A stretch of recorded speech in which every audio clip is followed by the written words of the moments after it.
It's time to take a short break. Stand up, stretch and hydrate.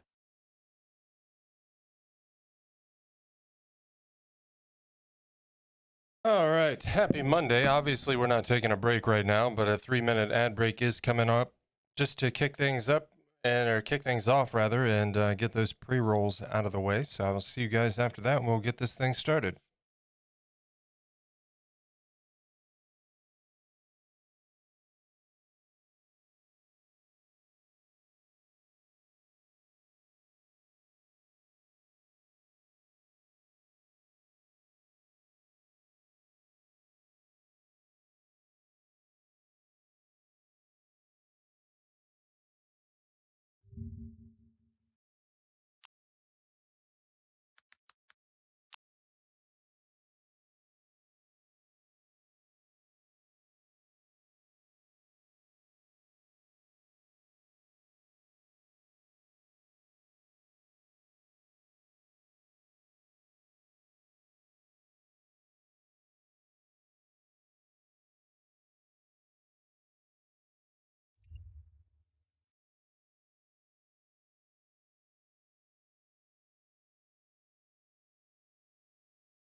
Oh, that's a good song to kick the stream off with here. About a minute left on the ad break, and we'll be getting things started.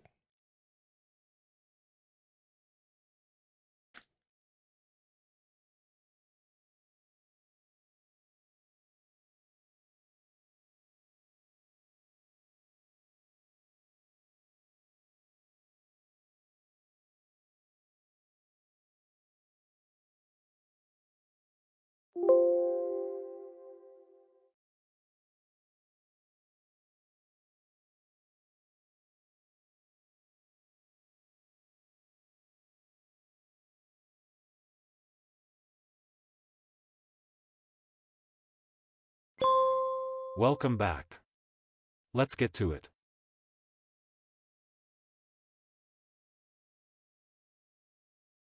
All right.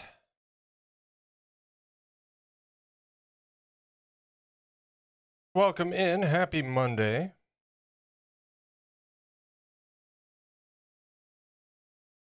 And if you're watching the VOD, feel free to kick back, put whatever music you so choose on, of course, and enjoy. We're going to be listening once again to the classic rock summer, whatever.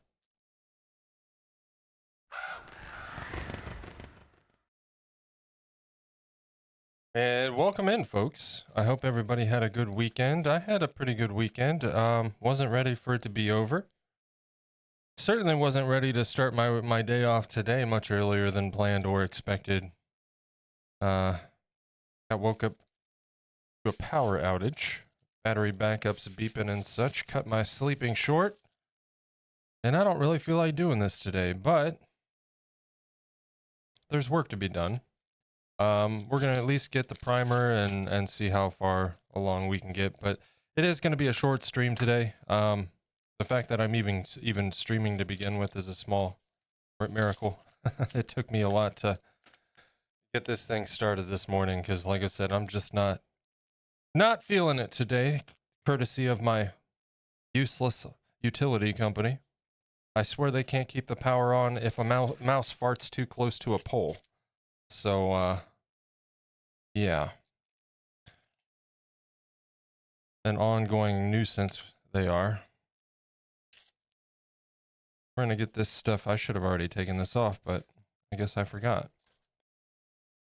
Not that it really matters. This is gonna get covered with felt, but I don't want any crap on there. I don't need to get it all off, but most of it would be nice.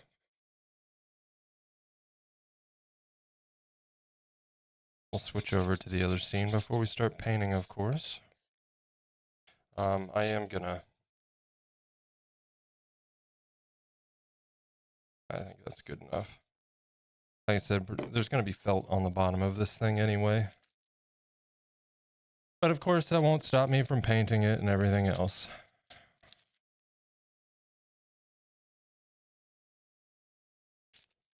My broken brain can't like not do those things, even though they're not necessary. Let me go dump this in the trash. I'll be right back.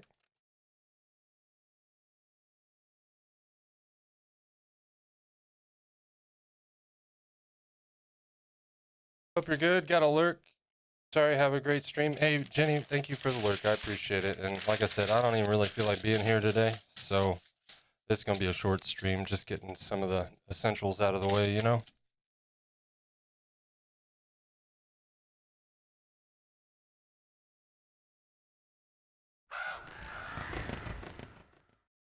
And we're going to start that off with putting a coat of primer on the top. That'll need to dry. We'll flip it, coat the bottom. We, of course, will hit the sides as well. We might start on these rocks today. We'll see. Those are going to be a pain to paint. We'll probably got my little ball of clay that I use for painting purposes. Use this to hold things when I need them to be held while painting. So we'll probably just stick those in there and paint them and then let them dry and then flip them and paint the other side, that kind of thing.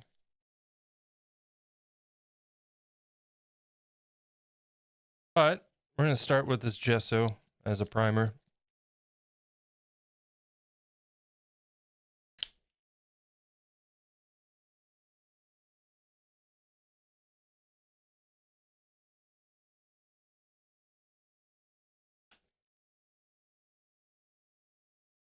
I'm going to wet this brush down just a bit.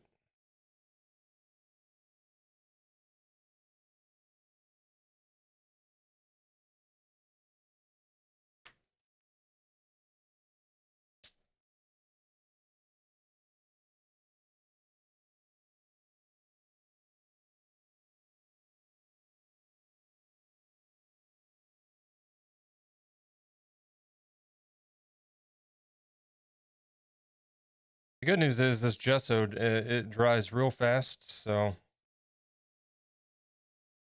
shouldn't be too much of an issue with that.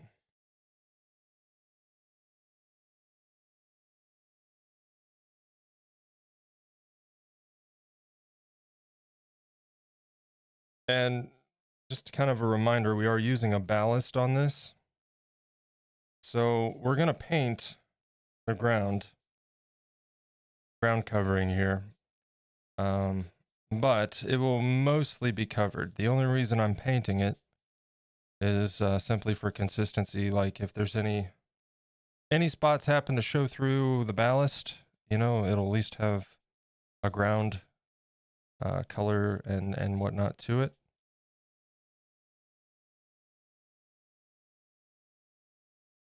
I'm not going to worry about painting too much in that little hole. That's where the cactus is going to be secured.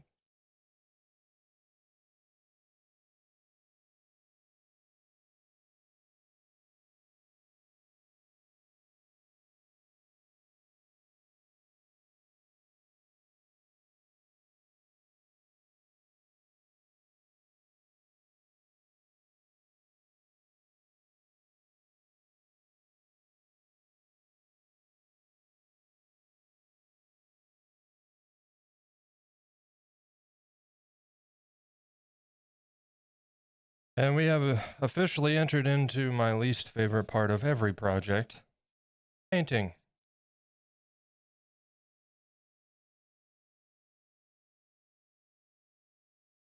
I'm going to do my best not to rush through this process because I do kind of hate, like, I kind of like painting, but I mostly hate painting, you know? I like the end result of painting. I kind of hate the process. We'll put it that way.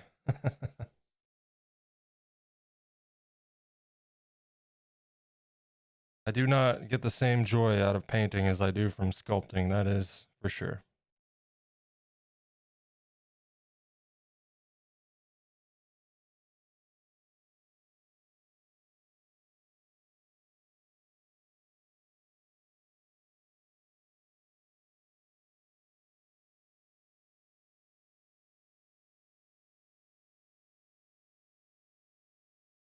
I guess it just depends too, because sometimes I don't mind it so much, but kind of dreading painting this guy, if I'm being honest.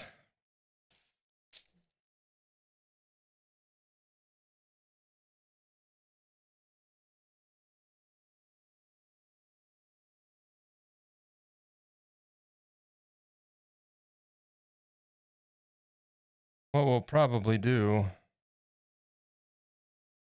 is go over this with a light brown for the ground. The base itself, the wood portion, is going to be black, but we'll probably use a light brown and then dust that with a goldenrod or something in that ballpark.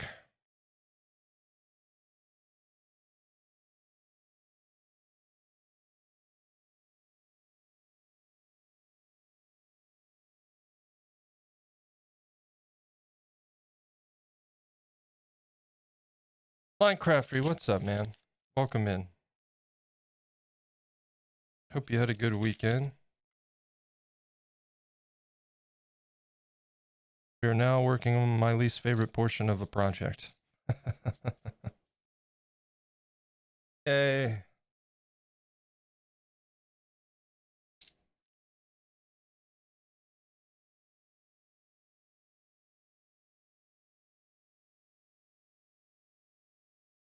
But yeah, just starting off with a primer coat top and bottom on this thing.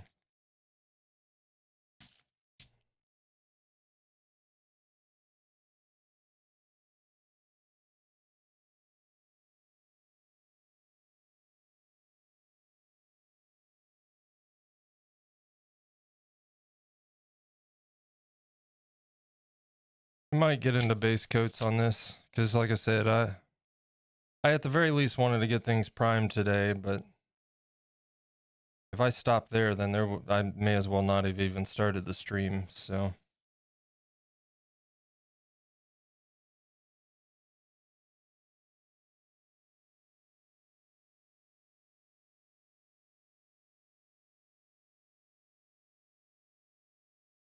But I'm not going to go for no 3-4 hours today. I will say that much.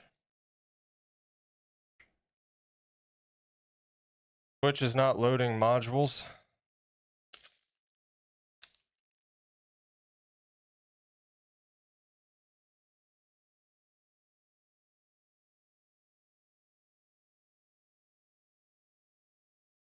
I've had problems with YouTube kind of being ass the last few days. You know the sidebar?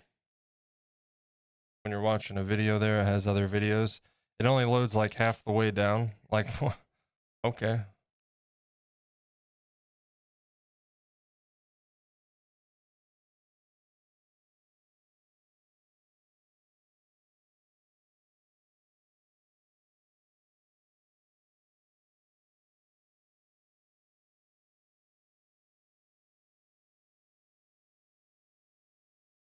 Now it's all good? Good.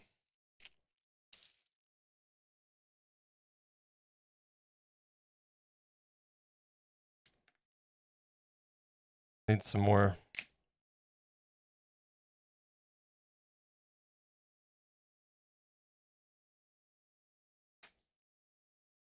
Why I continue to wear gloves through the painting process. I hate having to scrub paint off my hands.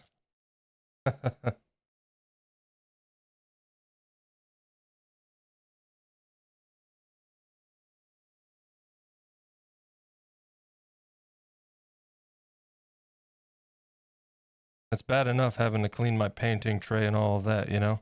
Because I'm not one of those people that can like let paint just like build up and cake on. It drives me crazy. I have to scrub it clean every single time. I mean, obviously it can only get so clean, but I mean, I'm ridiculous.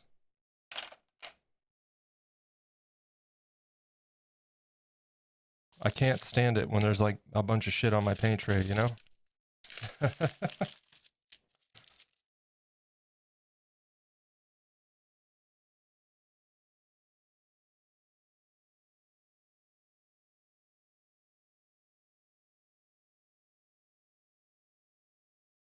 These bases, I buy them pre-cut. Some are better than others, but I don't know what wood it is. But I swear, no amount of sanding can get some of the texture out of that without losing the actual shaping.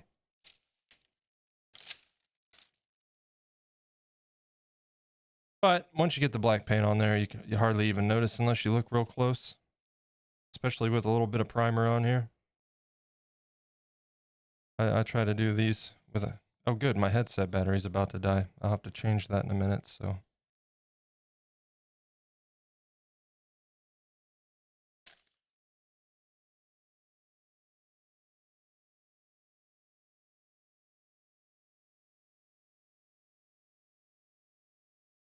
We'll go around this exterior side. And then I'll change that out real quick, make sure there's no paint on my hands first.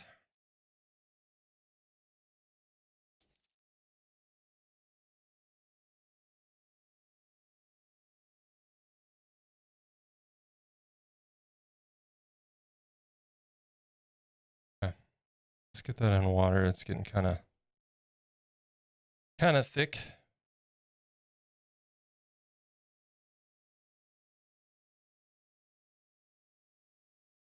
And let me change my headset battery real quick here.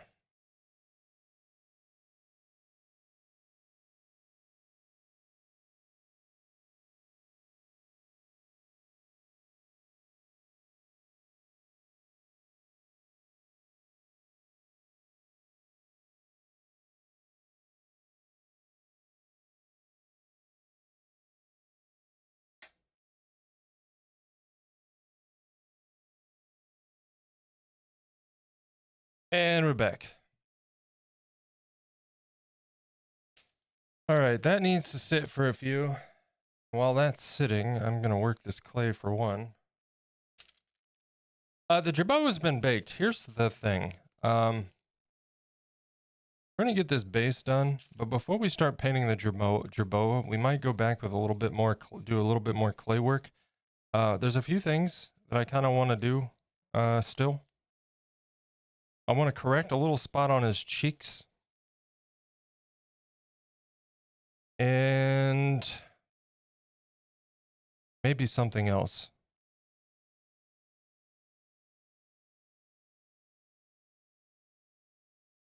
We shall see.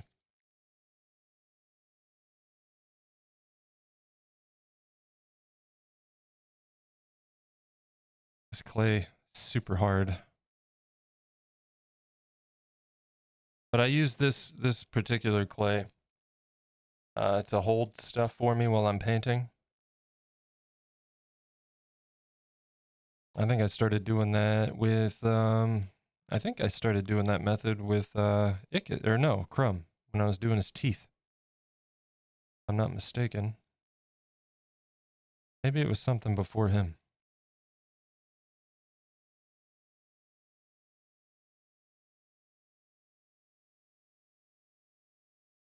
That looks like clay, not paint. What's up, Joe?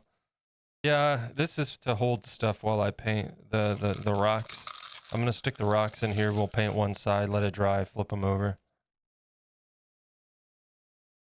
we're not going to be doing a lot today. I didn't even feel like streaming at all, but this needs done, and here we are. Courtesy of Mondays. Fucking Mondays.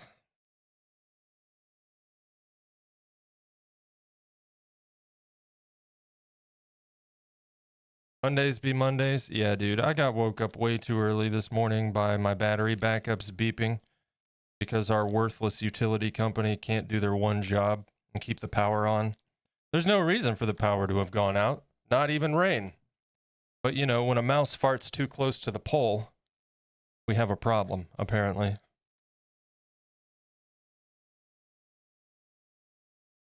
So my sleep was interrupted. I couldn't get back to sleep for the longest time. And just kind of woke up in a pissy mood, you know? I'm certainly not feeling like being creative and painting, but like I said, the basics on this need done. We can at least get a little bit of work done today.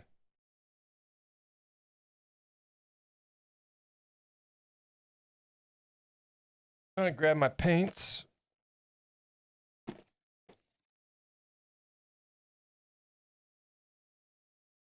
Raw sienna.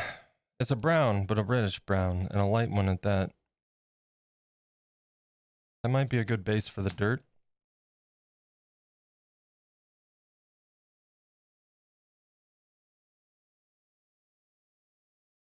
And again, the dirt's going to be covered. It just needs a base coloring to, you know, if anything shows underneath the ballast once we coat it with the sand. We obviously don't want it to be clay colored or primer colored. We want it to look like ground, like dirt.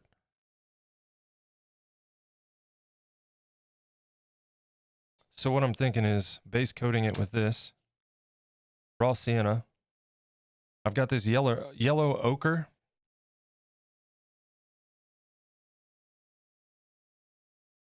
Mid yellow, that's too yellow.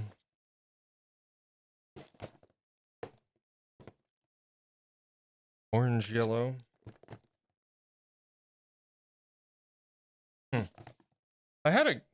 Maybe that's what I was thinking. I was thinking goldenrod, but maybe it was yellow ochre. Must be it. Give it a dry brushing, pretty heavy saturation dry brushing over the brown. I printed out a reference, but I have it pulled up on screen too because my printer apparently needs new ink. This is printing everything with a red tone. That was supposed to be the dirt color.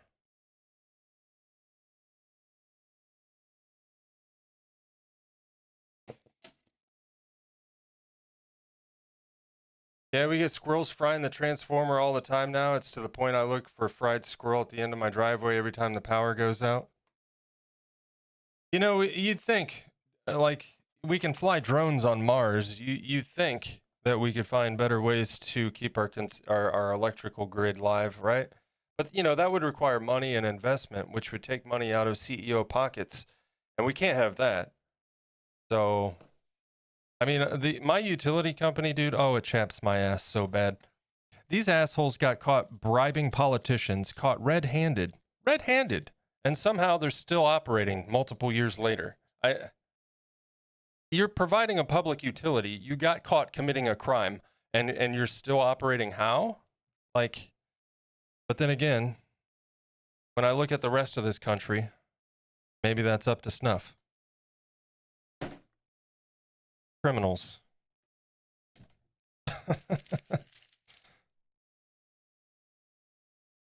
Couple rubber caps would solve the problem, but they won't bother. They're worthless, man. When I first moved into this house, I started experiencing more outages and power flickering than I have in like all of my years.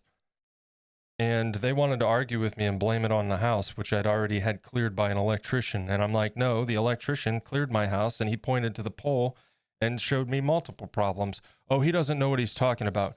Sure. The dude that's been doing this for 50 years doesn't know as much as the guy that's barely had an education and works for the utility company. Hey, Jazzy. Welcome in. Happy Monday.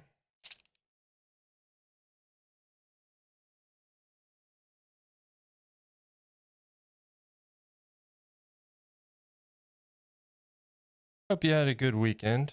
We're just commiserating over how Mondays suck.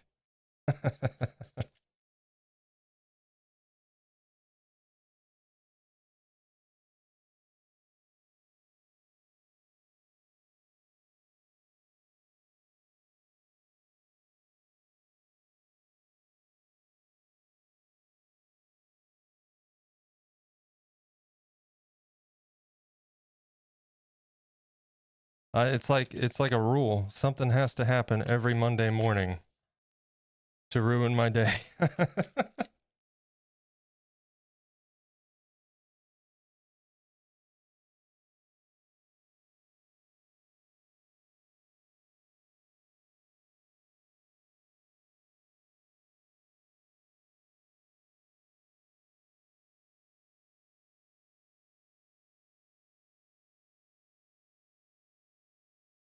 Weekend was good, thank you. And yes, Mondays can be rough. Apart from Mondays, how are you? I'm doing all right.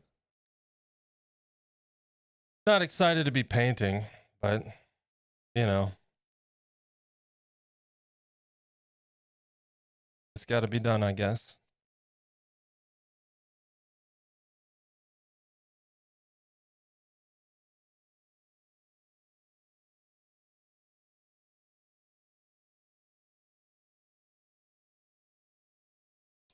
That's part of the only reason I'm streaming today is because I'm stubborn and this needs done so we can make actual progress.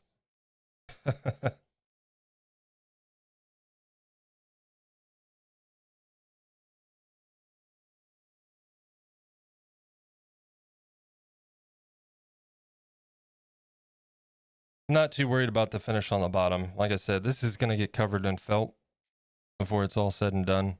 But I will absolutely paint it black and everything. Even though it's going to be covered. I just like consistency and coverage. And if you're going to do it, might as well do it right, you know? Looking a bit in your last stream, Jerboa's looking so good. Unbelievable work. Well, thank you so much. Yeah, I'm really... He's hanging out here. I'm really happy with him. I'm already picking out things where I messed up, but I'm not going to point them out. It's not a big deal, and probably structurally it's better that way, but I can't even let myself finish the project before I start picking it apart, you know? There's a few things that were probably... It's funny, Joe, you came in, you were saying that's clay, that's not paint, whatever. After we're done with the base and before we start painting the Jerboa, I'm probably going to take a day and we're going to be doing a little bit more clay work. Or we'll mix it up at some point in a painting stream. I don't know. Point is, before we paint the Jerboa, there's a couple things I want to do. I'm just not quite 100% happy with. You can't really see it in lighting, but when in the right... What a wonderful place to art. Thank you for the follow. Welcome in. And in certain lighting, you can kind of see a little bit of a break in between on each side.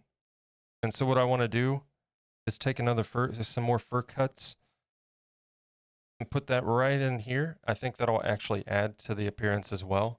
And then continue on with the blending that we've done before. And that'll hide that break point. It's not really a break point, but there's like a little bevel in there.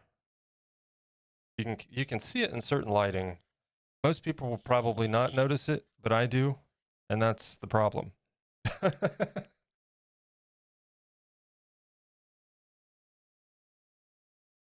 Well, thank you, Jazzy. I appreciate it. I really do. And hello, wonderful, wonderful place to art. We are on day 1 of painting. I just finished him up last week on Thursday. Was it Friday? No, it was Thursday. It was definitely Thursday. And we're going to start on the base, just getting some primer on here. And what do you use to sculpt? Polymer clay, specifically Cos Clay brand. I can't talk today.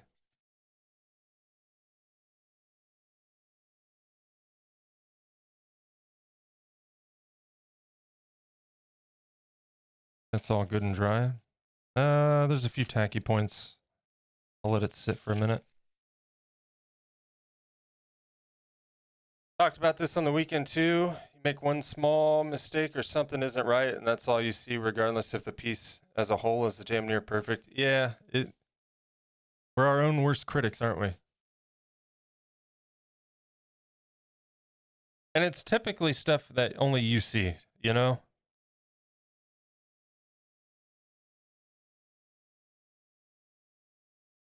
Like, I'll tell you right now, I could have placed his outside toes a little bit lower with a little bit more elongation on that lower leg. And it bothers me a little bit, but at the same time, it's like,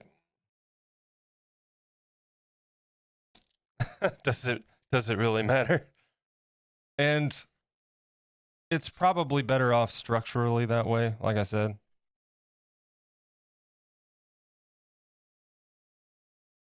One link is just slightly different than the other 35. That's all I see. it do be like that.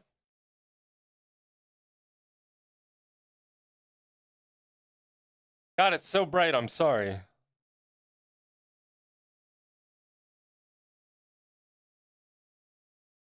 Maybe turn that light away a little bit.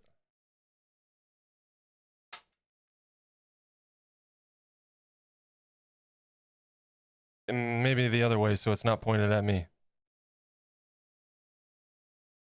Is that better? I mean, we're going to be painting with darker colors here momentarily, but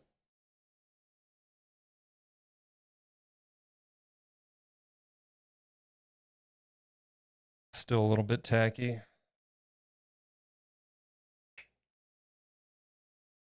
But I will say this. Let's go ahead.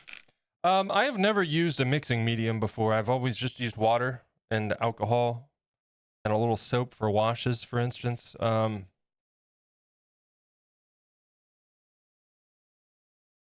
I picked up a matte fluid medium.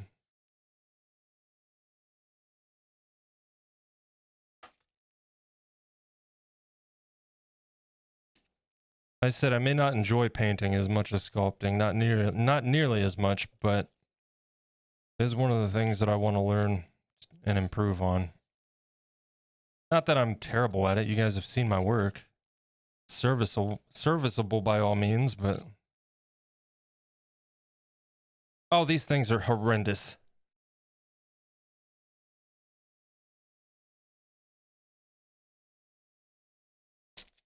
What good is a tab? What good is a tab when the tab doesn't work?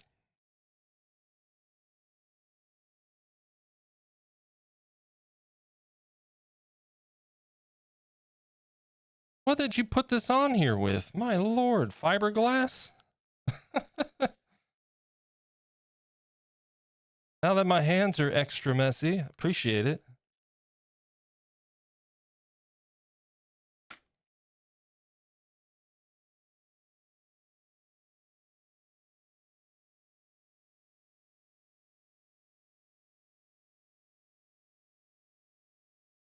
Good grief. I'm gonna throw this away.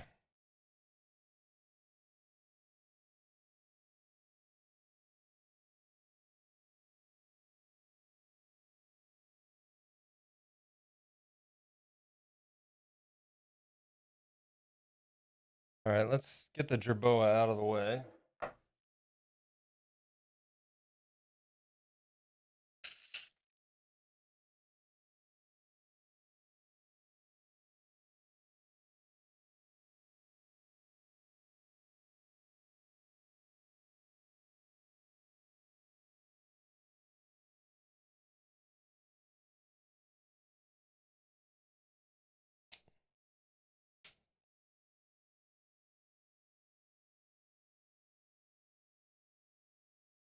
Come on now. I don't want to squirt all of it out.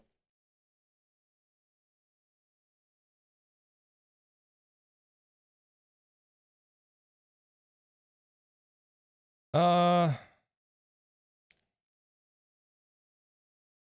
go with a little bit more. Also, definitely heard some Curtis Mayfield songs in my life, but I never heard this song. This song is a jam. I love this song.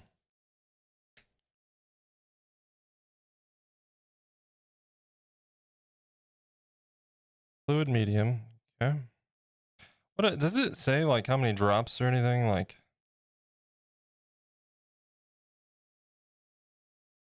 mix with color to thin and add transparency. Yeah.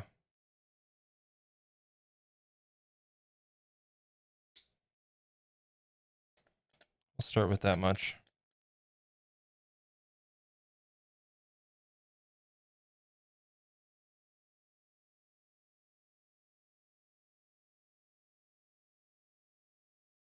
Hurts a little that you've never heard this song. I don't know how I haven't. Like I said, I've heard Curtis Mayfield before.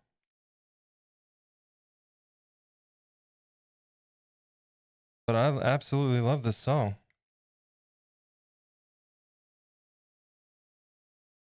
That didn't thin too much, did it? We're going to need some more.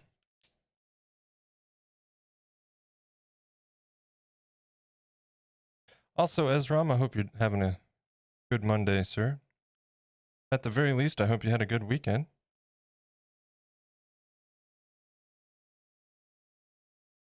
No, don't. There we go.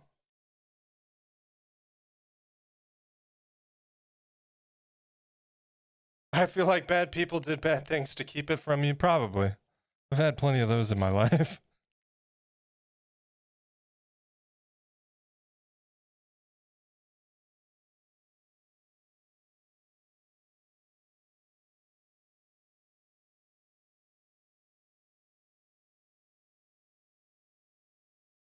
All right, that's thinned out some. We don't need it super thin. We're not doing a wash here or anything, but we don't want it to go on too thick.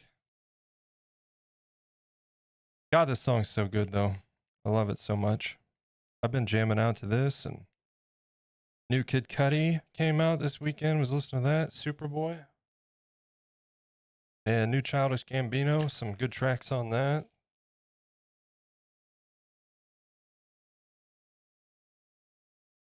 Recovering? Rough weekend, was it? I just noticed part of the overlay with trees is animated. I thought some bugs invaded my monitor. I feel so stupid now.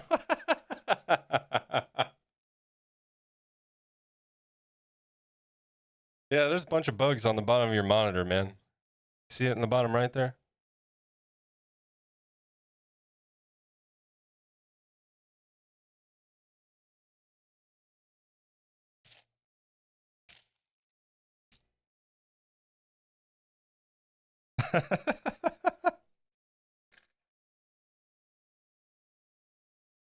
So, anybody just coming in, it's going to be a shorter stream today. I really had to push myself to stream. I got woke up way too early by a power outage and battery backups beeping. I'll tell you what, I am more motivated than ever to look into getting a generator installed. I'm so over this. But work needed to be done, so we're gonna get what we can done on the base today. I at least wanted to get the primer done, but as you can see, that took no time at all. So we're gonna get some of the base colorings in. The ground area on the base is going to be covered in a sand ballast. It's sand. All right, we'll just say we're covering it in sand. There's going to be a cactus right here. That's why there's a hole. That's the fitting for it to be attached. Hello. Hello. Hello. Hello, Rose. Welcome in. Good to see you. Obviously, our armature holes are right here. So what I'm doing is we're going to go over this with a light brown. The wood trim will be black, but that'll be a final touch kind of thing, right? So light brown, because this is desert, right? And this is just in case there's any gaps with the sand, anything shows through under the ballast. It doesn't have to be super nice and neat, super detailed, because it's going to be covered in sand. So that's what we're doing today. But Rose, I hope you had a good weekend.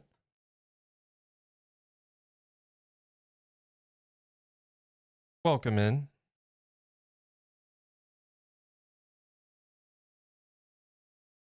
Now, one thing I do need to make sure, we'll get a base coat of this on, and we'll probably go over this twice with this brown. And the next go, we'll kind of water it down a little bit more if need be, to make sure it's getting down inside the cracks.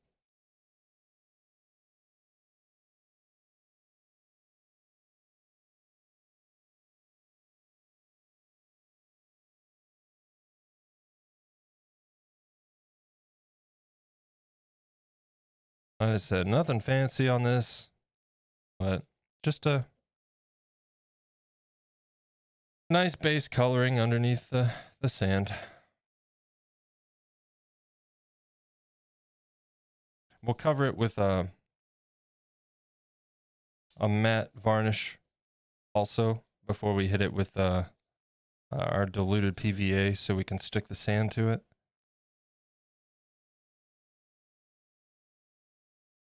I'm not going to worry about getting anything on the trim because we'll be going over that with black. Just a quick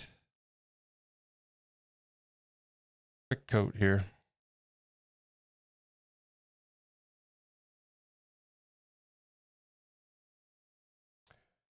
May have started making a foam sword. Oh yes, what's it for? Anything in particular, or just for fun?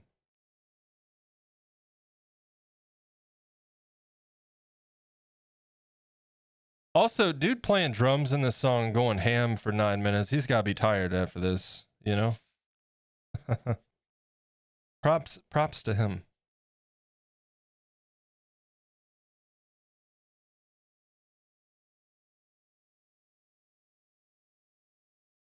Oh, it's over.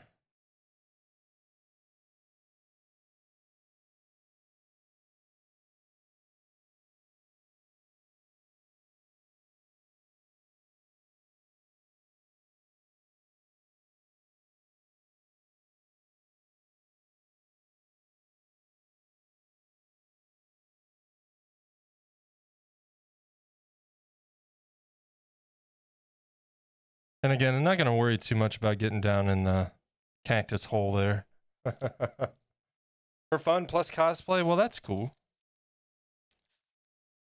I don't know if you guys saw that crow suit that I shared in Discord. Nah, it was like a couple weeks ago. I want it.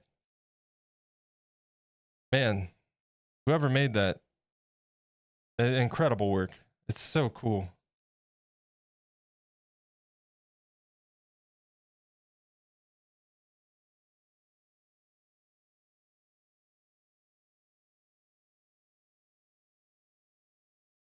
Maybe I'll pull it up here in a minute just to show you what I'm talking about.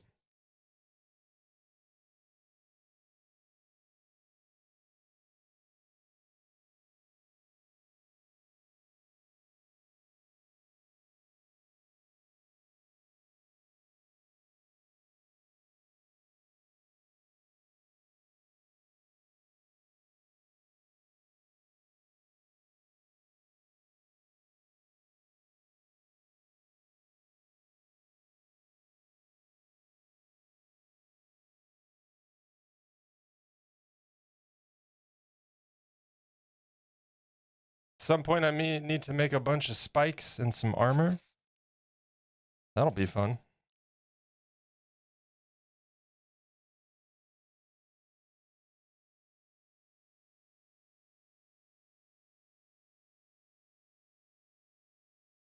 Yeah, here in a minute, once I get this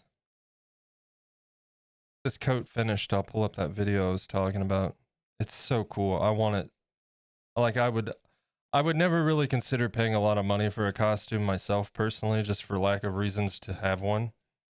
But I would probably consider just because it's so cool.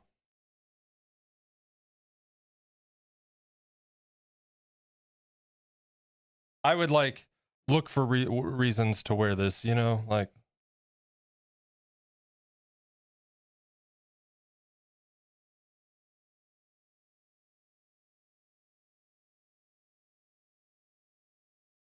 Again, the edge doesn't matter. I just don't want globs of paint, so I'm just kind of brushing it in.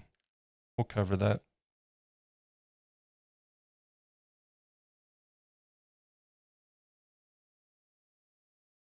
Almost just enough.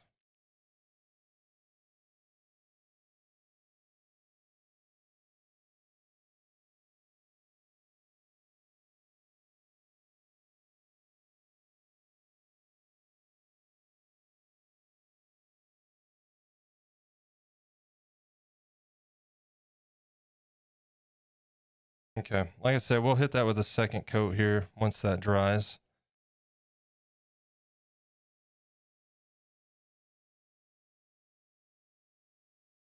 And here's that crow. Let me see if I can find it and pull it up.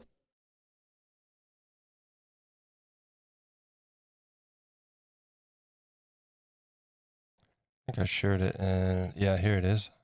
It's on an Instagram.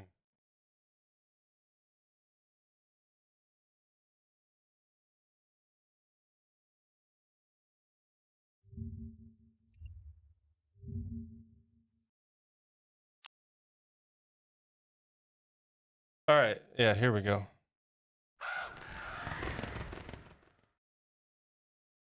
Can I like click on this, make it bigger? No. How awesome is this costume? I want it so bad.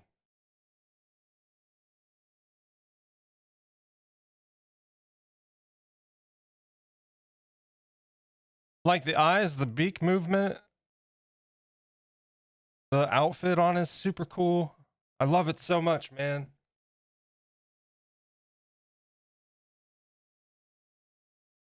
Sunset sewing. See, I told you. This is incredible work. I want one. That's me. Perfect. No notes, right? Dude, that is so freaking awesome. I don't know what other stuff they've got. Like a lot of cosplay type. Cosplay, not cosplay. Jesus. A dragon? Dragon head? Look, what the hell, man?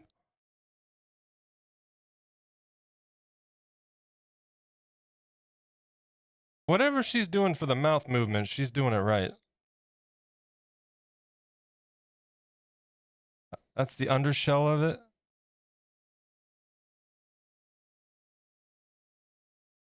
Is that foam?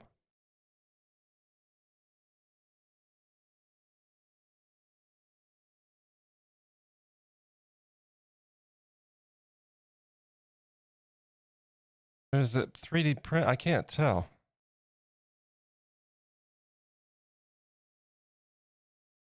Posable 3D print?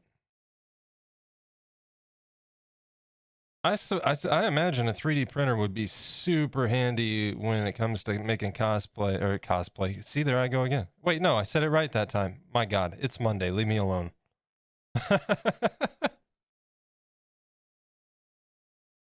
Like, super cool work. But that crow, man, I want it so much.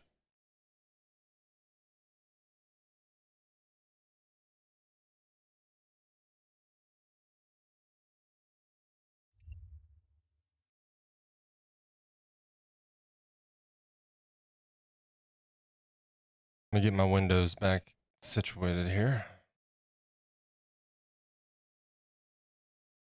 Can confirm some people use 3D printers for armor or mail. That would, I've seen some people making their own chainmail. Oh my God. I thought the fur on the Jerboa was bad. You talk about a tedious process.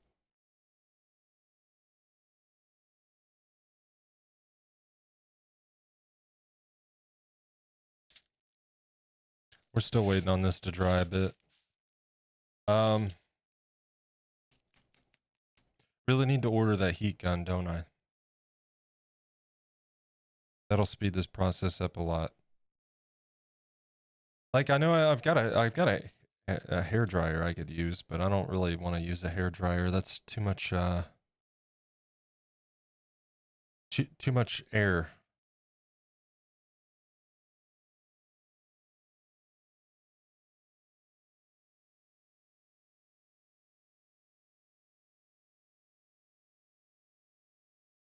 Go ahead and get this mixed up a little bit for a second coat.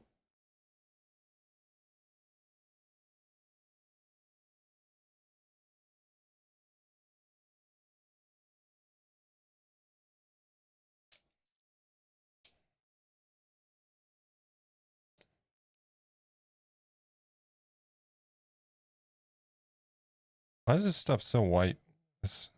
I worry that I guess it doesn't, but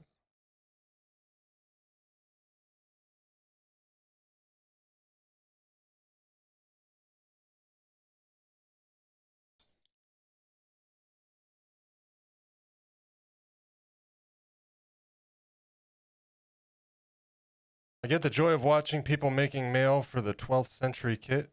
Oh boy.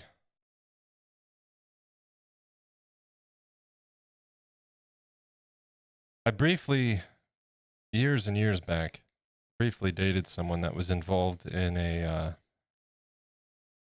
I don't know what you call it.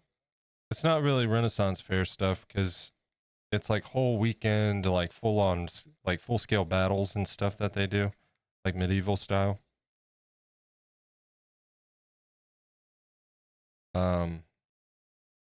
But they would make all their own gear and stuff, and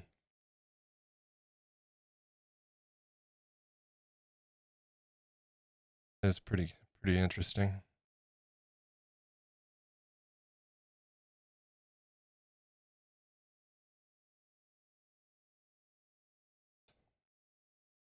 I'm gonna add a little bit more. I wanna kind of push this since it's inconsequential what we're doing right here.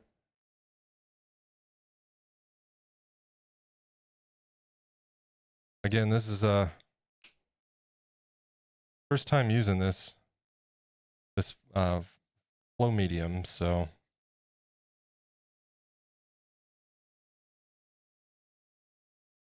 LARP or reenactment, yeah, along those lines, yeah.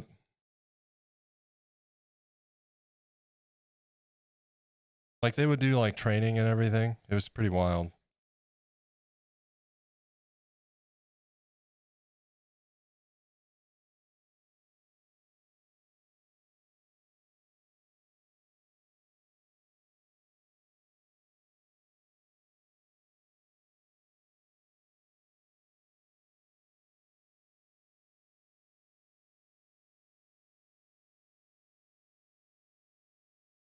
Euro 4-in-1 mail isn't that bad.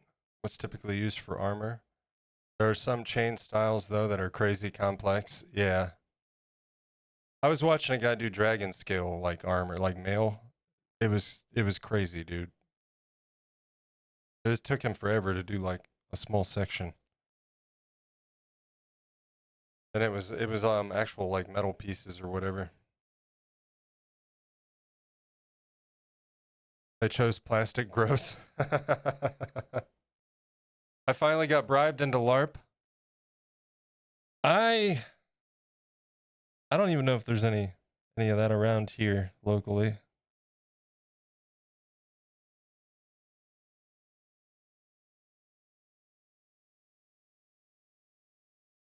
I know I thought it used to be a comic shop, and I wanted to check it out at one point, a couple years back. And she and I walked in, and there's a bunch of dudes sitting around playing Magic. They had converted the comic shop into a magic shop.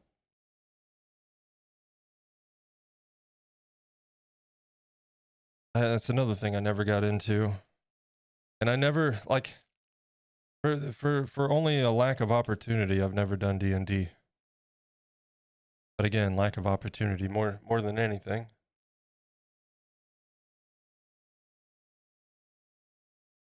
Yeah, I see. It's definitely like Yeah. Okay. That flow medium, I see it.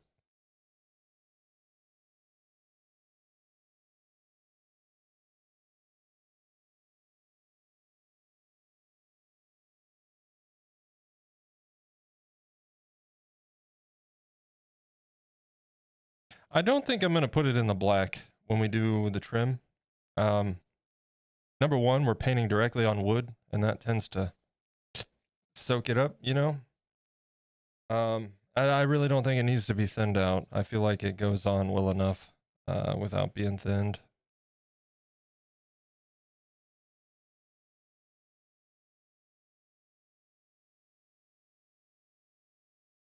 Scale mail in Euro 4 and 1.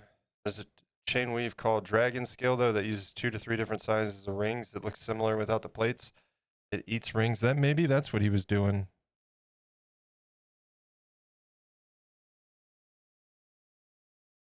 I don't. It's been some years.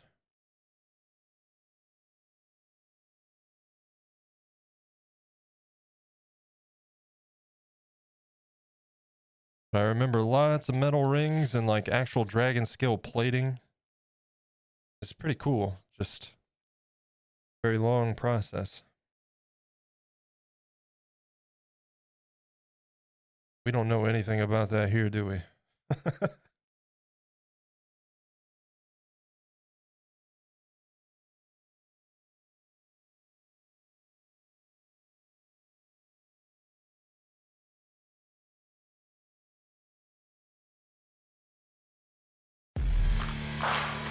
Suddenly, I heard a tapping, as of someone gently rapping at my chamber door. Raiders, welcome in. Welcome in. How we doing? Throw Dan coming in with a raid. How we doing, sir? Thank you so much for the raid. How was stream? I was lurking a bit. As much as I could anyway. Trying to eat and get some things done. But it looked like you were working on something pretty complex over there, Dan.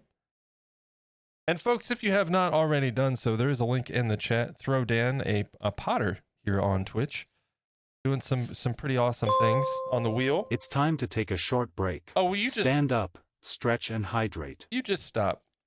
You just stop. But yeah, a potter here on Twitch and doing some awesome stuff over there. So be sure to drop a follow, show some love, check out his stream. Certainly very much appreciate the raid, man.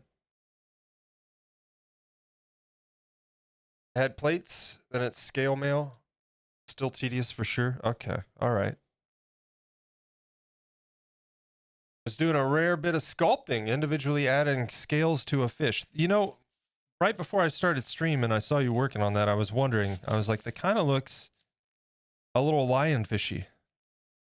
Almost from the angle that I saw it. Hello! Hey, Hugh, welcome in. Happy Monday, sir.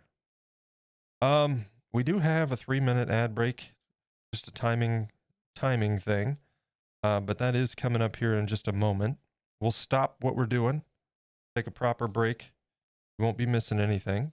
But for those coming in on the raid, you can call me Feral Moon, Feral, any of those things work.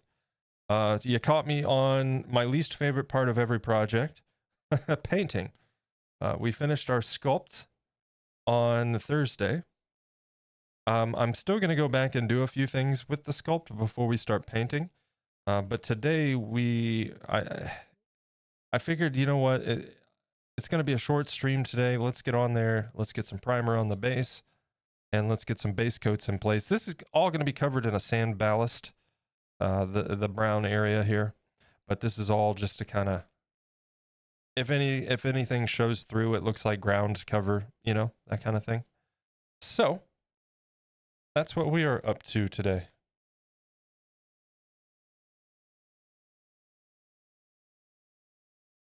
And ad starts in 36 minutes. Or 36 minutes, 36 seconds. All right. But yeah, Raiders, welcome in. I do apologize. You caught us right there at the top of the hour with the raid or with the ad break coming in. It'll be a quick 3 minutes. We only do one ad break each hour, and we'll be right back to it. And just kind of doing an arid climate base on this guy. So we're starting with a brown base.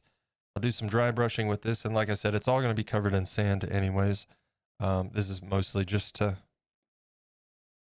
cover our bases, you know, and the base. See what I did there? All right, ad break in progress. Guys, we're going to hop over to the break screen, and I will see you in just a moment. Thank you so much for being here.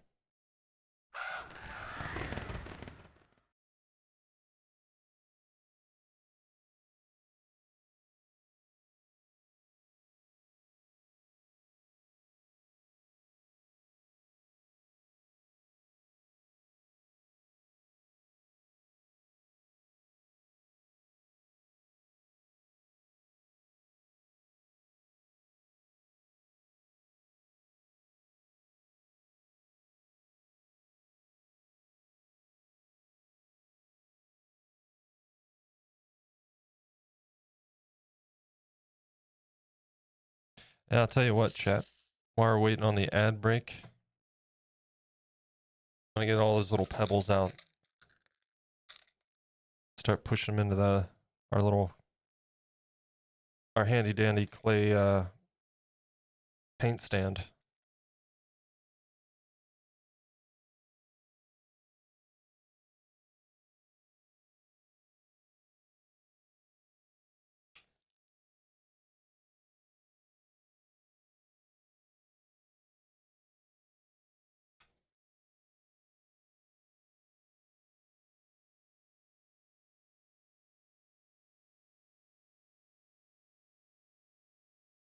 Oh no, we don't have enough room.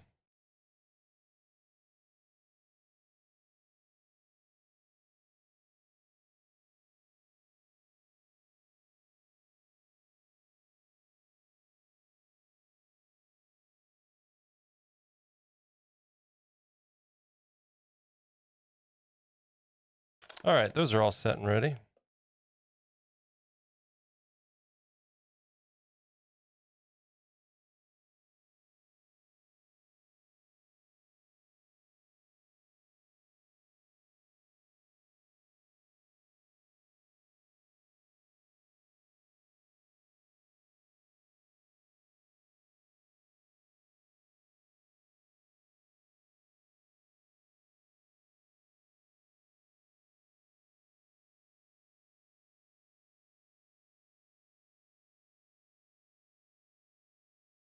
"26 seconds on the ad break, and we'll get right back to it.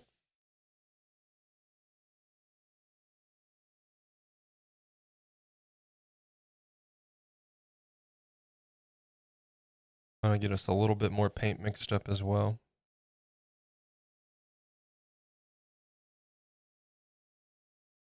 Just a wee bit. Welcome back. Let's get to it. Let's do that. Welcome back from the ad break, folks. Apologies. You know how it is. If I could do away with them entirely, I would, but one break an hour is much better than two. So I did, during the break, I went ahead, as you can see right there, got all of our little baked pebbles. Those are all Sculpty little pebbles we made. I got them pushed into the clay. We'll start painting those, let them dry, flip them over, do the opposite side, you know. But first,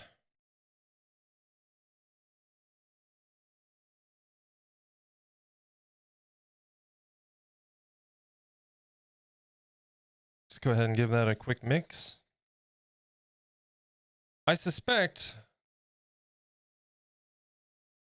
maybe Wednesday we'll be doing a little bit more sculpting work on the Jerboa. Like I said, there's a few things that I want to do, and also I forgot to coat his eyes with liquid polymer clay to protect him during painting. So I'll do that when we do a few of the little touch-ups. One more day of sculpting, technically, before we start painting the Jerboa. And we may even kind of condense that into a partial painting stream and then work on him some, because it's not a lot of stuff I want to do, but there is a few things.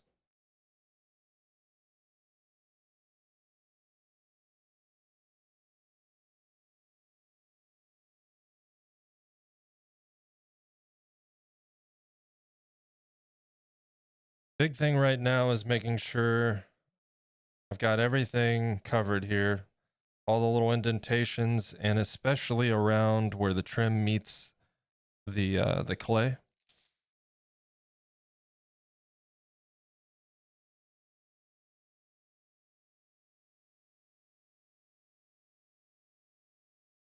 Because we'll be going over the trim with a black paint.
All right, that needs a little time to dry.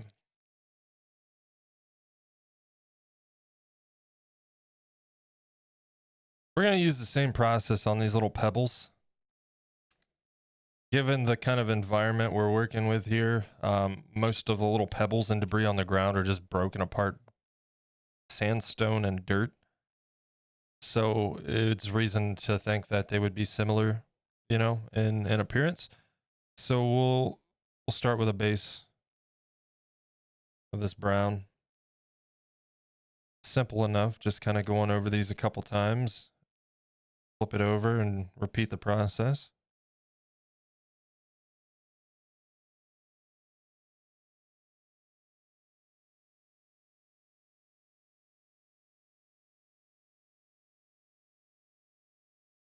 And then we'll be going over the base and these pebbles with a dry brushing on the yellow ochre.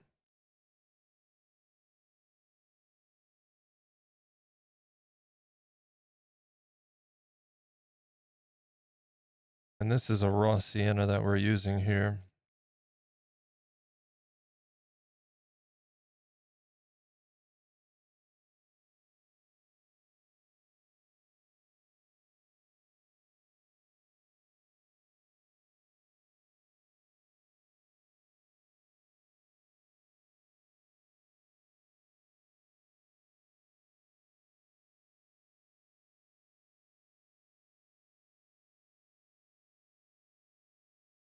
What I'll probably do is glue the pebbles onto the base before we do the ballast.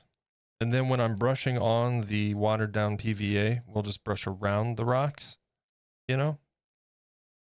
Probably the best course of action there. Artwork by Andy. Hello, welcome in, folks. There's another one in the chat right there. You'll find a link and a shout out. Artwork by Andy, an incredible I can't talk today, dude. An incredible airbrush artist here on Twitch.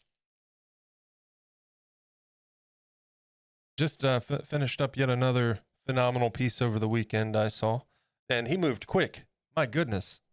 Andy, I was looking at the finished pictures on Instagram. In fact, we're waiting on this to dry. Hold on. Let me show you guys this. The three-dimensional appearance of this is insane, man. You did such great work.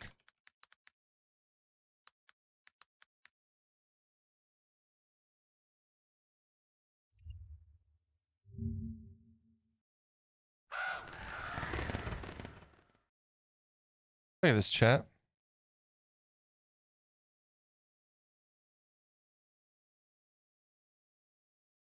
Looks like somebody rolled out a scroll of paper across the front of this truck.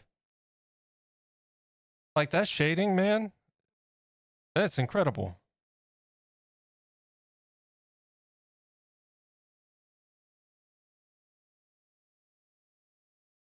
That just like pops right off the surface. Hey, not a problem, man. Not a problem. I mean, it's easy to praise. Look at this.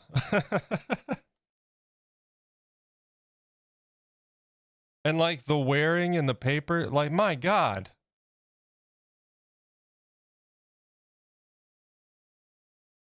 Like that crumple line.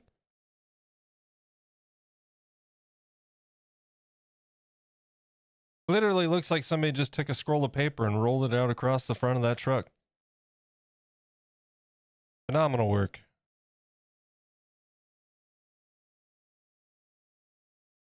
Yeah, see, this is where I left off watching you work. And then the next thing I knew, it was all done. I'm like, what? How did he do that? You were like working right in this region on, I think it was Saturday when I saw you. And then the very next day, it was all done.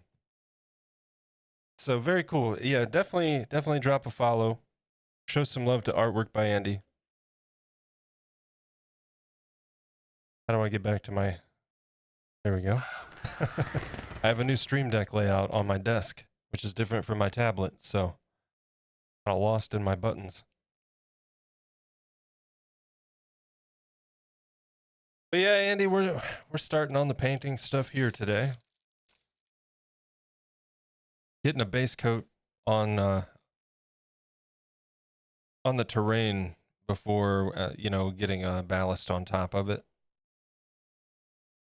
Gonna be fun to see how many people try to peel it off. I mean, it legitimately looks like you can go up there and just grab the corner of the paper, you know?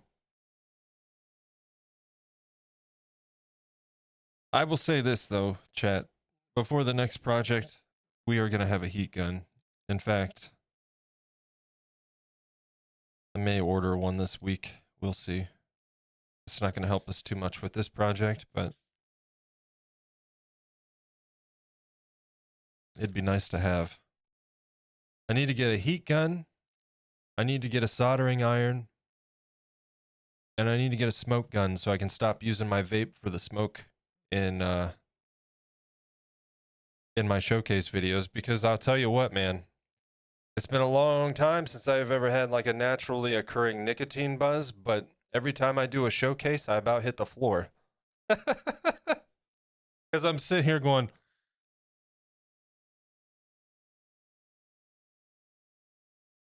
and then immediately hitting it again to follow up, you know? I don't even know if that smoke came across on camera, but you get the idea.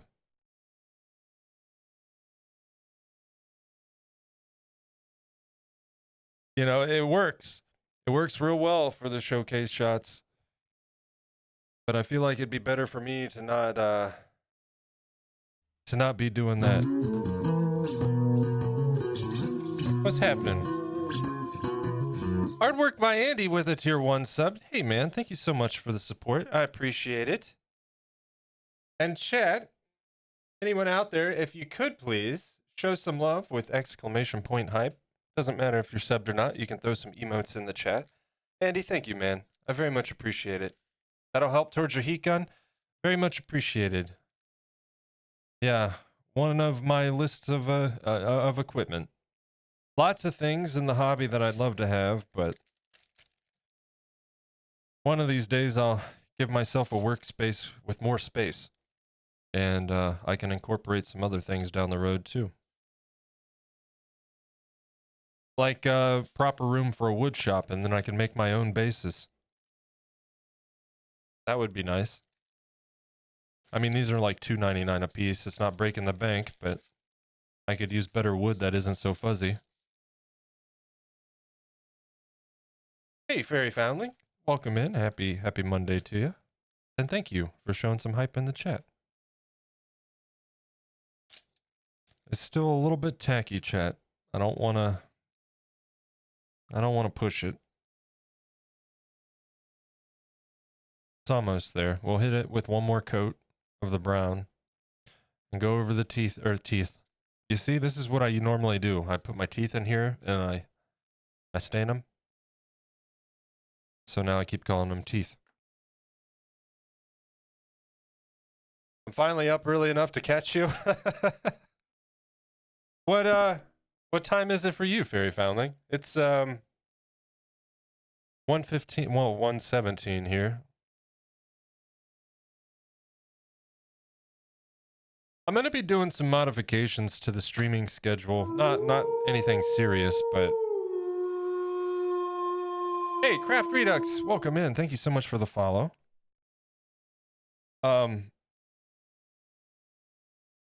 Mondays seem pretty consistently lively. It just sucks because the last few Mondays have been awful. So, like, last Monday I didn't stream.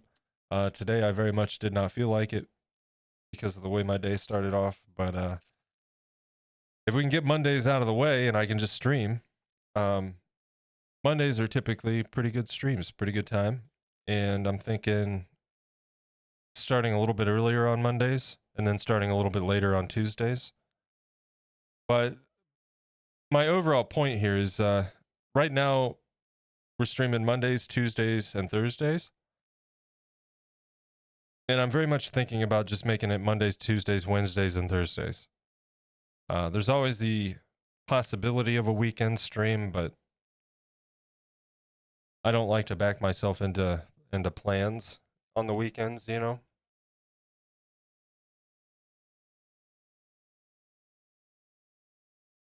It's 10. I'm usually awake around 9. Get up about 1. Yeah, I hear you. My schedule used to be crazy until Minchie moved in, and then with her work schedule, I've kind of modified my own. Because I'm very much a night person. I'd rather be up at night and sleep through the day. Just got done streaming. Nice, Craft Redux. What were we streaming today?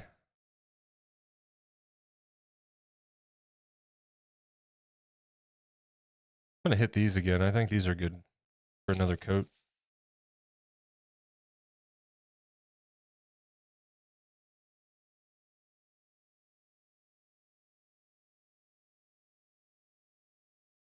Hope to have a work schedule soon. I had an interview this morning. Have a really good feeling about it. Well, that's awesome. Glad to hear that. And best of luck. I hope it all pans out for you.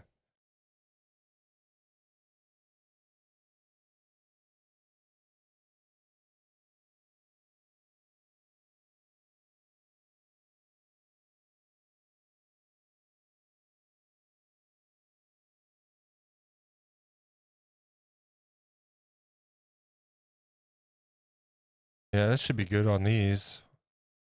2 coats. We'll let that dry, then we'll flip them over. Repeat the process.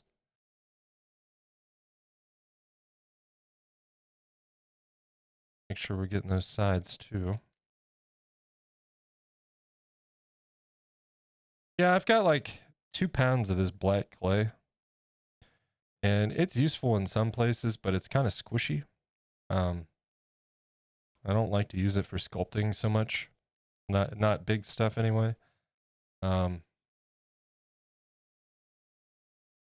So I just reuse this little ball here for this very purpose.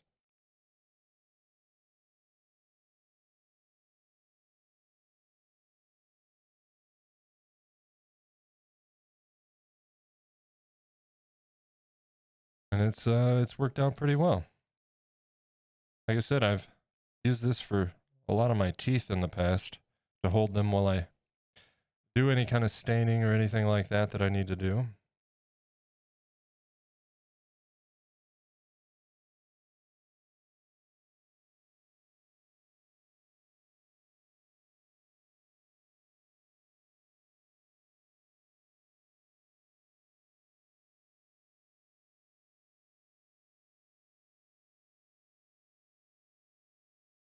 Gig went really well. I was hurting. Was a hurting unit for sure after 6 hours on. Hands are done for a bit. Yeah, that's a long time. You know what to do when you lack motivation? What's that? What's that, Andy? Go back to bed? No, typically I just push myself to do something. Just start doing something towards your end goal. The rest will come. Yep. That's why we're here. My main thing was it was just overall frustration. I was kind of hesitant to go live today just because I was feeling frustrated, kind of in a pissy mood. I got woke up early this morning and shenanigans that happen far too often.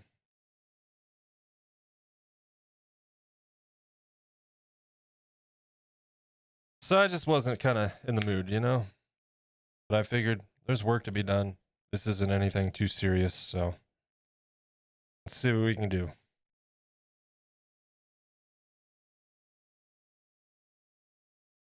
Yeah, I think, let me check, Craft Redux. I think I dropped you a follow when I found out you streamed on when we were watching Andy.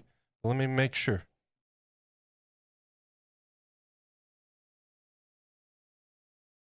All right, indeed. I thought so.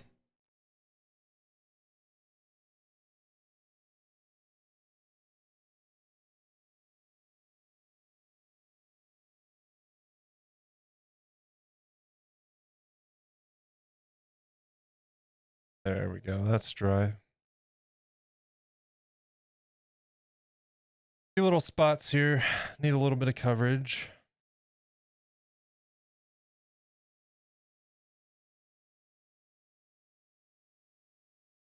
I might add a touch of brown to the yellow ochre just to tone it down a little bit. You know, we don't want it to be too bright, but actually,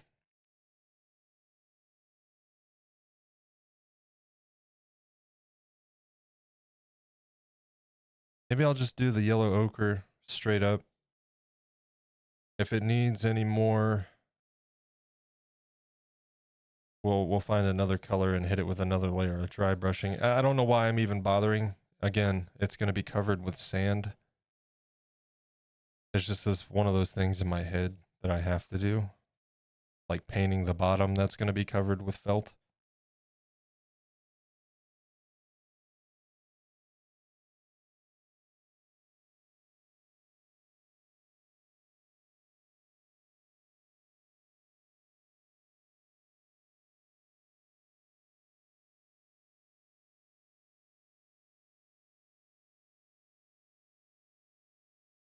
And we'll put, man, I suppose we should probably put the felt on last, just so it doesn't get any sand stuck in it.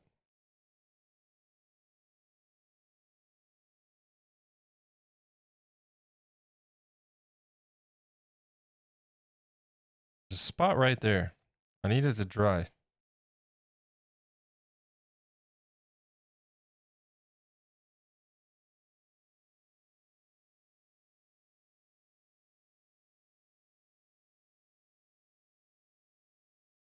Switching from filming for YouTube to Twitch is a lot. I'm up for the challenge. Yes, it is. Can confirm. Craft Redux. I very much am familiar with that because I started off the crafting or the sculpting stuff on YouTube, and I was just filming the whole process, you know, by myself. And then I'd go through way too many hours of footage to condense that down into a time lapse. And then shoot a showcase video to put at the end. A lot of time involved in that. And that's why now that I'm streaming the process and anybody that wants to see the process can see more than they ever could, I'm going to do away with the time lapses. You know, when I don't know about you, but I know I'm not alone. I've heard other people talking about the same thing. But one thing I noticed on YouTube analytics is not everyone, you know, but a good chunk of views would just skip to the showcase anyway, which I get. It's frustrating after you spend 20 hours editing a video, but not everybody wants to sit there through the whole process, you know? Much easier to make it darker later than trying to make it lighter. Yeah, yeah. And we want to lighten it up, but I don't want it to be like too yellow. And that's kind of where I was at. Like, we'll hit it with the yellow. If it needs any more saturation, like oranges or anything, then we'll go from there. But again, it's going to get covered up. It doesn't really matter. Mostly the stones, because those won't be covered in sand. I'll glue those to the base before we put our diluted PVA on, and then cover it with sand. That's the plan.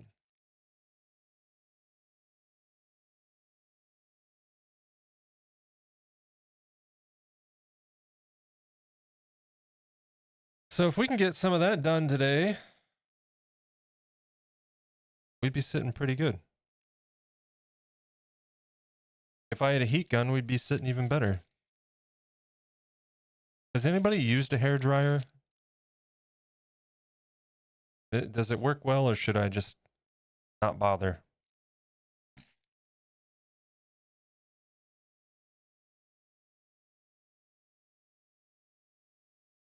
See, when I was doing the painting, when I was doing the YouTube videos, I would just let dry time be a break, you know?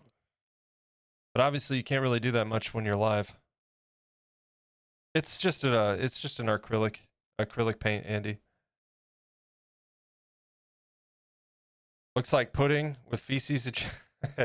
This is where the cactus is going to get attached, Craft Redux. But this is just our ground cover, and it'll be covered in sand when it's all said and done. The paint is merely for, you know, if it happens to show through on the sand.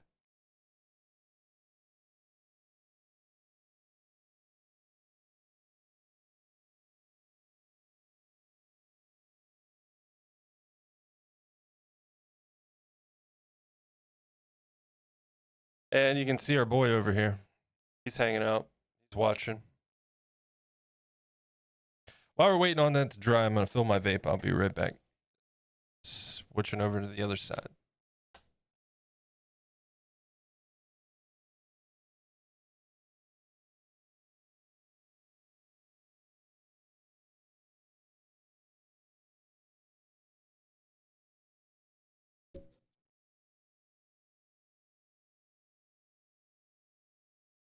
Cold air blow would be better. You know what? Maybe I'll just move my fan over here.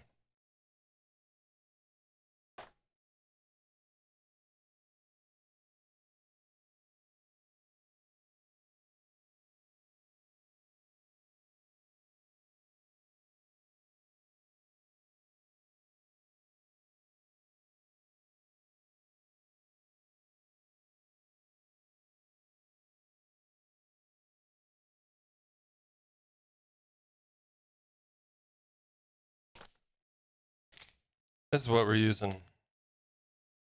I did pick up an extra bag of this just in case. One bag would probably do, but if I need another one, I have it. And if I don't need it, then we have it for something else. That's the great thing about having surplus supplies, right? I'm definitely somebody that likes to have all my stuff available. I don't like having to search for stuff in the midst of a project. I'm the same way when it comes to crafting and building games. Even down to Minecraft. I like to hoard all the shit and then build.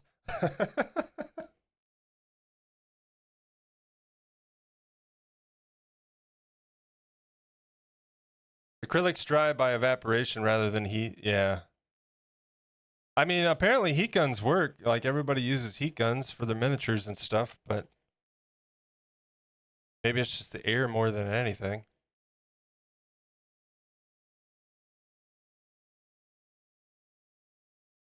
But yeah, this will be our base when it's all done.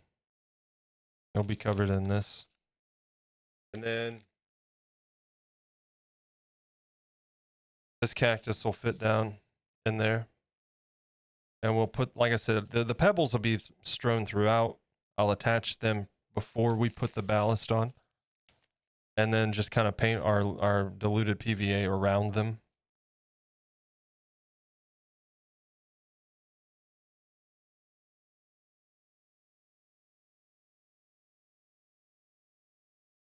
Oh, good grief.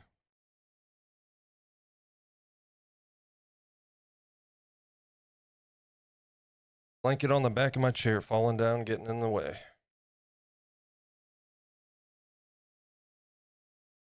Yeah, we got a fan blowing on it now, so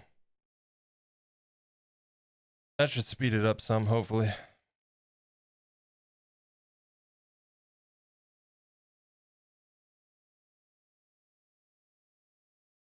Blow dry for 30 seconds is enough to put the next coat on. I know that for sure.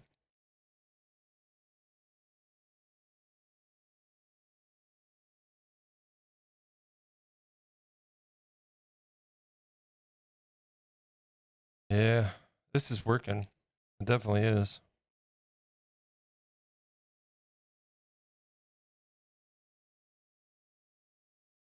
My hair dryer is so loud. I hate to use that. But if we have to, we have to.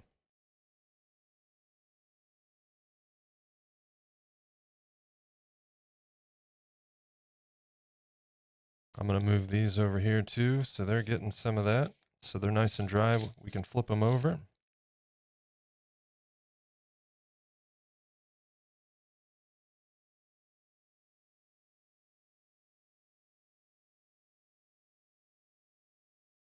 And then, like I said, the bottom of the base will be black. But that'll be the last thing we do. Well, the last painting we do. I used it in the other room. Yeah. Yeah, that's the thing with the heat gun. At least it wouldn't be so damn loud. And they also make wireless ones, so that's super nice. Speaking of wireless, I did not know they make wireless hot glue guns. So when I upgrade my hot glue gun, I will definitely be looking into one of those. Less cords is always better, in my opinion. Especially when you're working with a stream. Streamers know what I'm talking about. Unlimited cables. For days and days.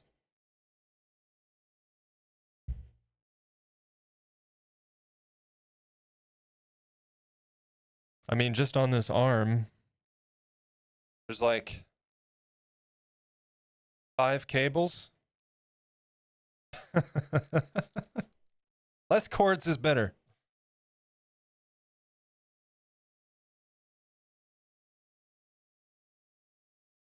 I can't even imagine what Ezram's got with all the audio equipment added to the mix.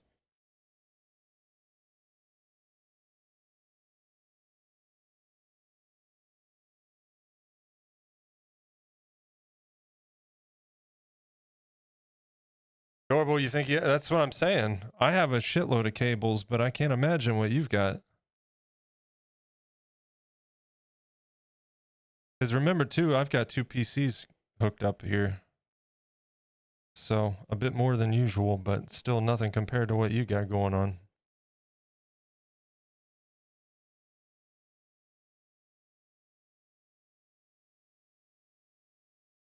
All right. 75 million cables? Sounds about right.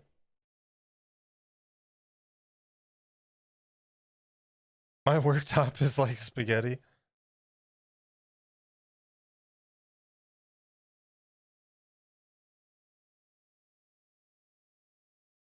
All right, let's set that aside for the moment.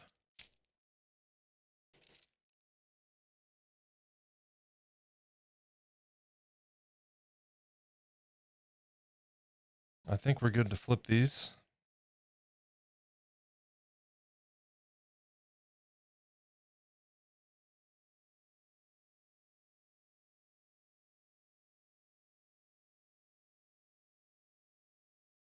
Don't really have to do this with the teeth, of course, but should be fine.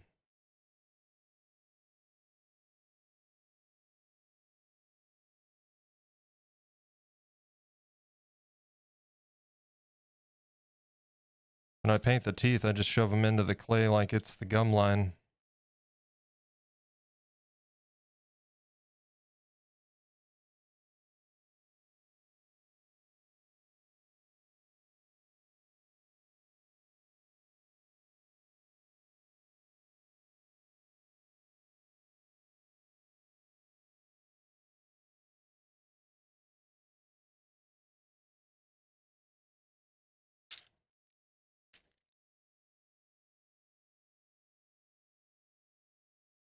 This poor brush.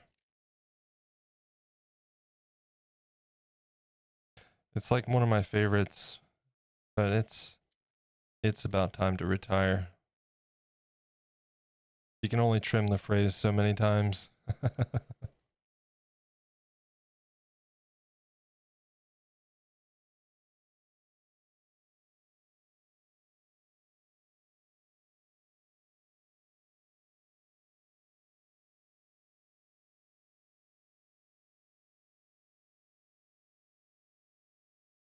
Sad thing is, I can't find a nice replacement. I've tried, and it just doesn't have the same feel to it.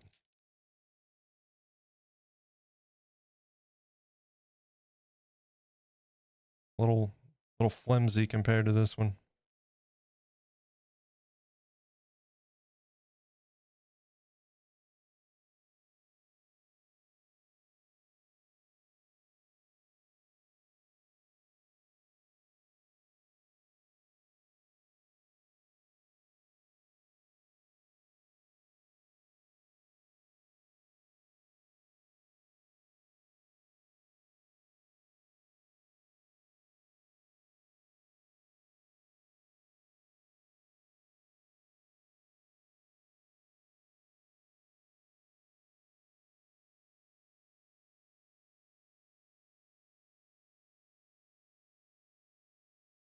I guess while we wait on stuff to dry, I could kind of talk about my plans on the Jerboa paint job.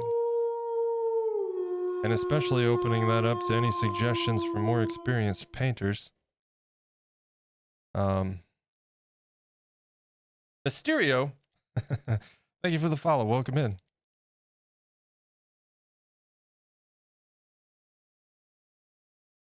All right, set these aside. Let me talk to you about my plans with the Jerboa. So we're going with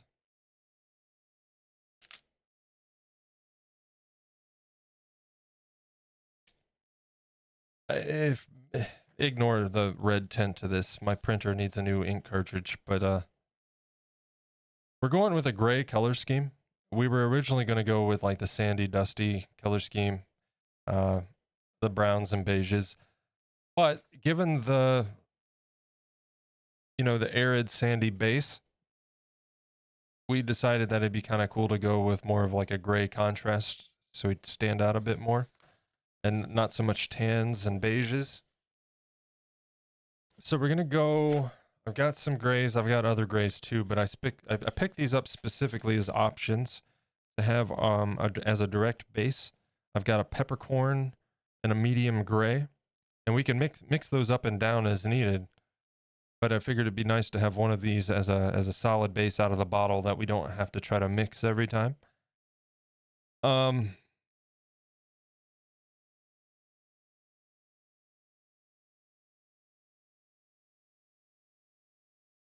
PRB.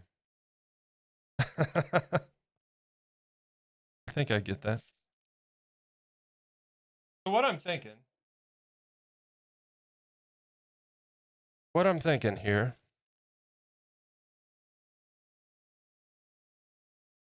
well, one of my ideas is hitting the whole thing with the darkest gray possible. Like the darkest gray we're going to use, not the base color, but a darker version of it over the whole thing. That way it gets down into the crooks and nannies of it all,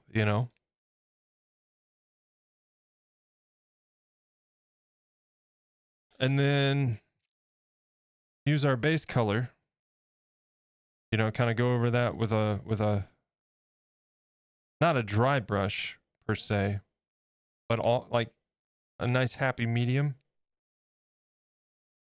But the idea I have is that wash will get down in there, and then we go over that with the base color, and we get some of that delineation like fur. You know, it's darker towards the skin. Up in the eye area, this would be the white around the eyes. There'd be black around like the very inner eyes, you know? But like the fur up above and below would be lighter, the cheeks, and that would kind of blend into the gray. So some dry brushing in there, and then some individual strand painting. The ears. I'm thinking about hitting with almost like a skin tone, and then with a diluted, darker reddish pink into the center, almost like a wash, but not quite. Just to kind of get some delineation in the coloring. And then a lighter dry brush right in this region here. It's kind of what I'm thinking. But I think the best way to start this guy is with a dark, like the darkest gray we're going to go, and hit him with a wash. And that way, like I said, it gets down into the fur, into all the crooks and nannies of it all. And when we go over that, you know, if we need to hit it with a wash in the end, that's fine. But I feel like it would serve a good purpose there. So I don't know. If there's more experienced painters out there, by all means, I'm open to suggestion on that. But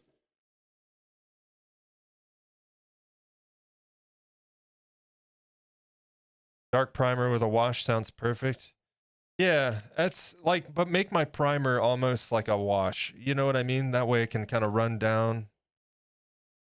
Sounds like you got it nailed, but you know what they say about the best plans, right? Yeah, of course. I don't know, man. Like I don't know proper processes and painting and all of that. I just kind of go with what feels right. But I that's one of the areas where I really want to start picking up some more tips and tricks and working on various methods and improving where I need to.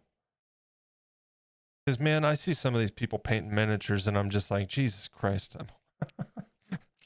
This makes my painting look like absolute ass.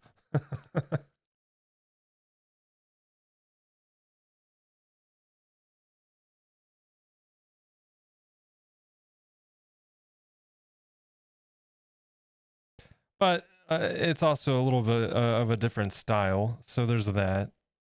I have to keep that in mind. You know, some of the methods used for painting miniatures wouldn't really work with some of the stuff that I've made or will make. Some of it, sure, you know, like the highlights, the drastic highlights and stuff would be super cool on some high fantasy stuff, but maybe not so much on Jerboa fur, right?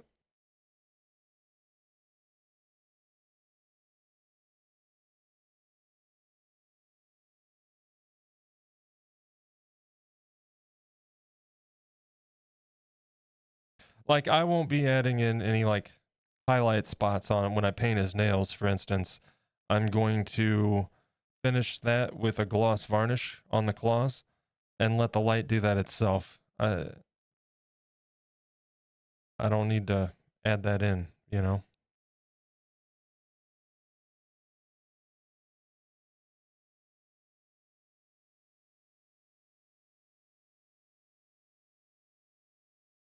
It's the same like if you're using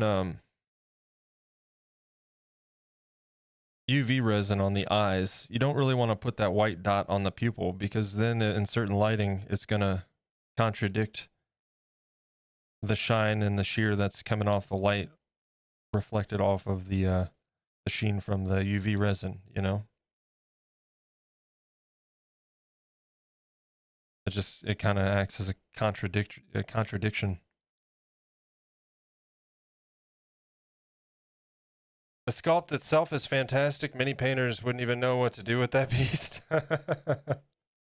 Experience is the best teacher of all. Yeah, I absolutely agree, Andy. I'm kind of a mix. Like, I like to know what I'm doing before I start something new, or at least have a general sense of it. But I'm not really going to learn until I'm actually doing it, right? I can't learn specifically visually, but I can very much pick up on things visually and then incorporate it when I'm trying it hands-on. But I think there's a lot of value in just watching other artists and seeing what techniques they use, and not to say that those techniques work for each of us individually. Maybe we have to modify it. Maybe it just doesn't work for us at all. But I certainly find it fun to experiment and try new things, like the fur on this guy, for instance. And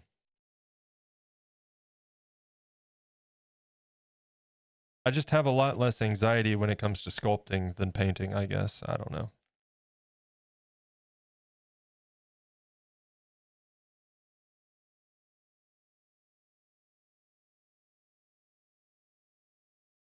All right.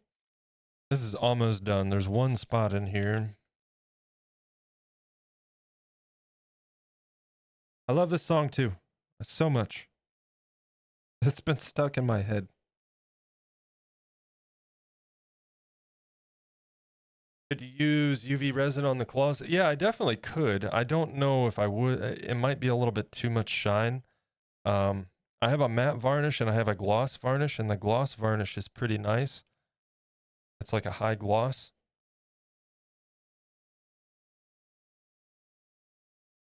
So I think that'll be okay for the claws. You know, if we put it on and decide it's still too dull, then I'll hit it with some UV resin probably, but.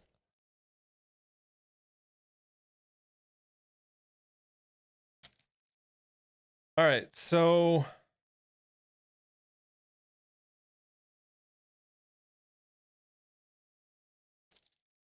once all of that is dry, I think we can start hitting it with our yellow ochre here.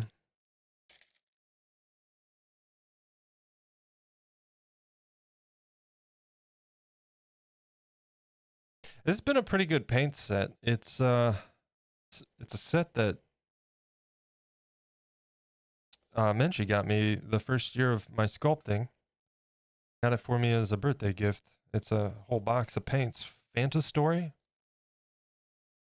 It's been pretty good paint.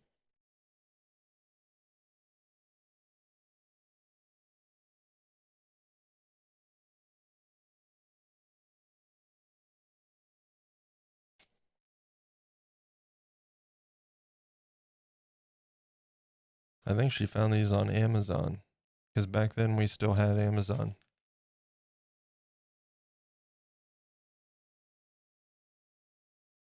A little bit more. We got an air bubble. It looks like more's in there than there is.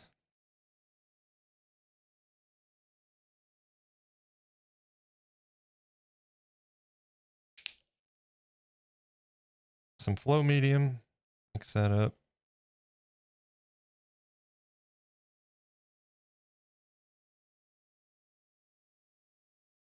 I'll tell you though, I like this flow medium, definitely. It's pretty nice. But I think I'd still throw in a couple drops of ISO for washes. Maybe even I'll still put in a dab of dish soap.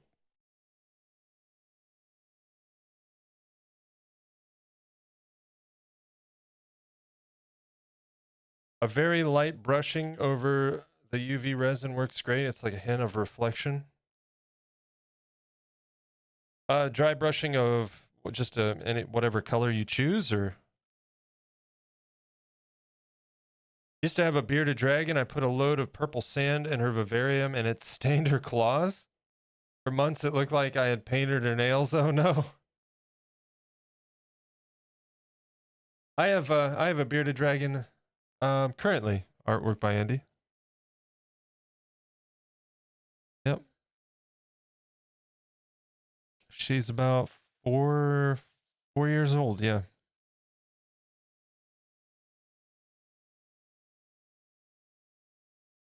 I think we're going to add a little dab of our brown into this. It's pretty yellow. Pretty bright. We don't want it that bright.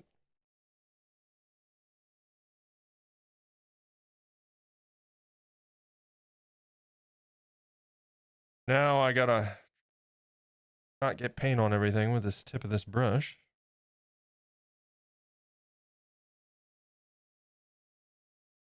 Come on. Get off there.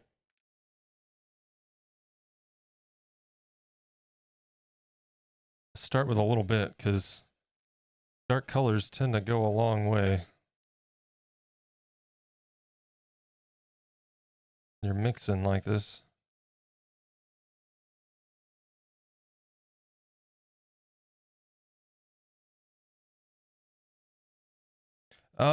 Also, let me pull up my reference image for color. Might hit it with a little bit of orange red.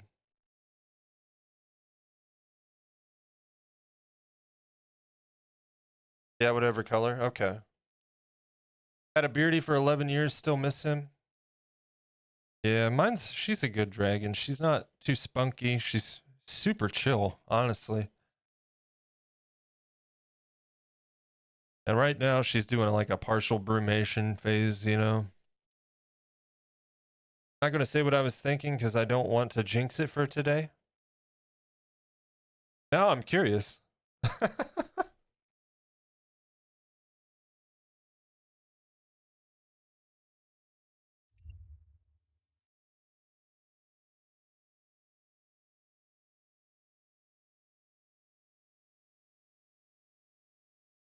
You know what? Let's desaturate that a tad bit, and I think I know how we might do that.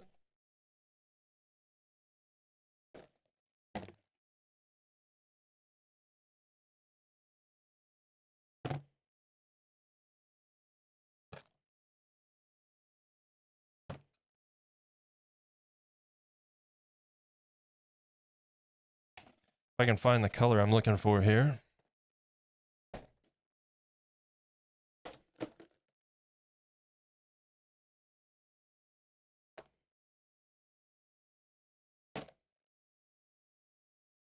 Linen.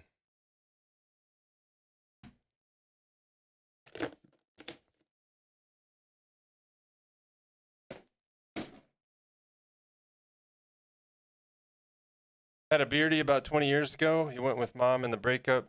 Good old Dr. Gonzo. Yeah, this is my first reptile. Then she's got, well, when she moved in, she had 2 snakes. She ended up selling one. Now she's still got the Hog Island boa. And then we've got the bearded dragon. We did have a chinchilla, but he passed at the beginning of the year. Come on now. Just a little bit.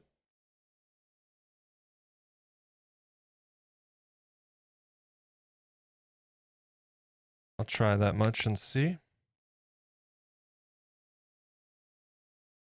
And then we've got the 2 dogs and a ferret.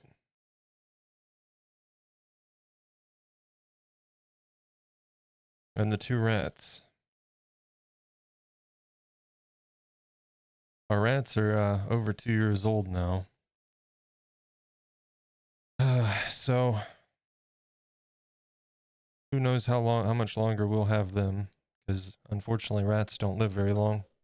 They can live up to 6 years in captivity, but both of them, we've noticed, one has an external growth, one has an internal growth. So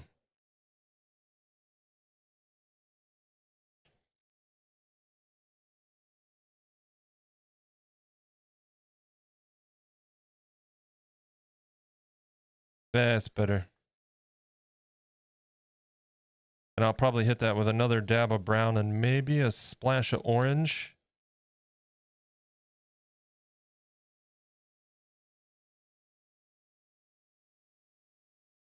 Probably put too much yellow in there to start with, but oh well.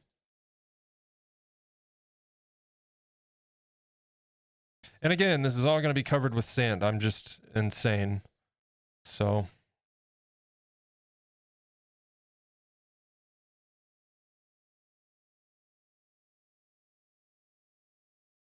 met my ex-wife in an exotic animal rescue. We were both volunteers. She used to say she rehomed me.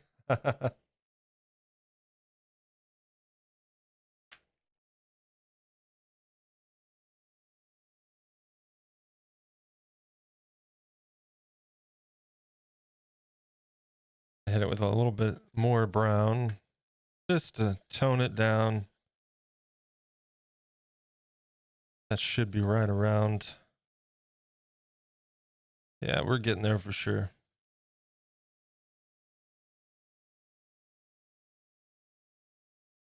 I'm much happier with that.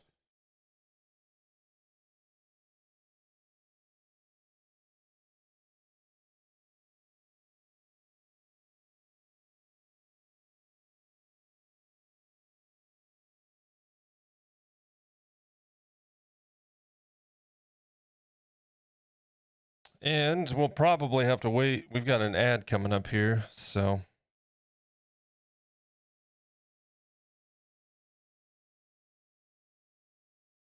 scrape as much of this paint off as possible.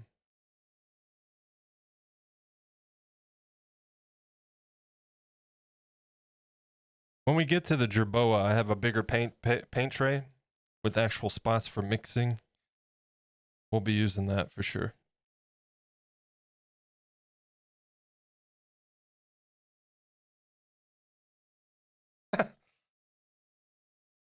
Insanity is just like sanity, only better. Right. Yeah, we'll come back and start on that after break for sure. We do have, you know what? Why don't we start with these guys?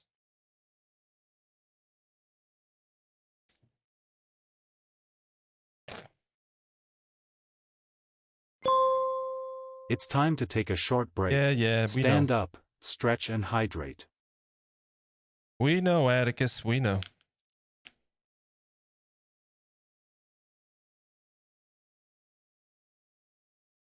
Worst 10 minutes of my life. Need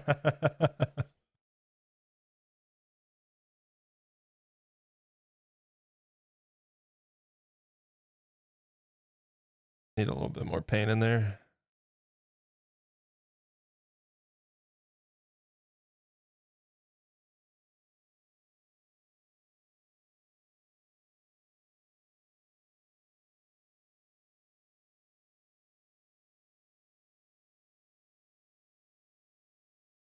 I might even hit these guys with a little bit of gray since they're rocks, maybe. I don't know. We'll see.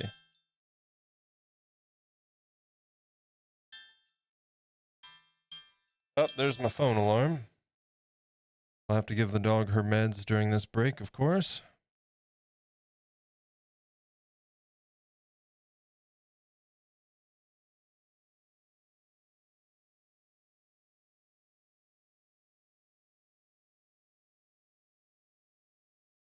Yep, that's coming through.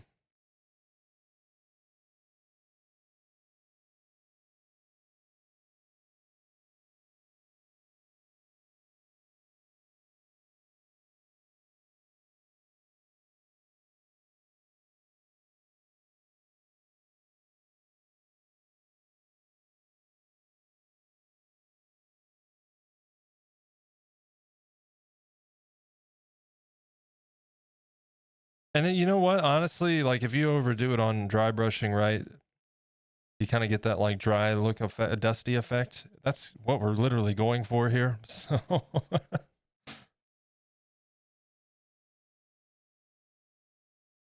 no, it can't be too much dry brushing here.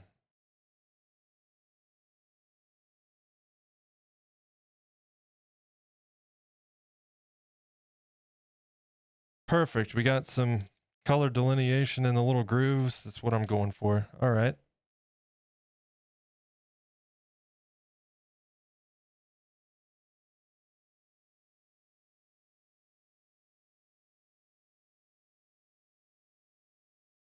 Sounds like you didn't stick with it. Dad would have called you a quitter. I've been called far worse. Oh, man.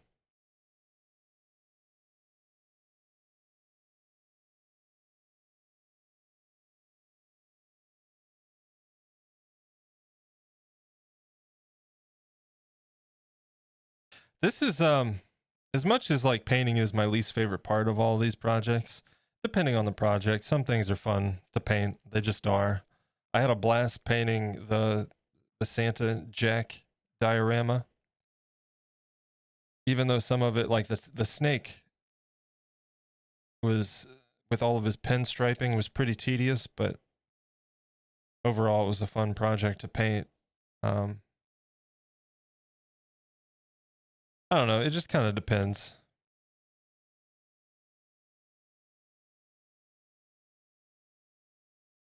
I do enjoy working on diorama bits. That's fun.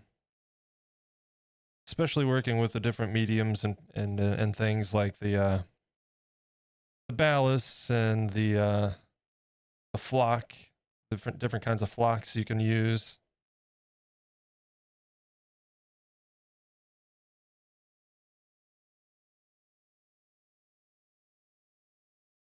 One of the things that I've wanted to do eventually at some point in the realm of dioramas is do some foam board construction, make a miniature version of a building of some kind. Whether or not I do that on stream, we'll see.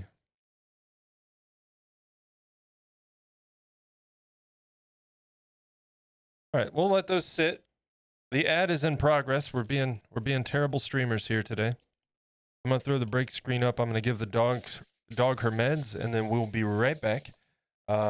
Probably not gonna beat the ad at this point. So I'll see you guys in just a moment. Thank you so much for being here, and we'll continue on when I return.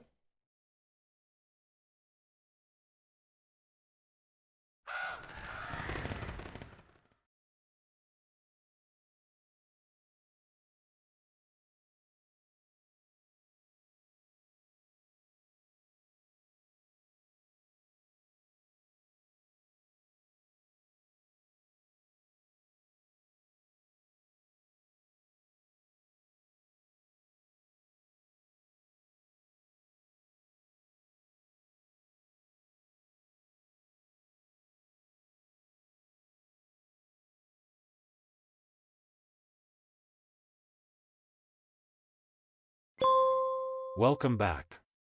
Let's get to it.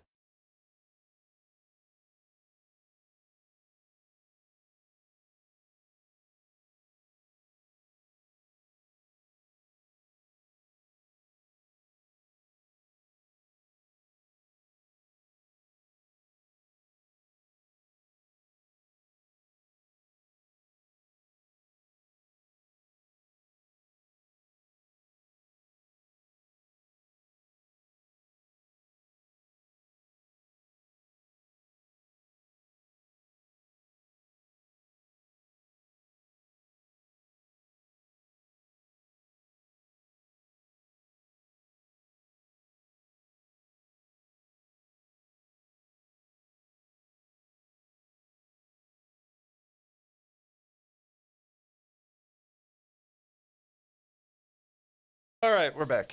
Sorry about that, guys. Again, I kept talking and kept painting. Next thing I know, the ads were already rolling, and I was leaving for break late. So I got the dog her meds and hit the head and back to it. So we're gonna start with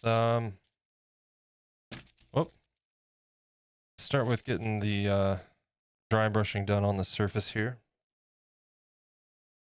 But I'm going to join in on the fun.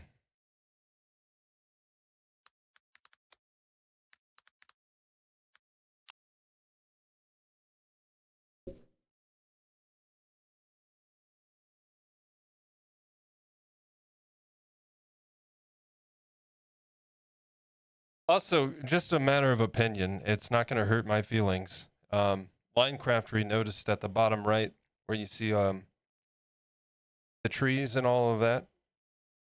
Hey, I landed. Look at that. There's birds flying around on the trees. So you know you do not have bugs in your monitor. Don't worry. This song really rubs me the wrong way. What?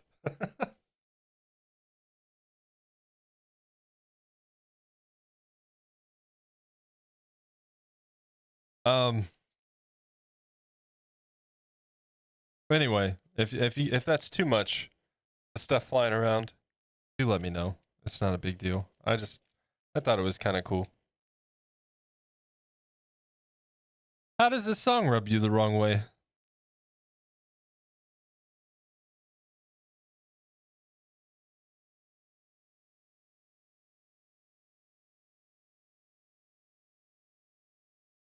Somebody hates Alabama.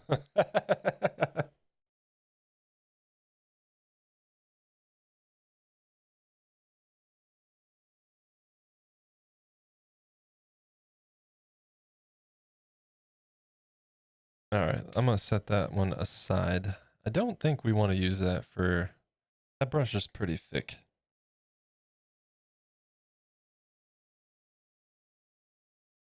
Looks amazing. It's not too much.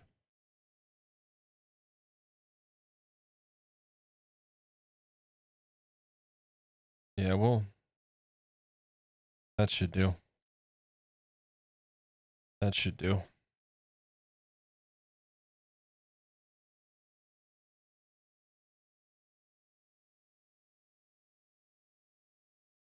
Oh yeah. That'll work. That'll work just fine. Let's abuse another brush, shall we?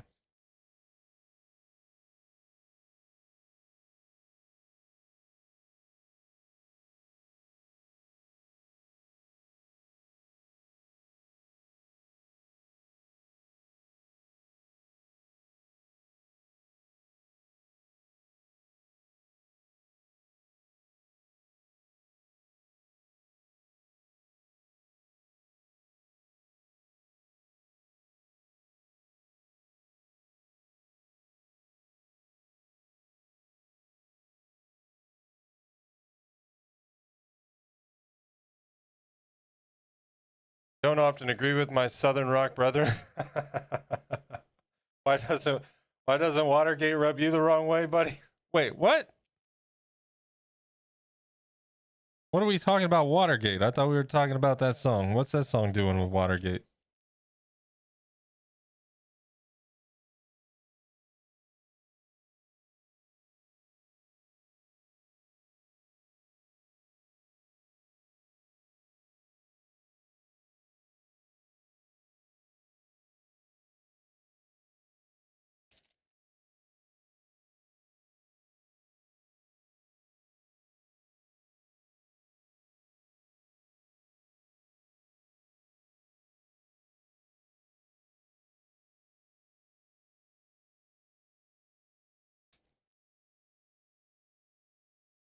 But Ezra, we're also talking about me. If the song is an outright burn it all down, then I'm not listening to it for political reasons, my dude.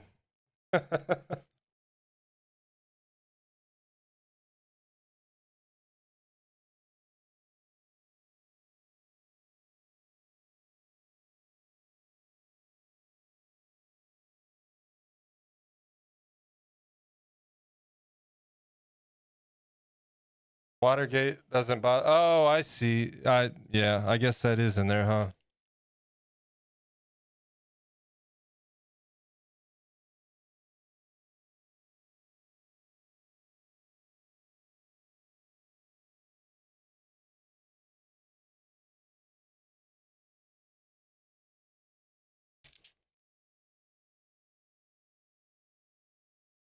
I think this is going to work overall. Like I said, it's going to get covered with sand. It really doesn't matter, but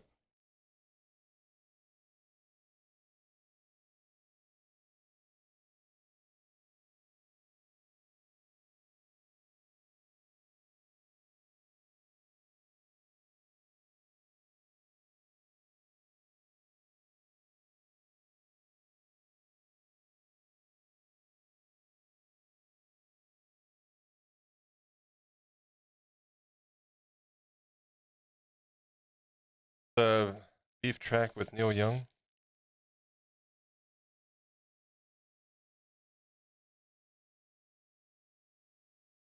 I did not know that.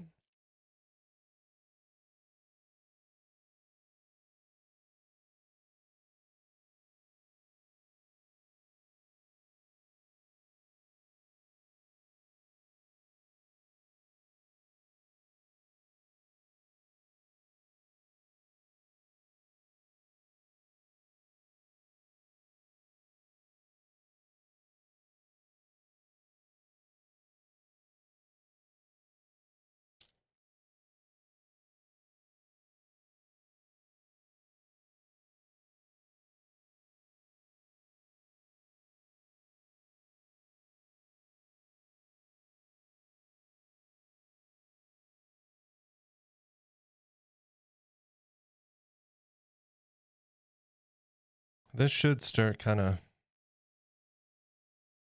brightening up a little bit as we continue to go over it. Like I said, I'm not going to put a lot of time into this because it's only there to serve as an undercoat to the sand that's going on top of it. So no sense in trying to like make it perfect, you know. Just perfect enough that it looks right if it shows through the sand.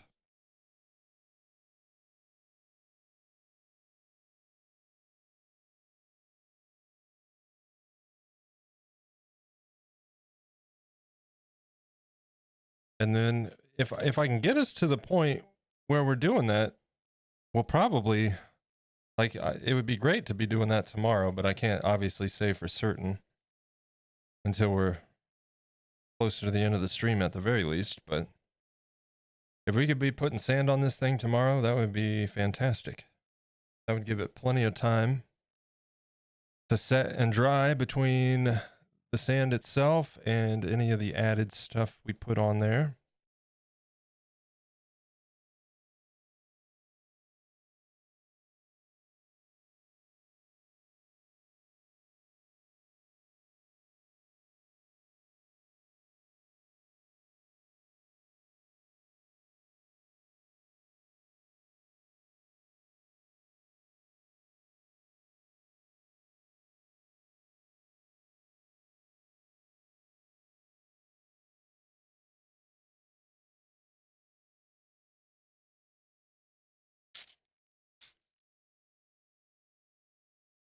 Of course, we'd have to attach the rocks. There's that.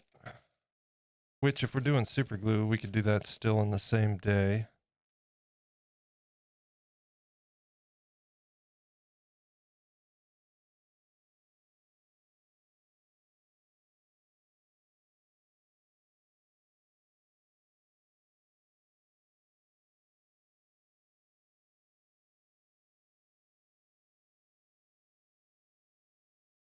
It kind of just all looks brown on camera, but I assure you,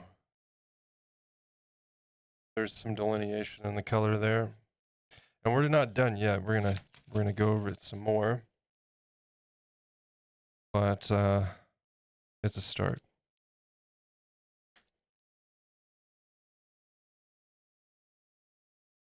There's no perfection in nature. That's what makes it perfect. Yep. Yeah, Andy, we've been talking about that through the sculpting process with him, you know, because and I know there's plenty of us out there that are the same. In fact, the conversation was being had because someone in chat was agreeing. Like, I won't name names in case I'm wrong, but yeah, my eye always looks for symmetry. So that obviously a good thing in some cases, but when it comes to like sculpting him, I had to keep reminding myself it doesn't have to be a mirror image.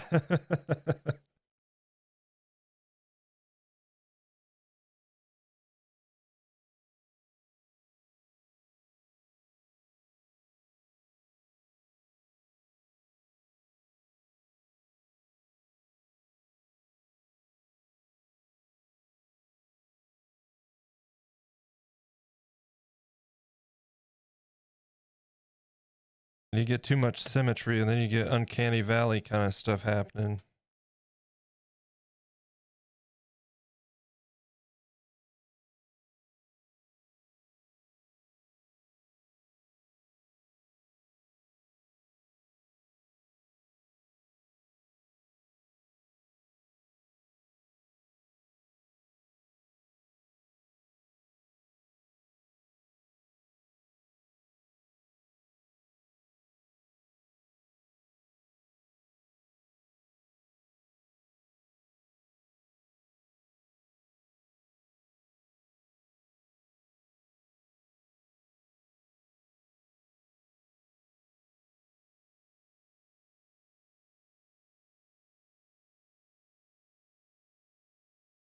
Might do something a little bit crazy here in a minute too. We'll see.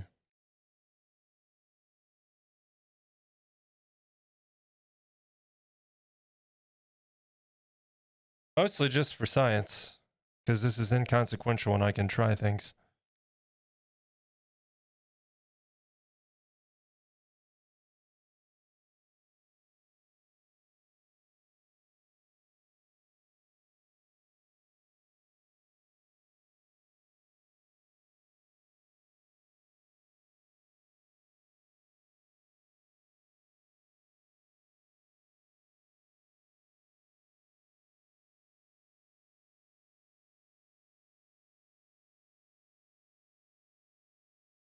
And you don't really get those opportunities too often, do you?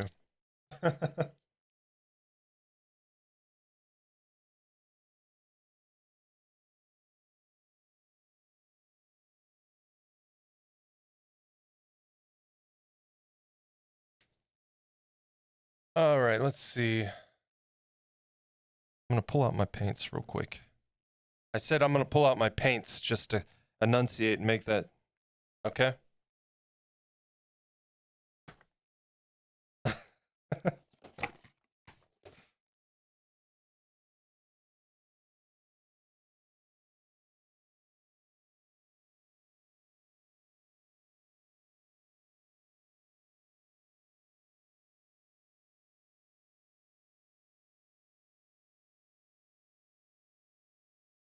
Um,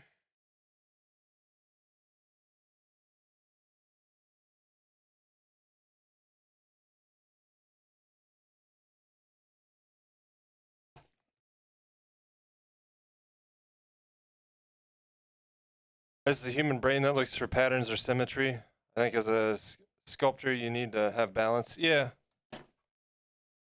Yeah, because there's certain aspects where that really serves well, you know.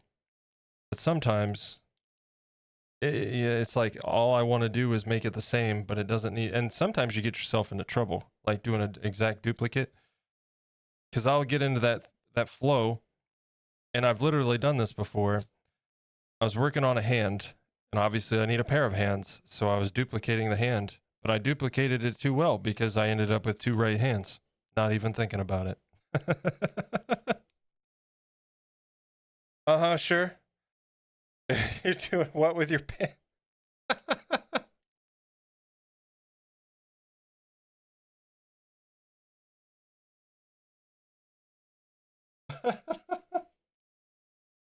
Oh, Lord.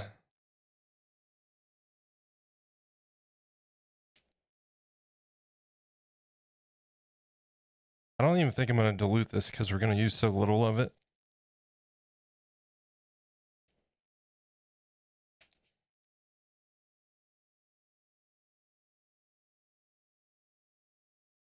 Come on, just a little dab, please. Thank you.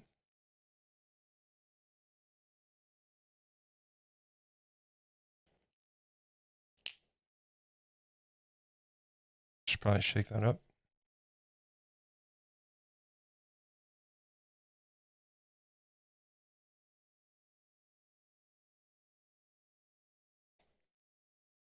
I don't know why I'm doing this. It really truly does not matter, but again, I have an opportunity to play around without consequences, so screw it.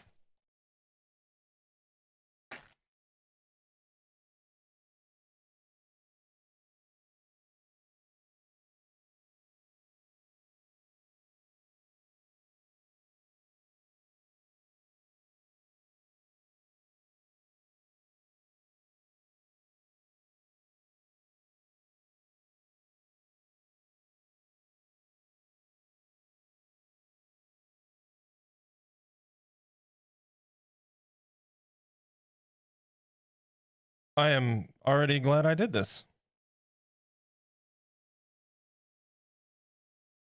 Adds a little bit more redness into the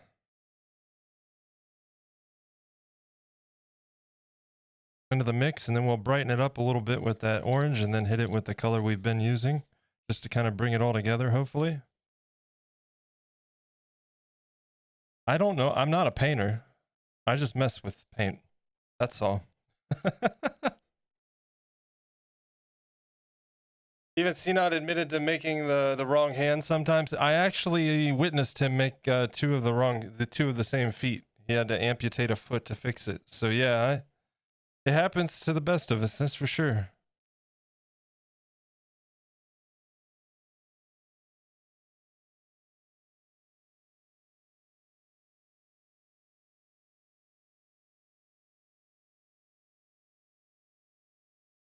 Thankfully, I caught mine before I had to do any amputation, but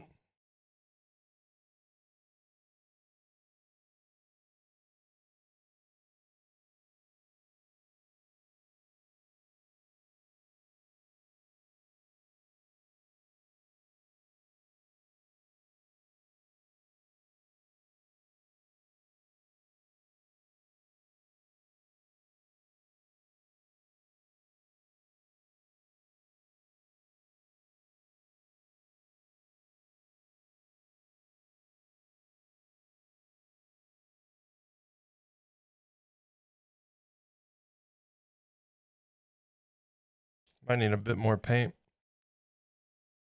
I wasn't sure if I like it.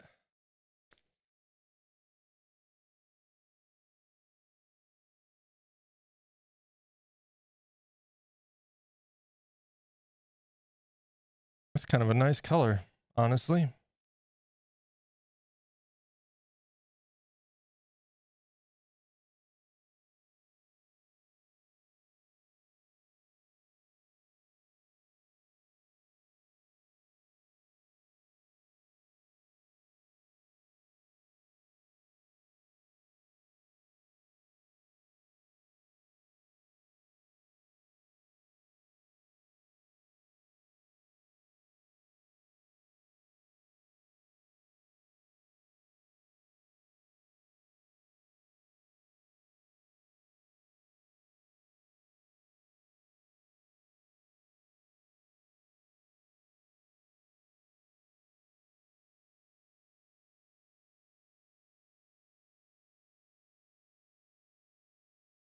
Obviously, it doesn't have to be an even, and we're talking about dirt here, so.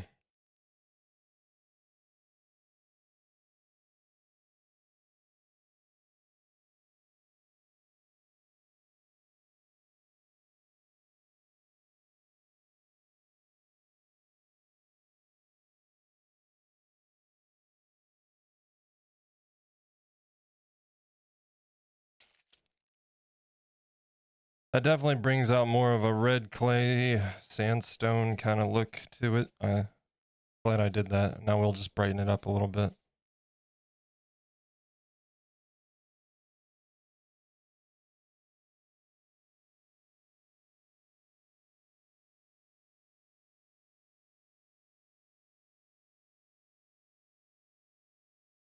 Let me get caught up on chat. So when you made the hands, did you put on what's up, Grant? A Matthew McConaughey? Hey, what? Put on a Matthew McConaughey.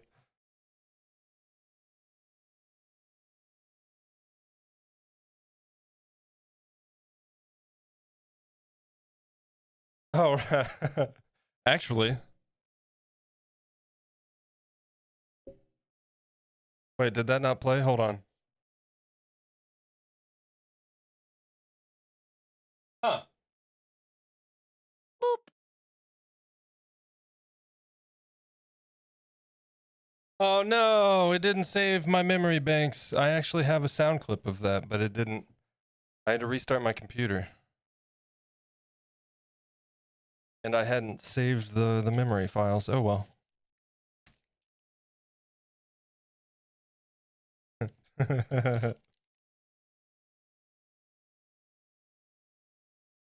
Okay, let's hit this with orange. Grant, I hope you're doing well, man.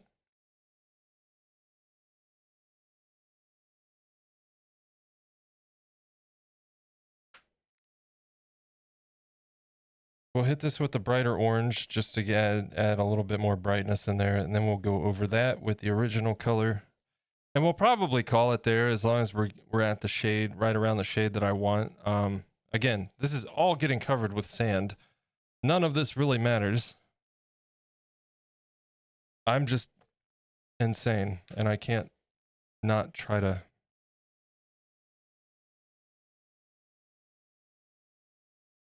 keep the color underneath consistent, or at least representative of what we're working with here.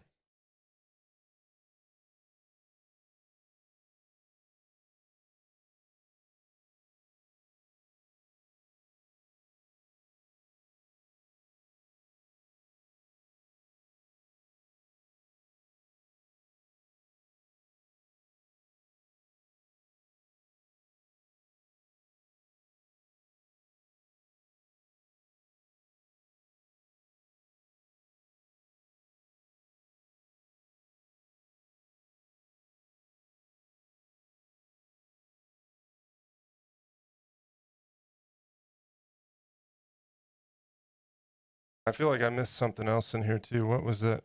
How long have you been sculpting, Andy? I started sculpting with polymer clay specifically when I was a kid. I used to enjoy just messing around with it and making stuff. Each year for a good while, each year I made stuff to enter into the fair, like the art section, art, whatever at the fair. And then I just kind of stopped. I got into digital arts. I wanted to get into filmmaking, which started off in elementary school and kind of was cohesive with the sculpting bit. I wanted to do special effects, like monster masks and prop building and stuff like that, right? That later evolved into more of a desire to be. I got into theater in high school and enjoyed that, and not only theater and like on the acting sense, but on crew. And that kind of led to I wanted to get a little bit more involved in like directing, the production aspect, also acting.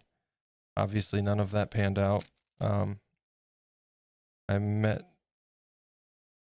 the wrong person and made the wrong choices in my life, which is what it is. But I only found my way back to sculpting. I take that back. I sculpted a few things with my kid over the years. Got some polymer clay and sat down and made some stuff. But into 2022, it was that fall, I kind of started playing around with some clay, and Minchie saw something on Instagram and she liked, and I was like, well, I could probably make that. And so I did. And then she kind of encouraged me to keep going with it. And here we are. I really went hard on the YouTube stuff for like 8-9 months, somewhere in that ballpark. And it really burnt me out last summer, June, July. And I had to take a break, and that break turned out to be a bit longer than planned. And when I finally came back towards, a little earlier this year, that's when I started with the streaming stuff. So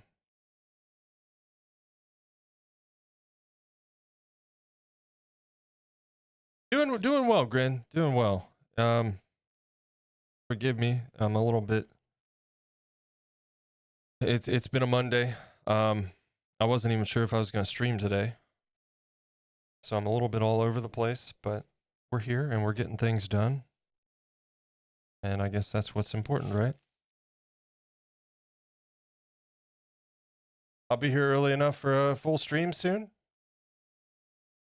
Oh, what, you got a schedule change coming up or what? I will probably be changing my Mondays to be a little bit earlier, because right now I typically stream 11 to 5 on Mondays, or at least that's what it's scheduled. I think Mondays are going to be a little bit earlier, and then Tuesdays a little bit later, just because Tuesday mornings are not a good time to stream, at least from my experience.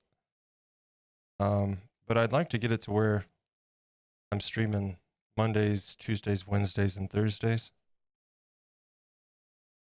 And then, you know, if there's a chance of a weekend stream, we'll make that happen. But other than that, that gives me the weekend to just handle things that I need to handle around the house, you know, mowing and all that fun crap.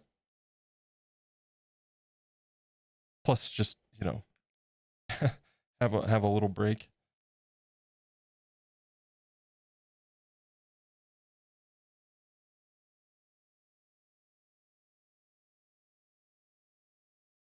Official guitar solo tabs. Nice, Hugh.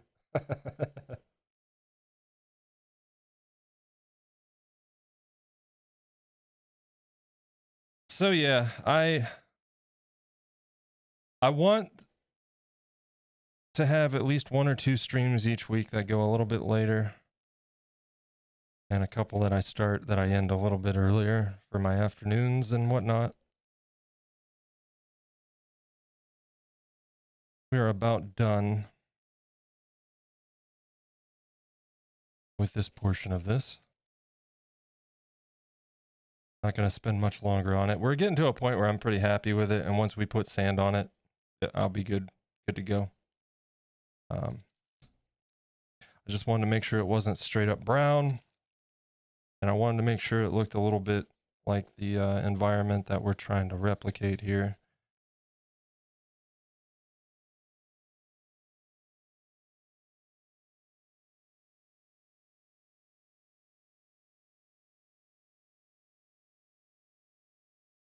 And I think we're at almost to a point where it's good enough. It's good enough to be covered in sand, you know?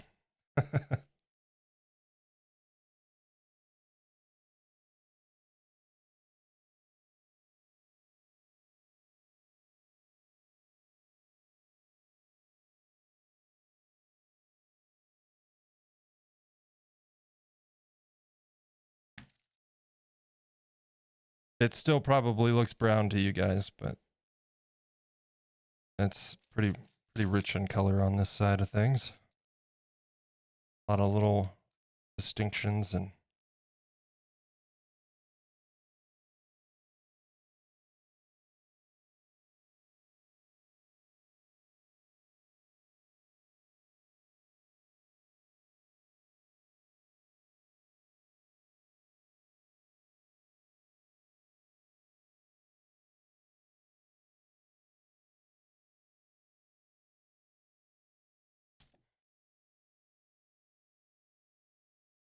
it's getting hot in here. I'm sweating.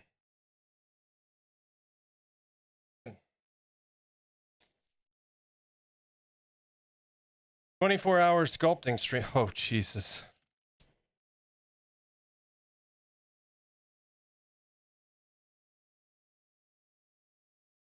I do have an idea, though. We've been talking about, you know, eventually I want to get a project lined up that gets me set up to try molding and casting. And then we can duplicate that piece and make it available for purchase. I also got an idea. You know, a lot of people seem to like my candle or my little candles that I've made. What if we've also got a lot of people that kind of partake in the herbal supplements, right? What if I combined my candles, you know, the creepy faces or what have you? And what if we did something along that lines with a stash jar with like characters, you know, faces and whatnot? I feel like that would be something that we could do.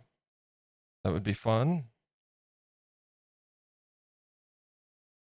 I need to find a source for some glass jars that I can cover in clay. Right? And something preferably with a nice lid to it.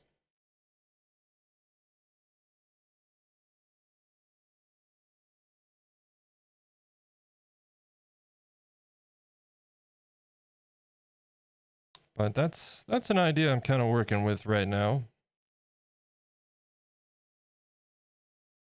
Because I would, you know, I definitely want to do more big projects like this. But I do want to mix it up, as I've stated.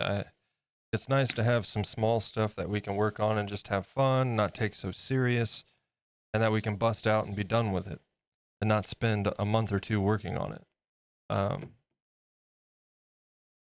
So we'll have some smaller projects along the way.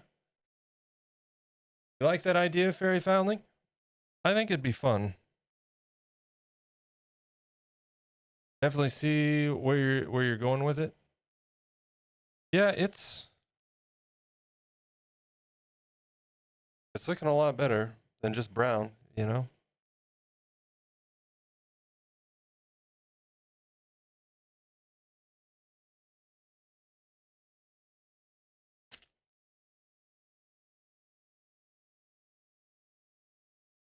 I almost wonder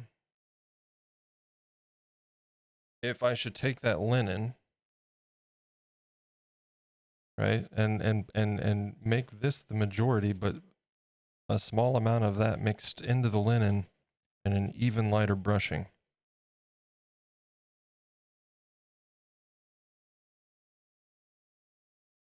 Again, not that it matters at all, but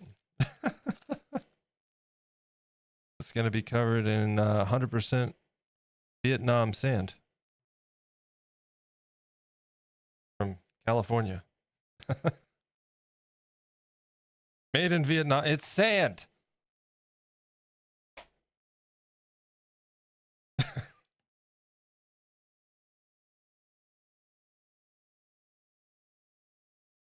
do you mean you made it? All right. Let's try that. Let's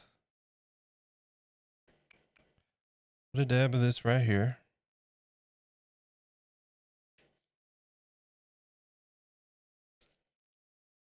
I'm gonna get some of this on the brush. Mix it up.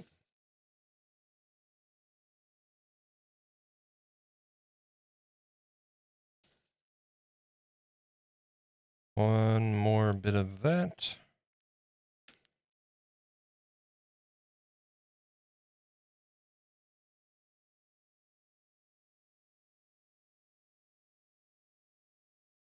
And I'll tell you what, I'm going to use a bit of medium on that just to give us a bit more to work with.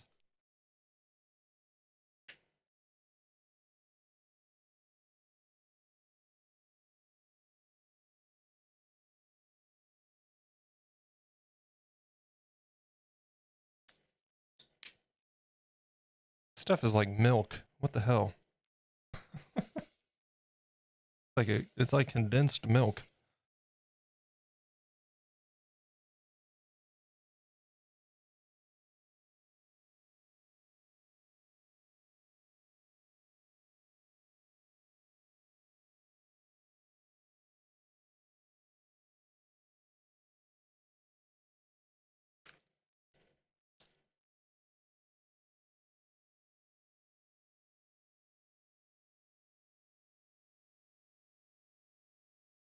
All right, I'm going to try to dry off this brush as much. It'll still be damp, of course, but I don't want a bunch of excess liquid in there.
I think this might be what it needed.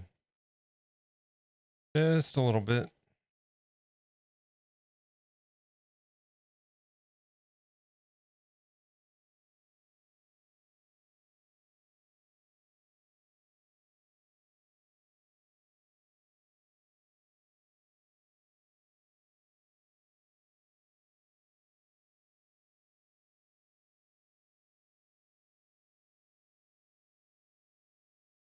Yeah. Yep. That's better.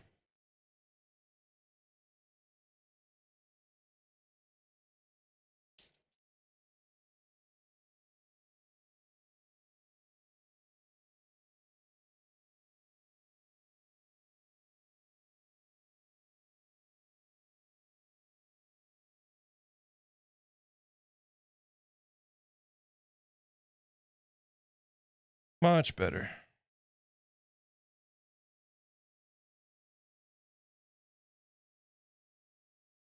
We'll hit the little pebbles with this as well, because that's where we're moving to next. We probably should have been checking to see if we could swap those over or flip them over, but totally forgot.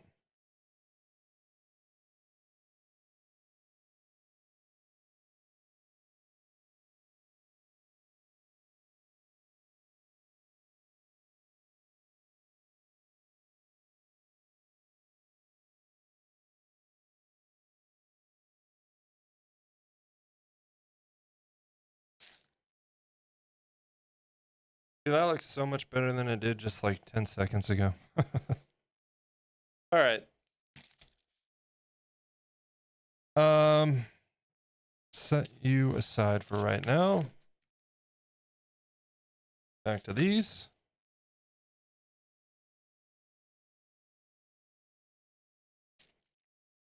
And we should probably go ahead.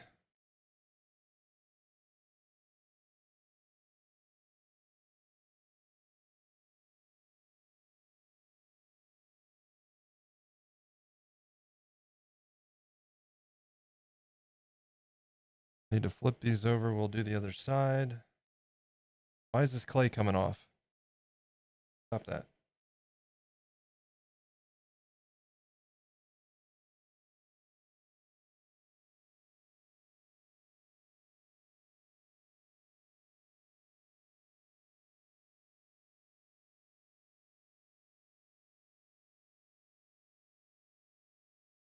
My clay method might be about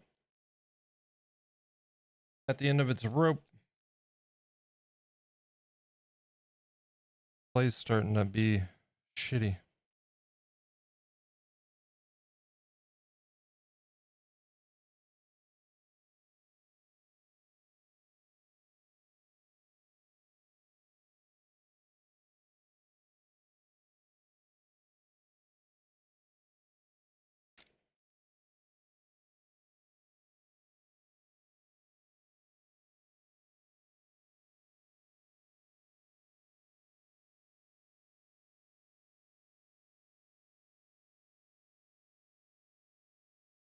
But hey, they're little rocks. It doesn't matter. All right. Where's my little brush? Right here. And then we were hitting it with this right here.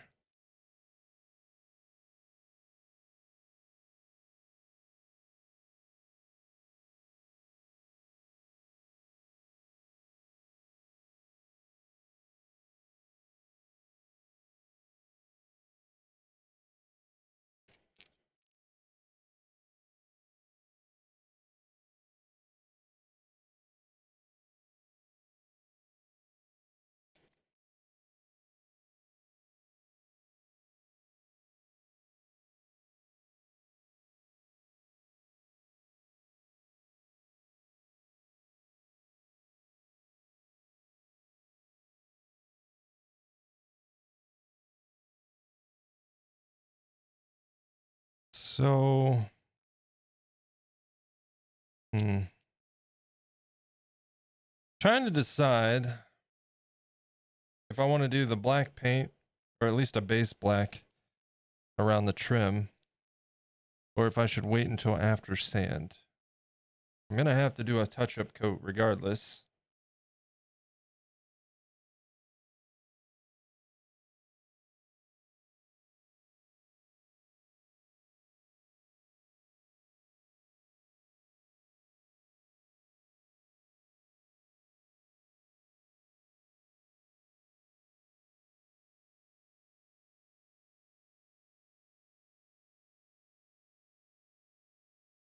I just don't know which would be easier.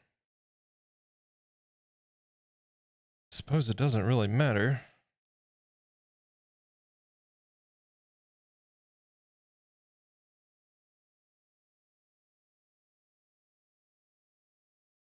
Might go ahead and at least get us a base on there. And then once everything's done, like sand and all of that, give it a nice wipe down and hit the black trim with a second coat.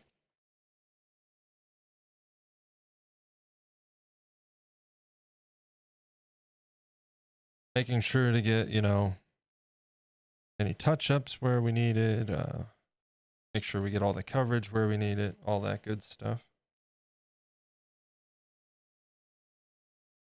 And then of course I'll paint the bottom black as well before we put felt on the bottom, but the felt will be, ah shit. No, the felt's going to be the last thing I do. What I'll do is I'll put the base down on top of the felt. Matter of fact, we might do that today. I have a white crayon that works perfectly for this, and I'll just outline the base onto the felt, and I'll cut the inside line of that outline. And then any trimming that needs done. But we won't put the felt on until last, right? Yeah. I think that's probably how we'll do that.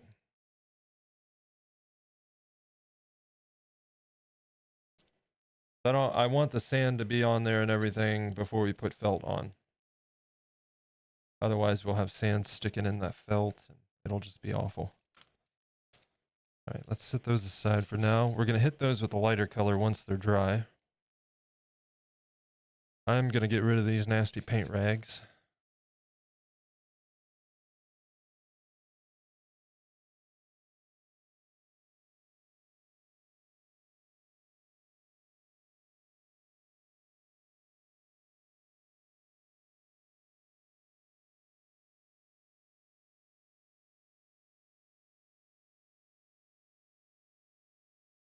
I said we weren't be streaming for 3 or 4 hours today, and I was wrong. Because we are approaching 3 hours. I figured we might as well finish up where we're at. We have a break coming up though. 11 minutes. Why is the preview? Did the stream? We didn't drop.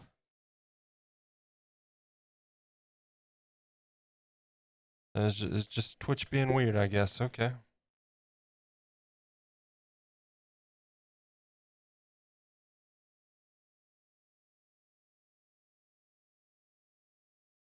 And then tomorrow we'll probably attach the pebbles.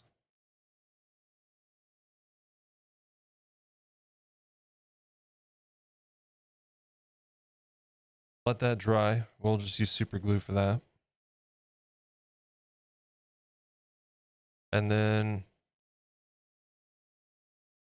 maybe we'll very well start covering it with sand tomorrow.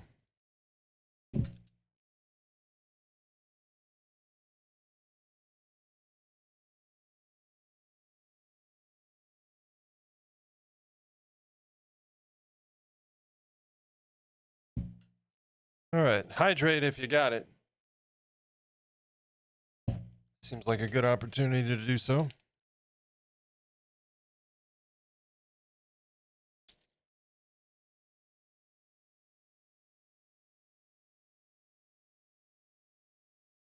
I'd say we're at a good point. My question is, I'm curious if any of this cracking is going to show once I add sand. I suspect, if at all, not much, but I figured it was worth a try. In fact, I kind of gave up on it, but we'll see how it pans out. We're going to start with the bottom. And I'm not laying that flat down on the confection paper. I typically use the confection paper when I'm painting. It's just nice. Nothing sticks to it. It's cheap. If I need to, I can put it under my Sculpt and put it in the oven, you know. But laying that down on top of it is just going to cause the paint to smudge and get shiny and stuff. So we're not going to do that. Hey Dex, what's up, man? Welcome in.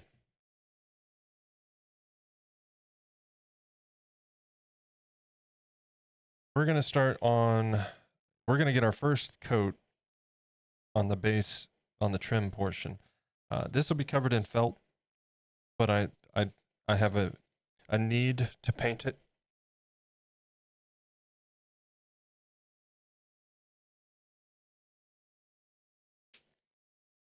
I can't not paint it, so we're gonna paint it.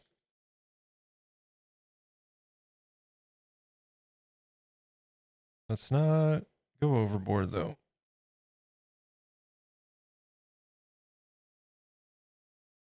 Actually, I am gonna add a little bit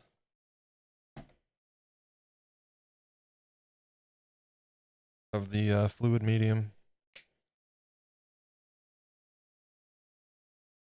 Yeah, just make it go a little bit further.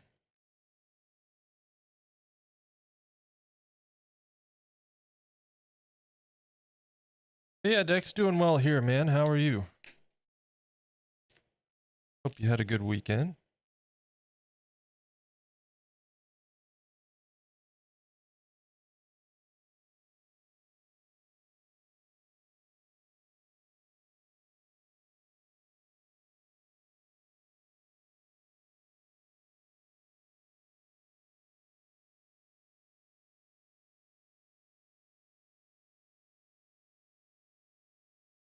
Exhausting weekend? Too much excitement or too much work or? We had a pretty chill weekend. Went to see Twisters on Friday, but after that, actually Saturday we went and ran a few errands, but other than that, we just kind of hung out, went for a walk on Saturday and played some Fallout. Twisters was good. For anybody that may be curious, we enjoyed it. It was a pretty good time. You know, don't go in expecting like peak cinema or anything and you'll be all right. Go in expecting it to be a fun disaster movie and you'll have a appropriately fun time. I think they did good. Now, I cannot wait till this coming weekend because it's time for Deadpool finally.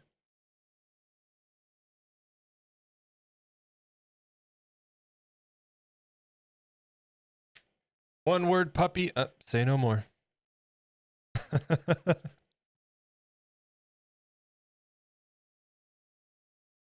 That'll do it.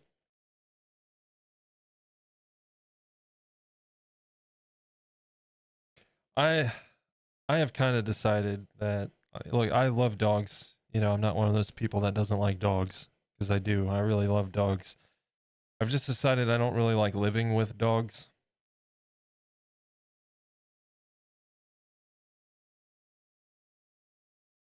So, I think after the dogs we have, that's all the dogs for me.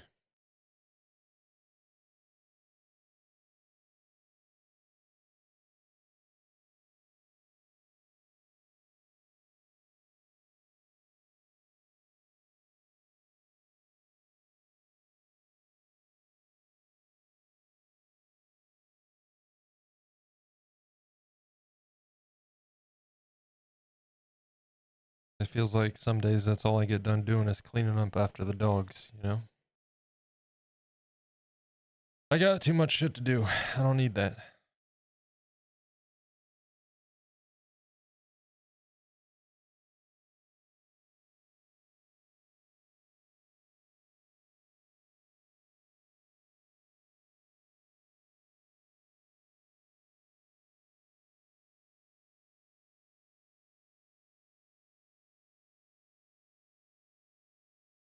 And you know, obviously not a great finish here on the bottom of this, but again, it's getting covered with felt. It does not matter. I'm just painting it so that it's covered. It's so I know it's painted.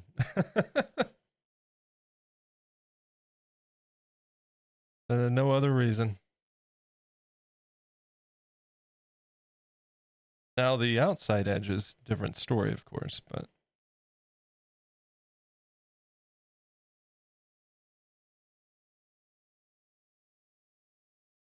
I can't not have one. Yeah. Yeah, like I said, I like, you know, I like dogs quite a bit. Um, I would love to have myself a wolf hybrid, as a matter of fact, but that's even more. Um,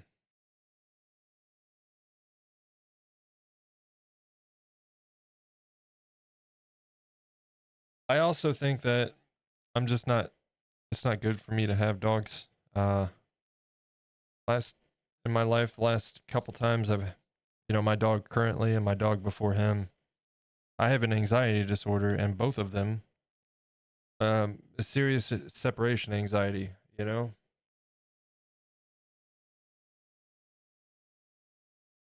which doesn't help me out any either.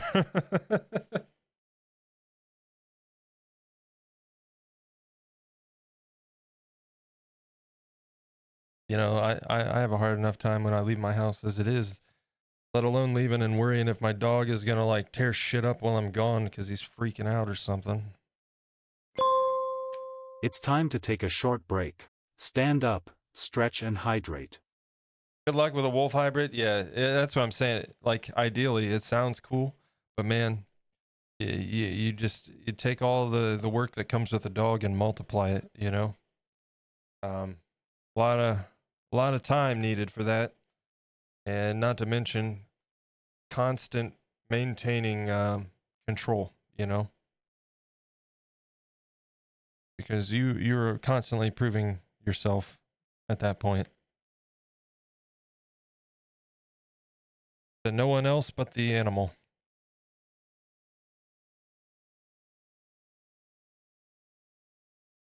And it sounds appealing. It sounds cool if maybe I had no other responsibilities or things to do. Not to mention, I think a lot of folks don't realize what kind of regulation comes in place with those animals. And you can find yourself, if you have to move, you can find yourself in a bad spot. And I don't really want to be limited with things like that.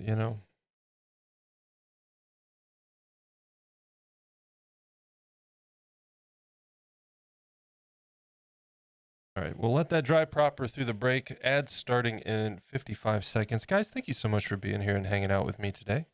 It's been quite a fun day in spite of the start of my day today, and we're making some progress. When I get back from break, we will go ahead and start painting around. Get a base layer.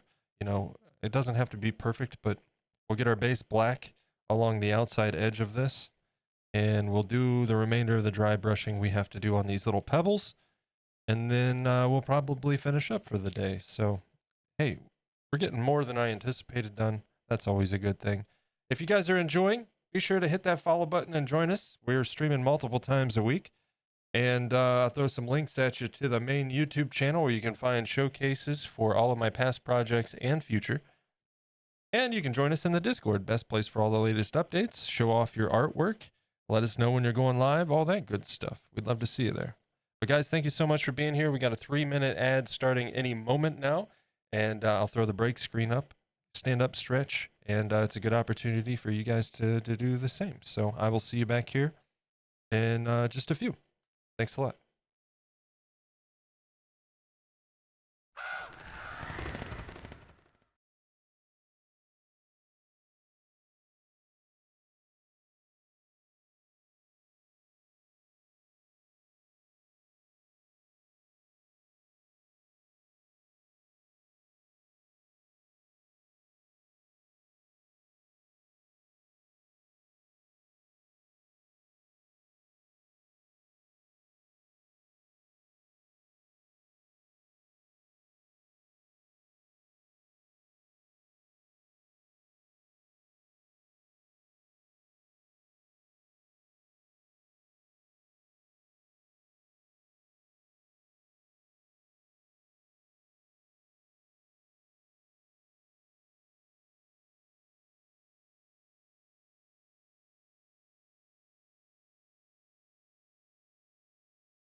Welcome back.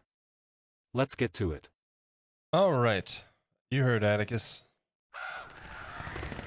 Let's do that. Anybody want to see our boy? He's hanging out watching. Like I said, we're gonna paint and finish the base, and that way, the base is gonna work in stages. Basically, we're gonna cover it with sand and a diluted PVA mix. I've got a spray glue for model railroads and stuff like that, specifically for the purpose. We'll hit it with that. Let everything sit and set and dry, marinate, all that good stuff, right? Then we're going to come back to it.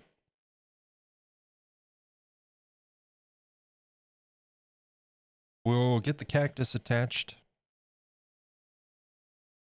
And we may go in with a dropper and some ISO, spritz it with ISO, and a dropper with some, a little bit of paint mixed in to some water, and go through just to get a little bit of staining into the sand. Spritz it again, let it sit. We've got some foliage and stuff to add a little bit of life to the base. So that'll get added and spritzed. That might wait till after the Jerboa is on there, we'll see. But the point is this is going to be very much a process, which is why we're starting with the base. That way we can be done with it when it comes time to get the Jerboa on it. And we don't have to let it sit or dry, you know, or any of that, so.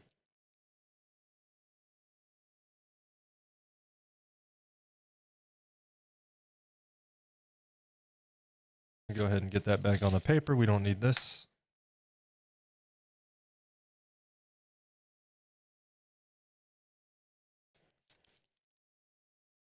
And we'll start. I'm going to start on the lower lip there, and I'll just kind of go around twice.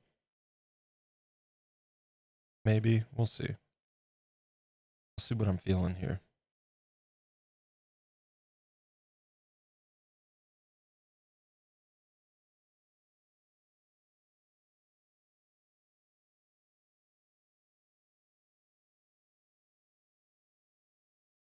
Maybe I'll just do it all as we go.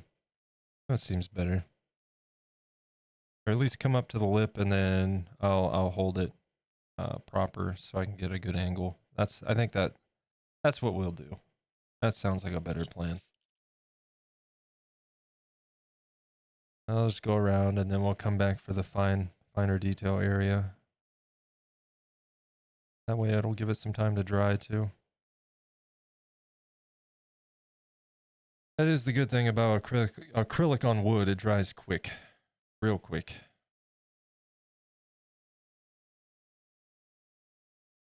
I tried to do a little bit of fancy artwork when I did my Mushroom King. If you've seen the Mushroom King, you know he's mounted on a plaque that hangs on the wall. And I thought I was going to be super cool and like do clouds and stuff in the background on the plaque. Yeah. Remember when I said I'm not a painter? Trying to do clouds on wood with acrylic, it was just soaking it up. I couldn't get any blending, so I said, screw this. It's going to be blue.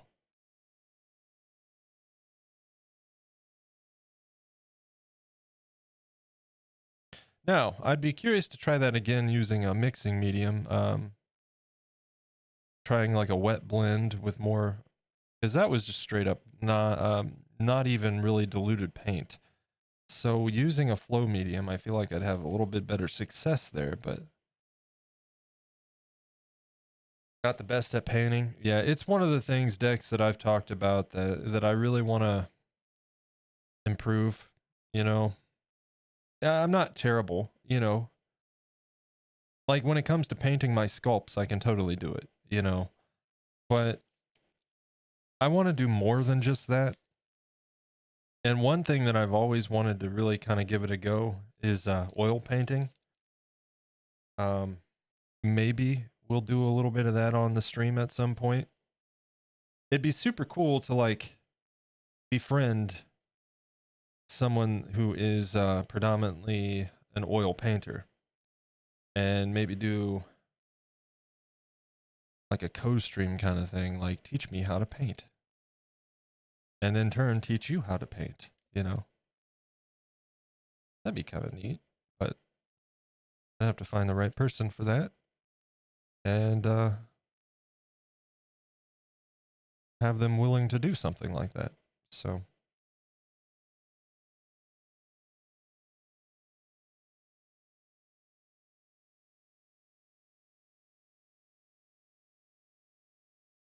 but that would be super cool if we had like an experienced painter and we could do a co-stream where they're like teaching not just me but all of us. Like that'd be kind of cool.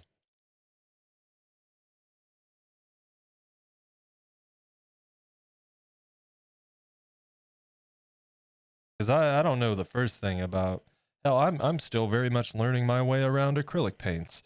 I don't know the first thing about oil paints,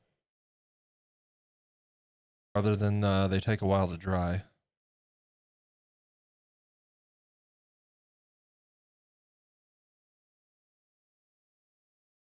Miss Cookies, she's partner, right? And like phenomenal. I think I follow her. If we're talking about the same person. Really kind of a dark theme to her artwork. I love it. I love it. Like some of the stuff that I've seen her painting, if I'm thinking of the same person, looks like it belongs like on a Tool album, you know?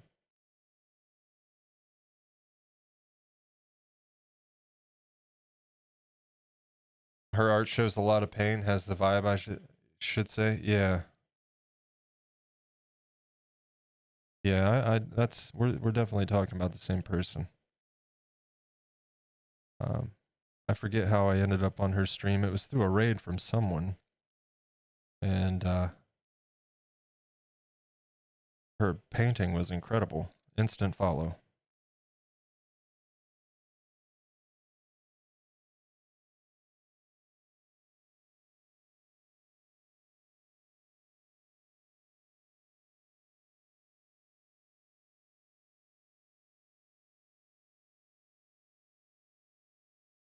And maybe one day, if I'm not, of all the painting things, I am most intimidated by airbrushing. It makes no sense to me. I don't understand. About as much so as using a spray can to paint, you know? I'm just like, what? I do not compute. So maybe one day if stop being a chicken shit, I'll break down and buy a cheap airbrush set and give that a go.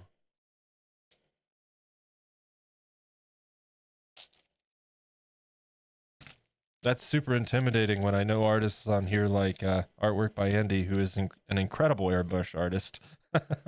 And I'll be lucky if I could airbrush a stick figure.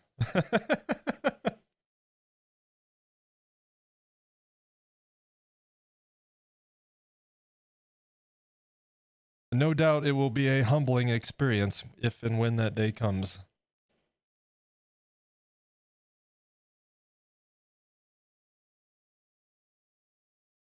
Oh yeah, yeah. I'm not sure if he's still lurking or not. Not gonna call him out, but we were taking a look at his recent piece that he did through the weekend, and if you haven't seen that, Dex, holy shit, dude! Like the shading and detail on it is just top notch.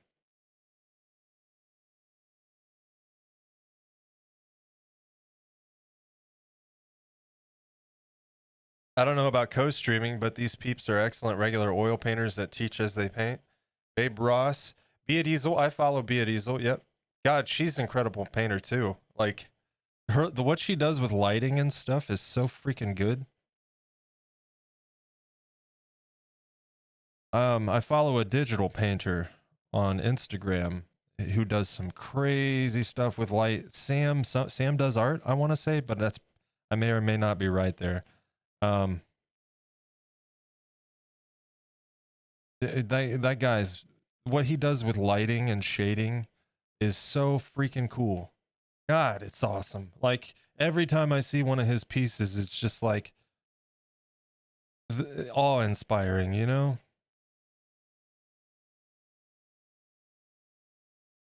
I'm really happy that I found my way back to art, chat. I'm not going to sit here and talk about my life, but because we've all had our trials and we've all had our troubles. And I've certainly had my own. And I found my place, myself in a place in life where, and you know, maybe that not, it won't ever change altogether. I still very much feel this way in a lot of regards, but I just was not happy with life and my place in this world and the world in general, and lots and lots of things, right? Just kind of biding my time.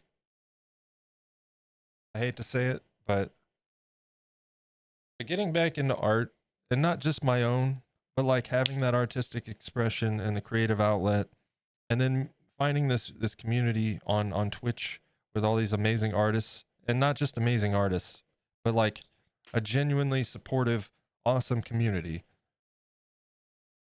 And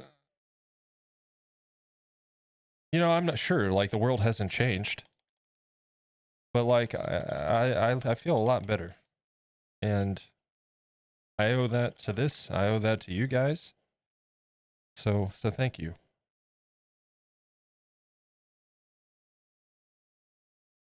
I've felt out of touch, we'll say, with the world around me for quite some time. And I don't feel quite so isolated.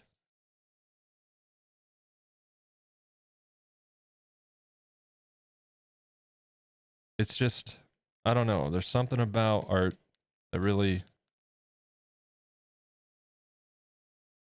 it's good for the soul, man.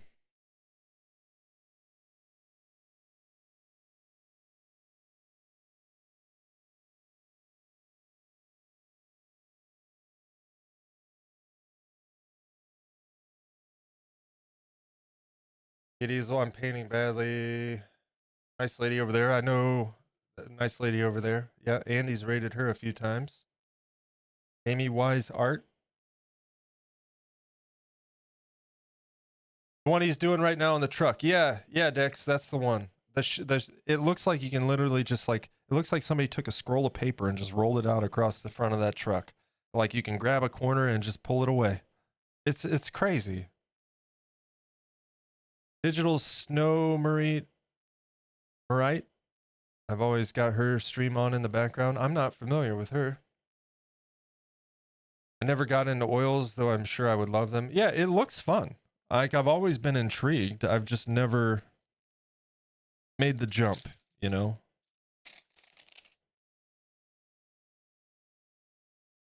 Because, you know, the channel's going to be predominantly sculpting. I don't think there's any question about that. I love sculpting. But, you know, when I was young, I drew all the time and I was good. Like I had stuff go to the governor's show. I've had stuff going on, like every art show, you know, I had a good selection of stuff in. And, you know, it's just high school stuff, whatever, but it's something, you know? And I always enjoyed it, but when I got into digital art, like playing around with Photoshop and stuff, I really just fell off the wagon with drawing. And I really want to spend some time with that here again once in a while. You know, maybe we could start doing an occasional drawing, just screwing around, sketching, trying to improve, and maybe working on some ideas for potential sculpts. That's always a possibility. Make it serve the general function of the stream kind of thing.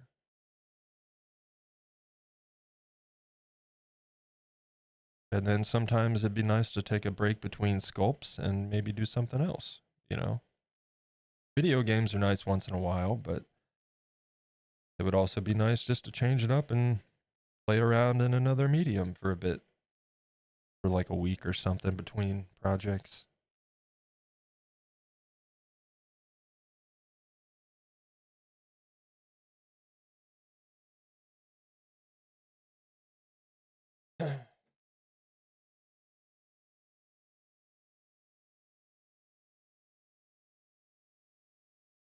My dad painted some oils.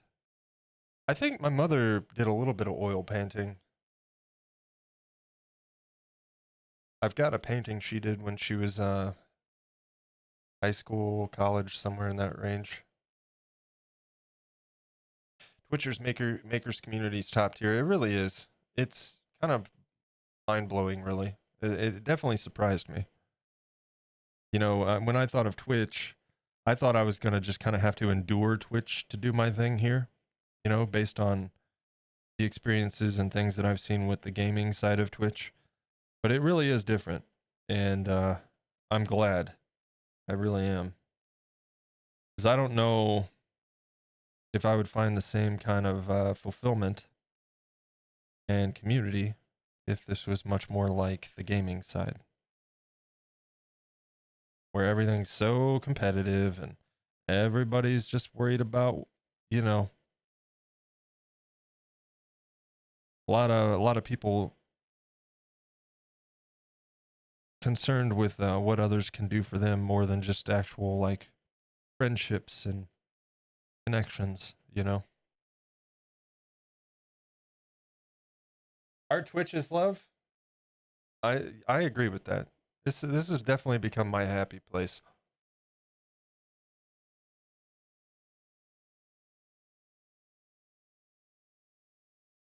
Always good to try new things. I definitely agree.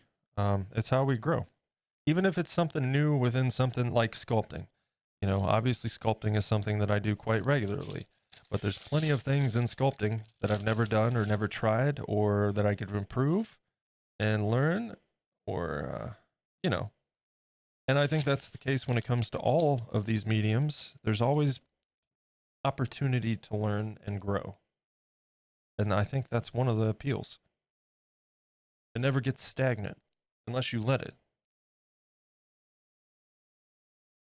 I am going to let that dry for just a moment, and then we'll go in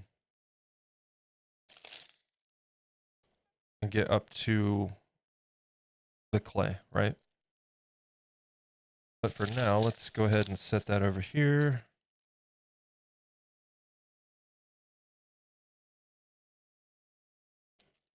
And we're going to get back to these. I keep calling them teeth because I always put my teeth in this thing in some clay when I'm. We'll get back to our pebbles.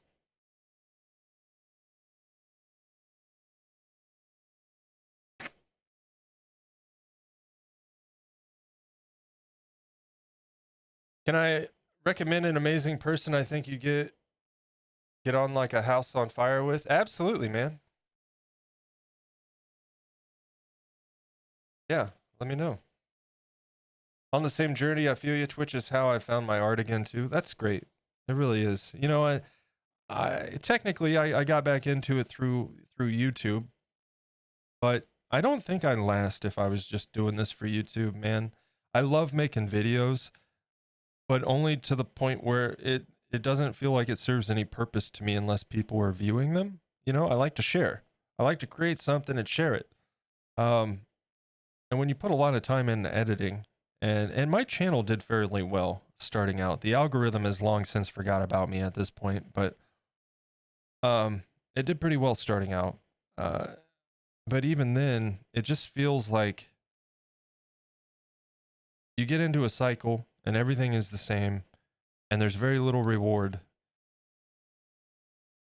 And then I start thinking to myself, like, I'm spending all this time editing and I like editing, but if that's time better served, it feels like I'm wasting my time, especially when everybody just skips to the end of the video to watch the showcase. So it became this whole inner dialogue where I'm just constantly like, and that's not fun, you know? I still enjoy editing and I still enjoy making stuff for YouTube, but this adds a layer, a level of freshness to it where every day is not the same, where every day I can come on here and have a new experience. We can learn something. We can be productive and creative and also have good conversation. And you just don't have that when you're talking YouTube, you know? So this, I don't know, like, you know, obviously when I came back from my break, I started with the stream stuff. And if I came back from my break and didn't do that and just went right back to YouTube, I don't know how long I'd have the fuel in me to keep doing that, you know?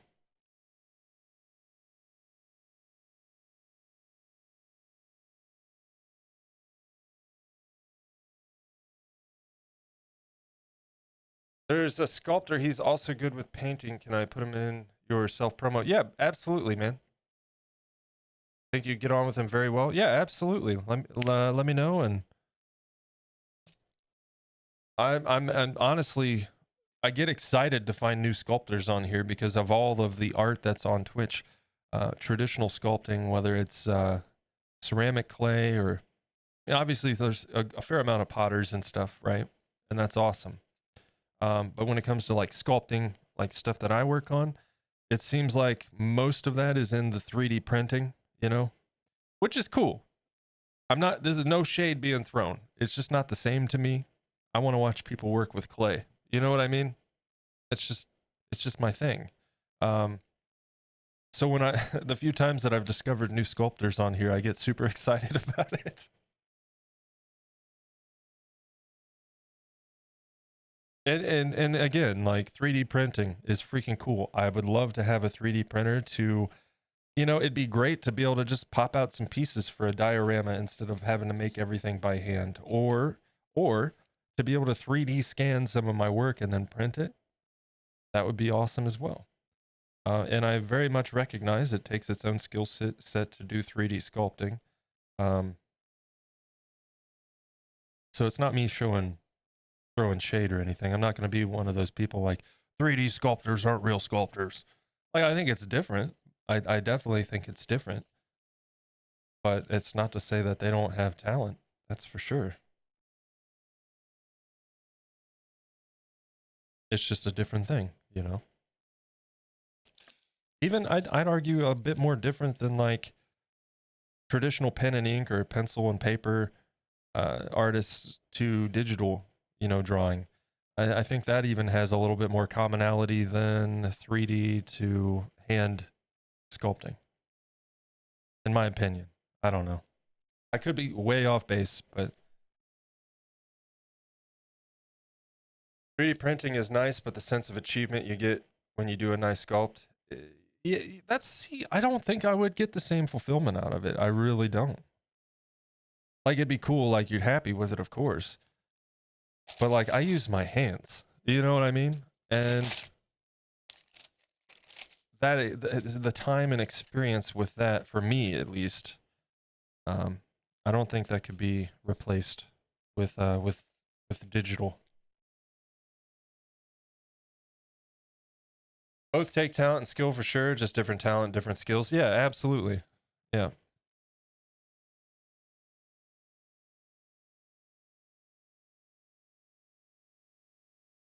Yeah, I definitely agree.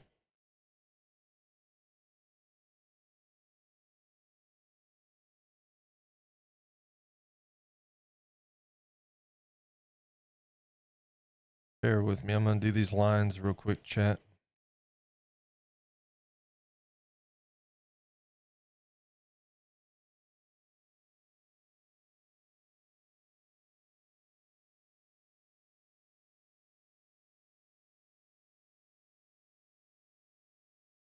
Okay.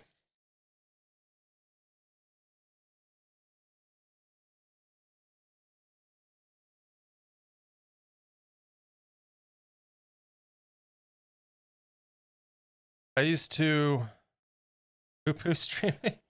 I just thought it was a bunch of Gen Z kids who wanted to put their face in front of a camera, be the center of attention. Yes, there are a lot of them. But there's so many people here who are bringing wonderful things to the masses. Yeah, I agree. I definitely agree.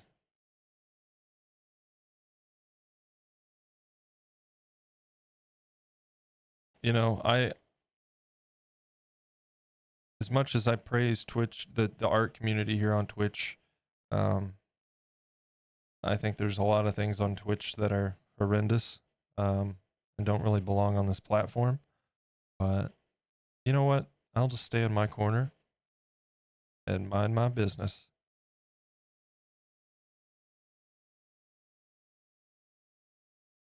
Seems like the best Best course of action.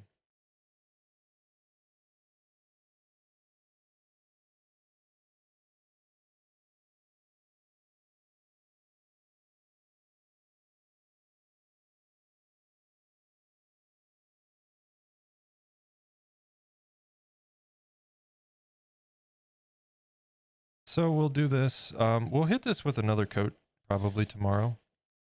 Like I said, we'll save the final black coat here for after we do the sand.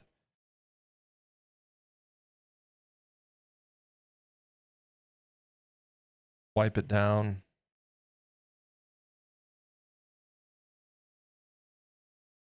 That being said, before we do sand, I do want to do a matte varnish.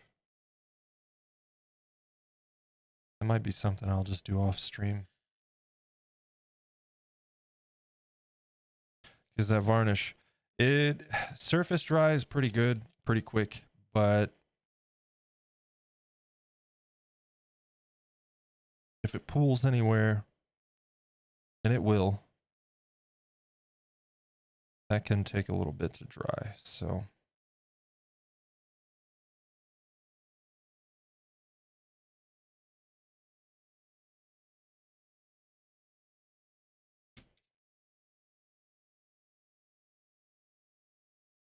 I will say I cannot wait for the opportunity to do another one of these bases with a wood floor like I did for the Santa Jack diorama.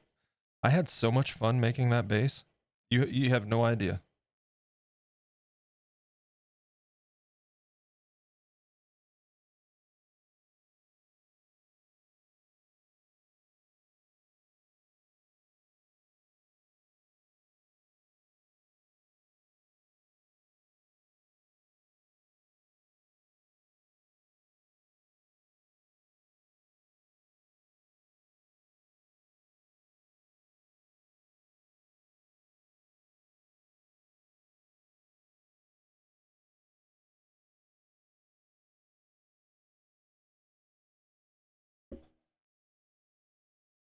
That's what I mean, handcrafted stuff, the achievement you feel is much greater. Yeah, yeah.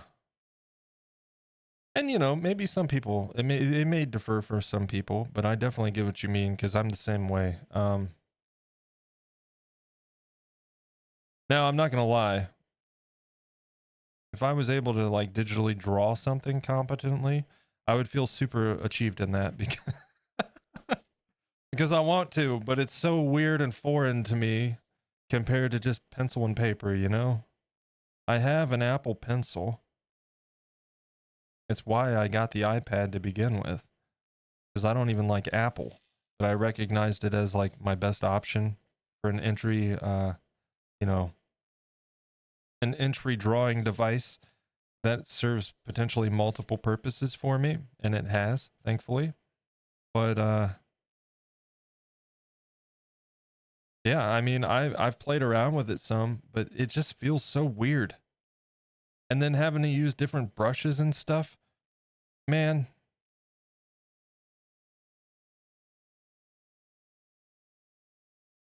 It just trips me up. And I know it's just a matter of I need to spend time with it. But, you know, like Linecraft and I think it was, we had a conversation on his stream about this. That time spent learning that stuff feels like I'm robbing time away from things that I could actually be accomplishing. And it's not right to feel that way, you know, because we owe it to ourselves to give ourselves time to learn. But it's very much a real feeling. And sometimes I think that's an important thing too, is just to allow ourselves the time to learn.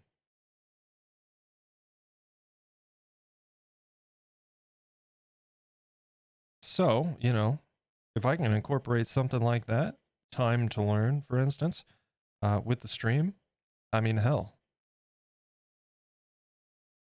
We could even make it a group exercise. That'd be cool. Like, hey guys, welcome to my stream. I don't know shit about what we're doing today, but we're going to do our best to figure it out together.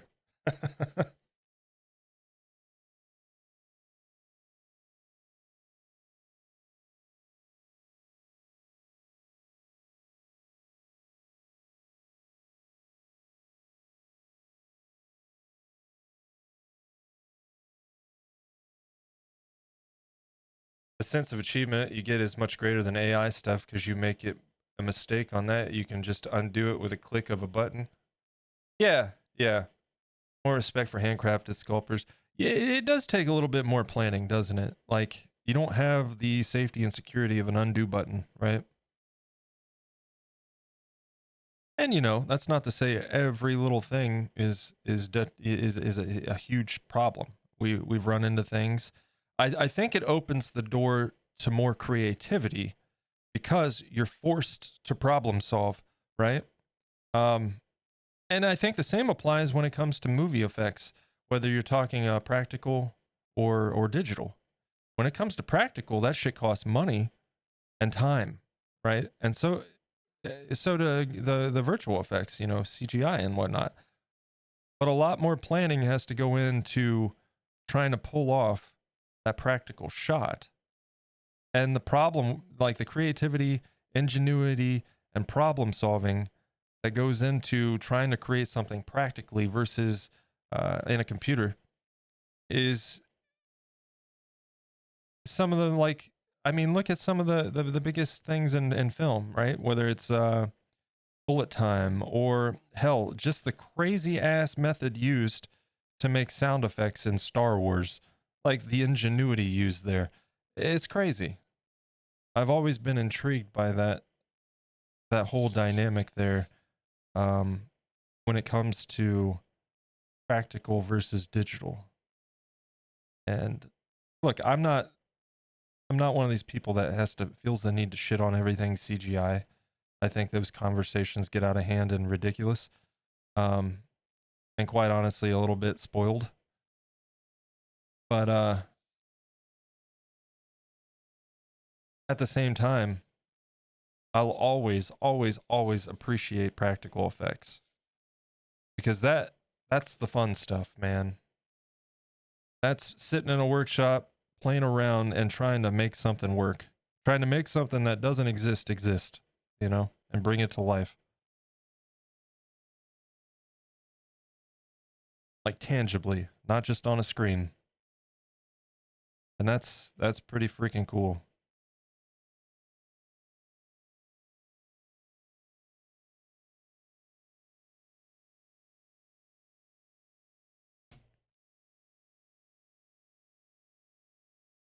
I got 3 3D printers, 1 filament and 2 resin, but I always admire handcrafted stuff much more. Yeah, that's I've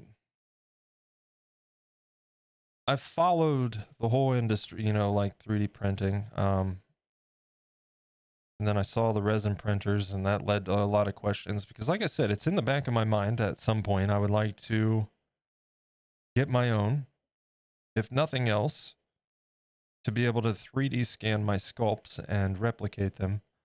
And that way I could sell pieces to folks for far cheaper than, you know, $20 an hour for a 200-hour project.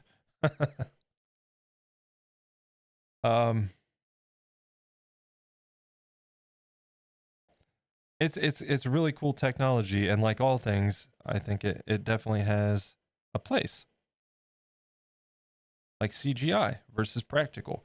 There's a place and time where CGI is more practical or more appropriate than practical effects, or it might be, let's say I'm working on a large scale diorama, right?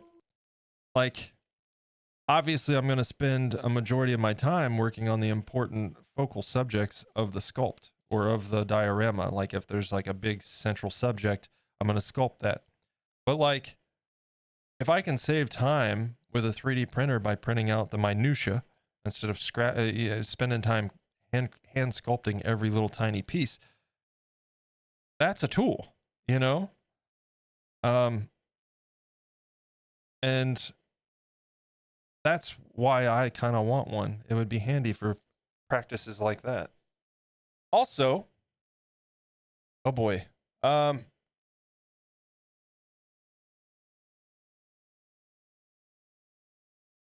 Suvishna, I hope I said that right.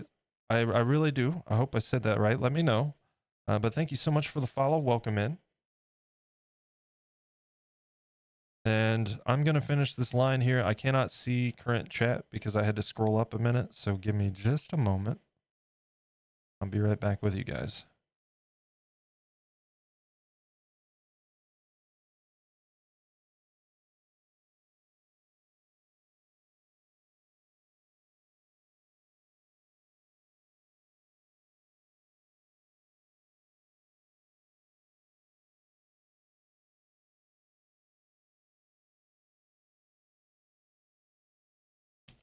It's definitely going to need a second coat. Humans have been handcrafting things for thousands of years. With digital, you can make it perfect before you print it. For traditional work, you have to live with your mistakes and make them work or remake it. Yep. I definitely agree. And you learn a lot that way, I feel like. But I feel the same way about jewelry designers. The guys doing it in CAD, printing and casting almost feels like cheating compared to doing it by hand, either by carving wax and cast or hand fabricating. Both have their place for sure, but I still get that feeling. Maybe it's the lack of an undo button when doing it by hand. Yeah, I get exactly what you mean, man. Because it's not like I'm not like, 3D printers are shit. You know, like they're not real artists, because they absolutely are. But I know what you mean. I definitely get it. It's like, man, I had to spend 200 hours working on this project. You know, and you can copy and paste in a whole side of the like, you can do one side of the face and copy and paste it. What?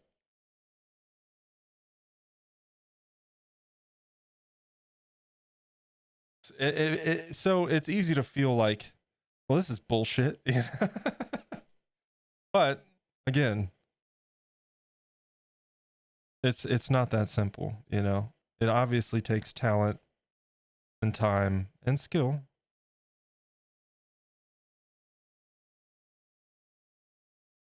It's just a different thing.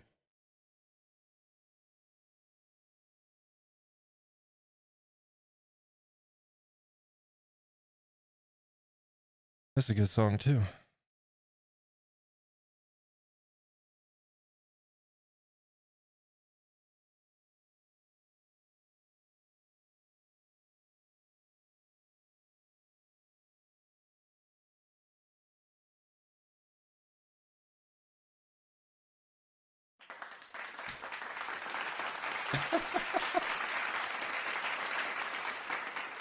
Jeez, I suppose they must press it very well.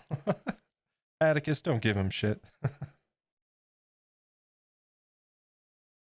My typing's so delayed. What do you mean?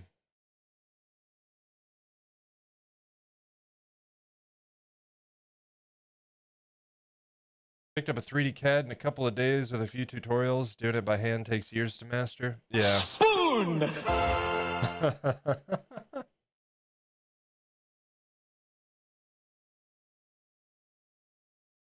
And Dex, did you mean it's delayed from when you type it to when it shows up?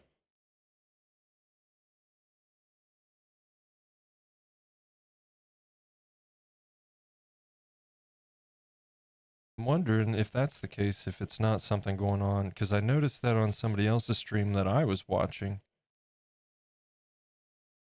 And I'm wondering if it has something to do with the recent... Well, I don't know if that would have anything to do with OBS or not.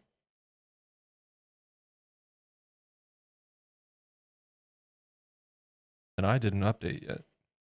I saw the whole client-side encoding thing, and I said, yeah, no, not yet. You not doing that on the first update. And I skipped this update for right now.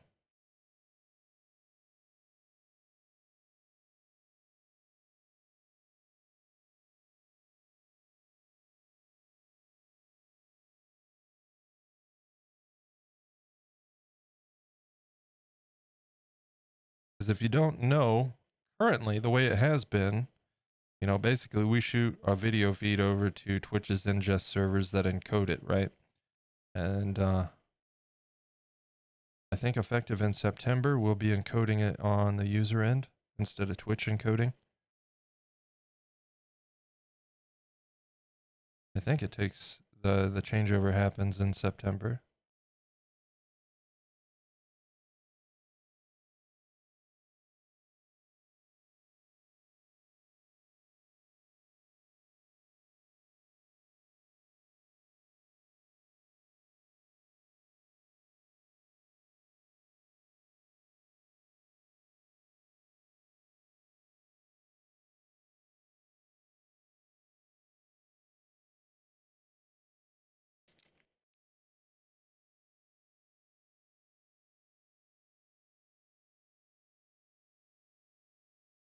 All right, we'll hit that. Like I said, that'll get another coat of black after we're done with the sand.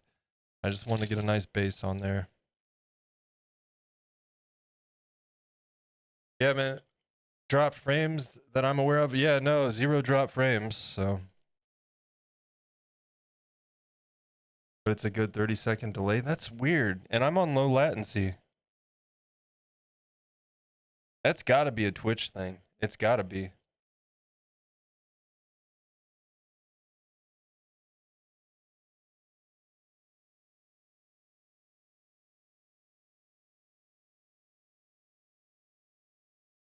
Oddly enough, the mobile version on my tablet has much better turnaround than on the computer. That's weird. You know what? Here's something that I've noticed while Minchie and I are both watching Andy's stream. She's on Wi-Fi and I'm hardwired.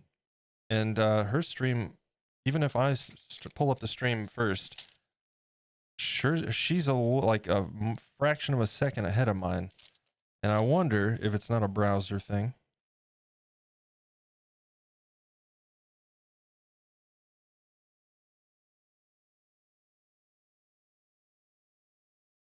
I don't know if that would even make any sense. I don't know. I noticed it's been weird lately, so.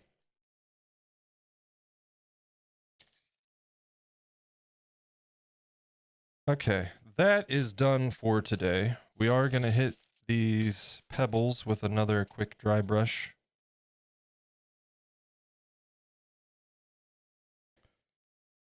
With the paint that's almost dried up.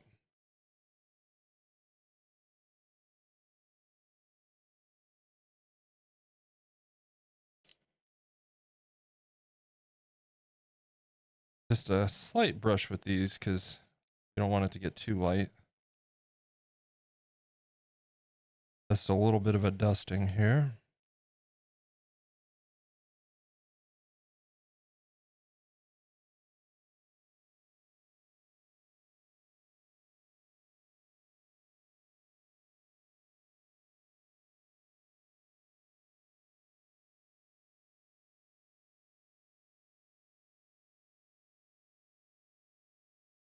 It's time to start making Miss Beagle. New project, Rose?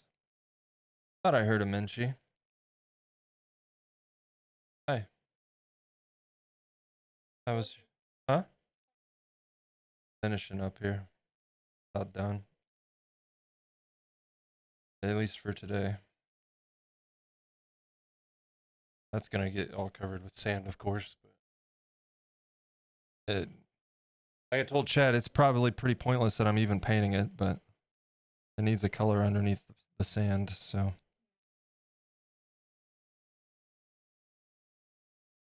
It's gonna be pretty well covered. That's the plan. I'll put these pebbles on there with super glue and then go in with the diluted PVA around them, you know, across the whole thing. And then we'll cover it with the sand. Then go back in and do a cleanup on the black trim and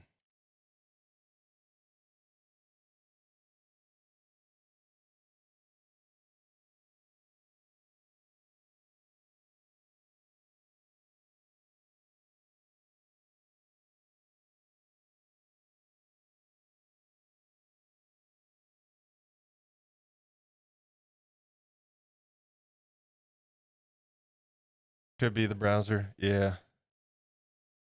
I get that on the Twitch app on Apple TV. It has a solid 5-second delay compared to the computer or phone. Yeah, it's strange, man. Twitch is always twitchy. Let me check while we're waiting on that to dry for a moment. I'm fairly certain, but let me go into my settings. Account, I think it's under account settings, channel and video.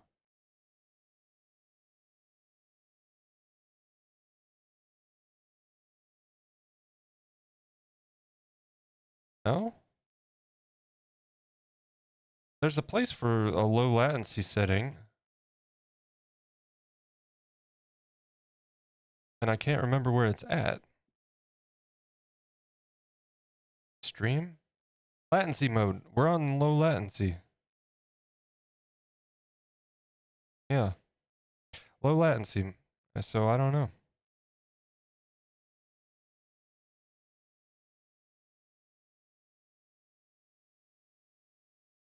Very weird.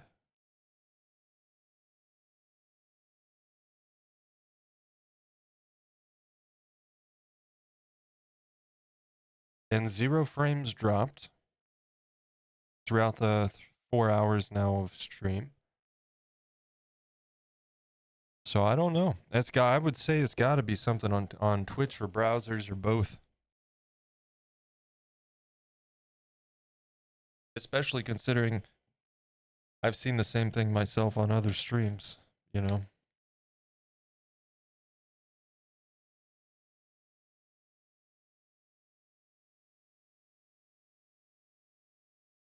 Now, see, when you said test, it appeared in my OBS immediately.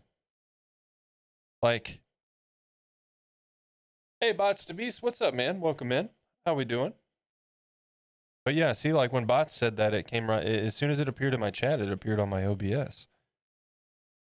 And we're not dropping frames, nor was the person I was watching at the time. Very weird.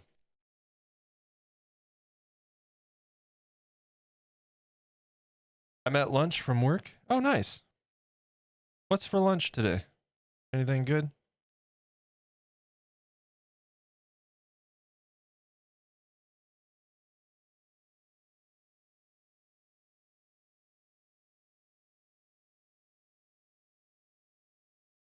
We're gonna clean it. You know what? I think these are about done, Chad. I don't think we.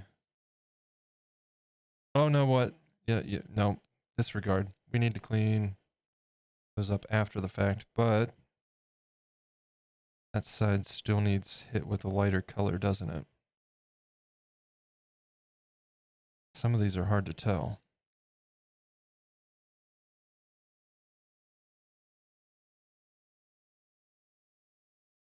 No.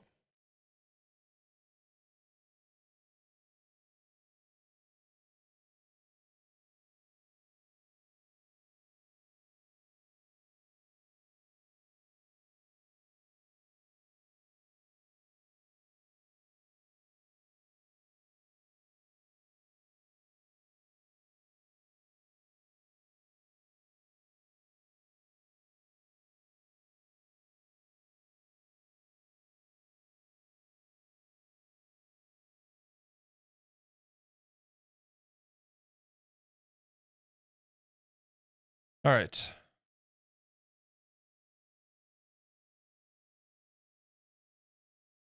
Finishing up my 3 rules for a turtle battle game using those cheap plastic turtles you can buy off Amazon. Pop it into your Discord when I'm done. Nice. Yeah, I'm not sure what you mean.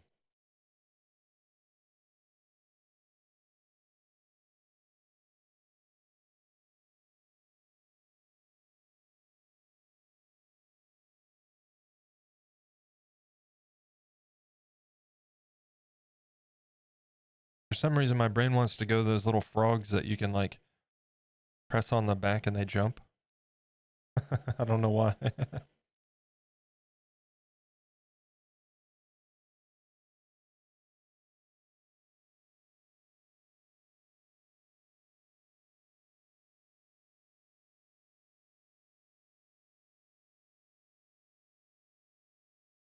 Yeah, we'll be finishing up here real soon. This is basically the last we've got to do today, I think. Let that sit. I may hit it with a coat of varnish before tomorrow, so it has time to dry. I get these off of that clay. I might have to clean these up a little bit too. They got some clay on them, but not a huge deal.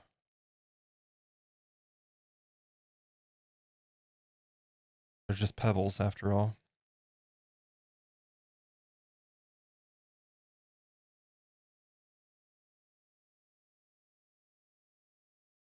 In the past, well, I'll just show you. How about that? Give me a second. Let me clean up some of this mess before I bring anything over to my desk.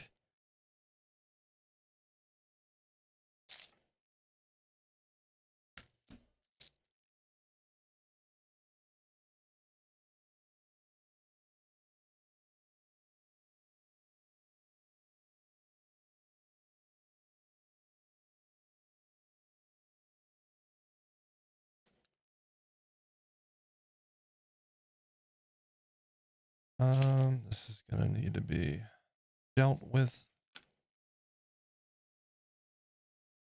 Put these away.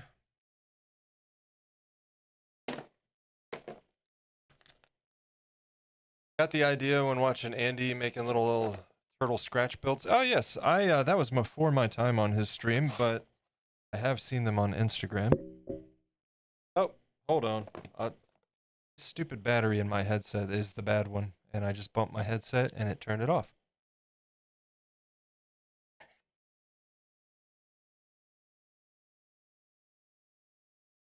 There we go.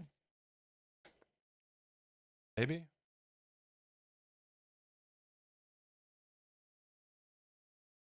Or not. Really need to order a new battery.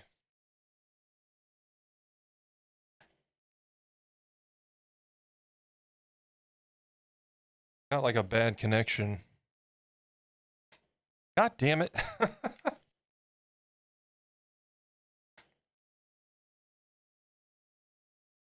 As soon as I put the cover on, it turns it off. Okay, there we go. Good Lord. All right, yeah, so that was a little bit before my time, but I have seen those on his Instagram. Another streamer named Cosmic Papa Red was making a world turtle. Ooh, very cool. So I thought, why not make turtles with battleship accoutrements? Why not make rules for people to play them? Oh, very cool. Amazon sells these little plastic sea and tortoises and turtles for cheap. Nice. Little birds in that forest animation. I thought they were gnats on my screen. You're the second person to say that today.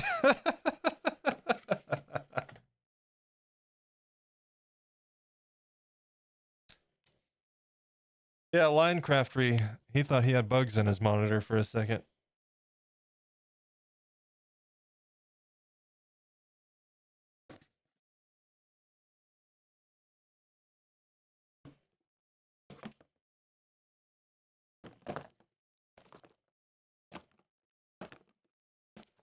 Okay.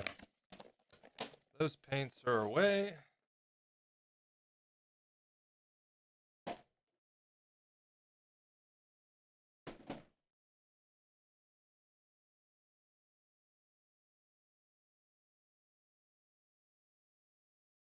Also, showing you this sculpt. This sculpt is very much a sculpt that if I did it again, I would do a lot of things differently, but I'm still very much happy with him. I don't hate the sculpt, but I would do some things differently. I did this guy quite some time ago. But point is, you know, we made these pebbles and stuff. Those are real rocks. And as far as the base goes, that is a spackle and dirt mix, like actual dirt. It's time to take a short break. No, Stand up, stretch and hydrate. we're gonna snooze that because we're gonna be ending stream here soon. This guy needs a nice little dusting, but not too terrible. But how does he work with those little flies in his shop? Oh God. Yeah, get out of here. God, all these bugs. Look, they love the paint, you know?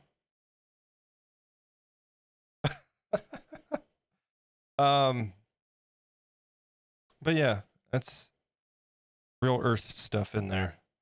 And then I've got the flock, of course. But yeah, same with Crumb. Although I don't know if I used actual dirt with Crumb.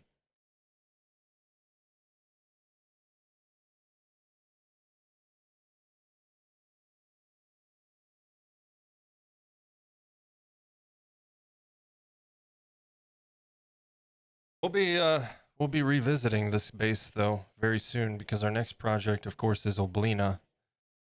And to make them all match, we will be very much replicating the process for the base there. Real rocks in here. I didn't make those.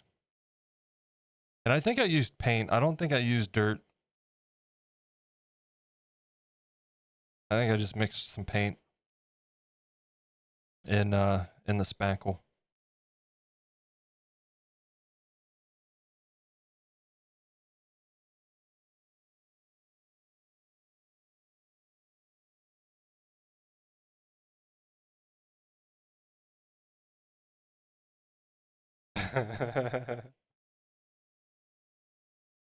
Yeah. Yeah, Linecrafter, you're not the only one that got today, man. If I ever get my gnome done decorating the base, it's going to be a whole new world to me. I absolutely love incorporating flock and stuff like that. Fairy foundling. It's so much fun. You know, these sculpted bases are fun too. Like I said, when I sculpted the wood floor, let me see if I can get them out with ease here. Let me go get my Jack. He's in the closet. Keep him put away.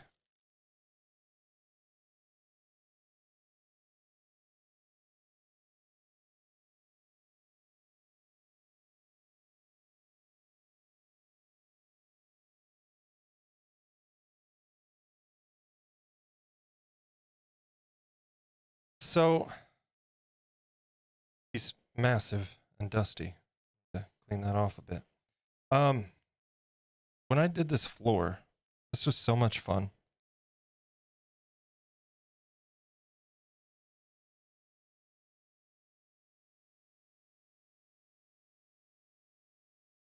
And I can't wait to do another one of those, to be honest, because I had a blast making that freaking floor. And all the little pieces. What are we doing here?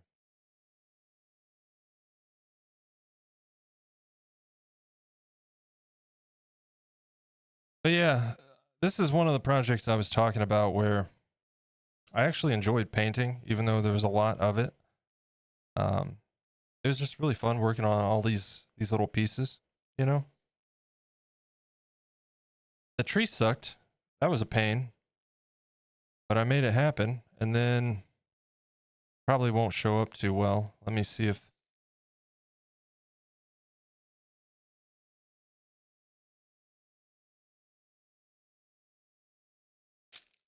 Yeah, I guess it does. It lights up. But these are just prefab lights, and I want to get a soldering iron and start doing some of my own wiring and all of that. Post in Discord. Yeah, sorry, Bots to Beast. And you know what, man? I'd give you the permit, but I can't get that stupid command to work, and I don't know why it's not working. It's through Nightbot, so it should just be !permit in the username. I gotta look into that. Did you make that floor with EVA or Cosplay? It's actually just Sculpey. Yeah, this was before I used Cosplay. Now, this was one of the first times I played around with cosplay for this portion. It's time to take a short break. Stand up, stretch and hydrate. All right, we only got one more snooze here, so we'll try to wrap things up so you guys don't get hit with an ad before a raid. But yeah, I used cosplay on the tail of his coat, and I think on his hat and his hands. But the rest is just Sculpey. Don't yell at the bot. Thanks, Fairy.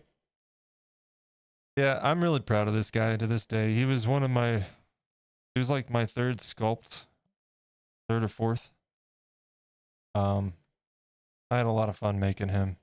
This is just fake beard fabric stuff that I cut and shaped and then did a haircut to give it actual like shape. That was messy as hell. I remember I had little like white fur pieces everywhere. That was a mess. Worse than glitter almost. But yeah. And then I made the little bag here. And on the back, this kind of tucks in. But on the back, you can just turn the lights on and off. In the future, when I wire my own LEDs, I have a router that I'll actually just embed a battery pack in the base, you know, and run the wiring. So that's the plan once I get a soldering iron and get some time in with that. But yeah, he to this day is one of my favorites, and my plan this year around Halloween is to sculpt another Jack, but in his Halloween suit, you know.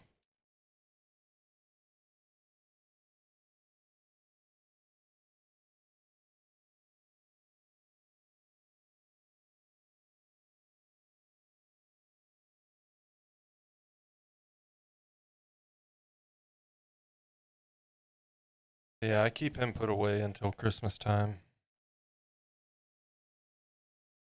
Haven't been able to build anything for a while. My free time got eaten up fixing our dryer. Oh, that sucks. Whole setup really looks great. My wife would love it. Well, thanks, man. Yeah, that was a lot of fun to make. It really was. And our little stones have turned out really nice. They look like little pebbles, man. I'm happy with them. And we'll just, like I said, we'll kind of glue those, you know, in place, what have you. We'll place them around where they're not in the way and such. And they'll get attached with glue.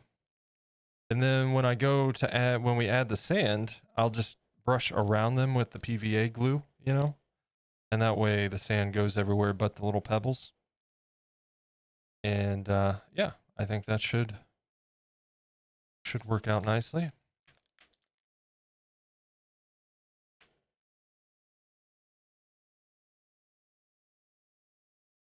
Cool. Well, hey, we got more than I was hoping to get done today. Completed. Hey, trying to hide from us. So I'll take it. Productive day, good stream, good chats.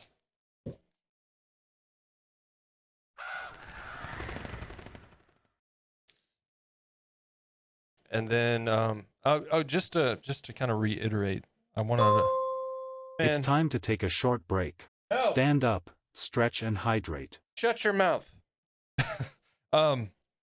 Before we start painting the Jerboa, we're going to spend a little bit of time, whether it's in a mix of working on the base or what have you. There's a few little things I want to do to correct things. So we're going to be getting the clay out. He's going to get one more bake before we start painting the Jerboa. So probably sometime this week we'll be doing a little bit more work with him. Just some things that I see that I could do, I can improve and make a little bit better. So I'm going to take that opportunity instead of pushing forward without addressing it. I want to make sure I'm happy with it completely, you know? Will not shut my mouth. Not trying to force us into an ad break. I'm not having it, chat. Not having it. We won't stand for this. But guys, that's gonna do it for today, I think. If you do stick around, let's see who's live.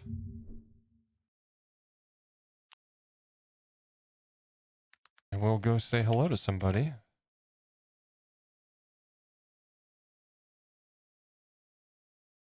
Not sure who's streaming or what's going on, but we can take a look and find out.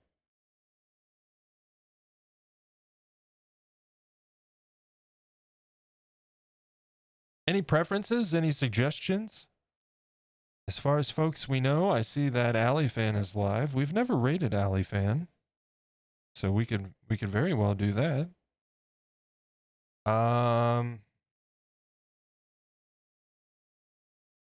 As far as art streams go, I've got painting miniatures.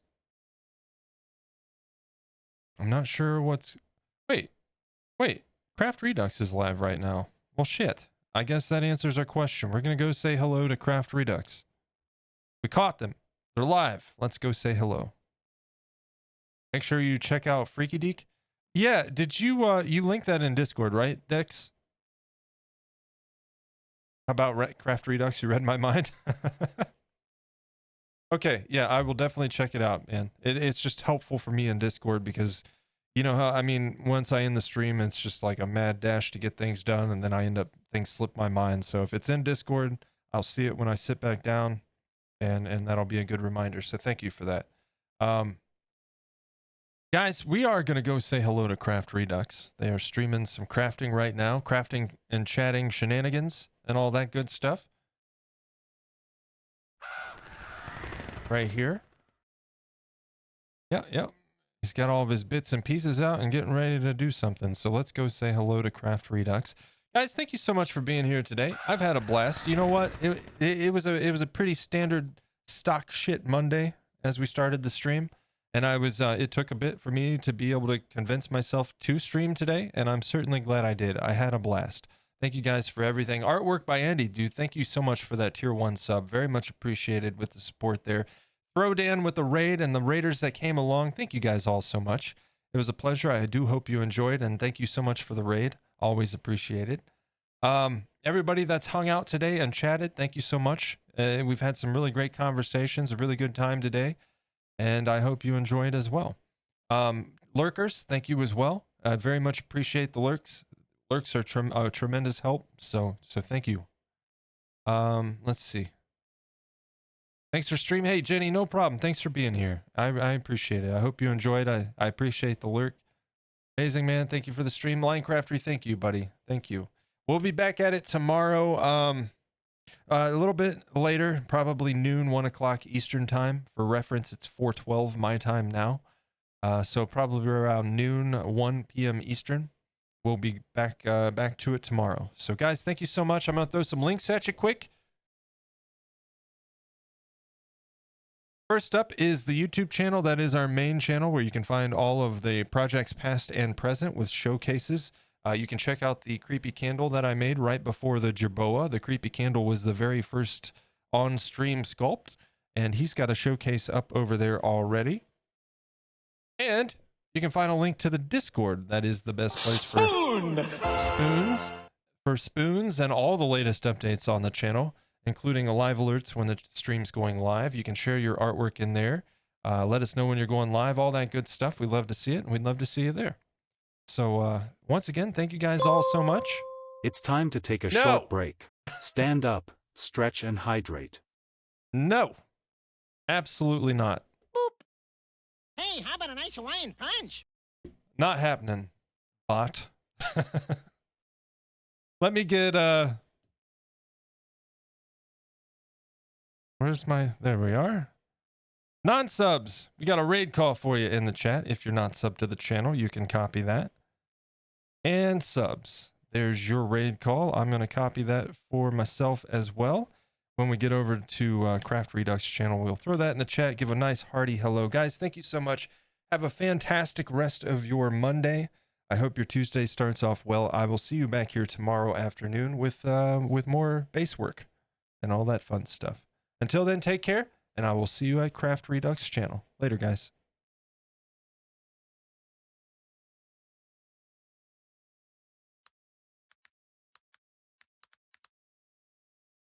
All right, queuing up the raid, and I will see you guys over there. You have been noped? Absolutely. Rose, have a good one. Jenny, Fairy Foundling, gosh, so many names. Linecraftery, designed by Joe, Bots to Bees, Dex, all of you guys, thank you so much. I'll see you tomorrow. Later, guys.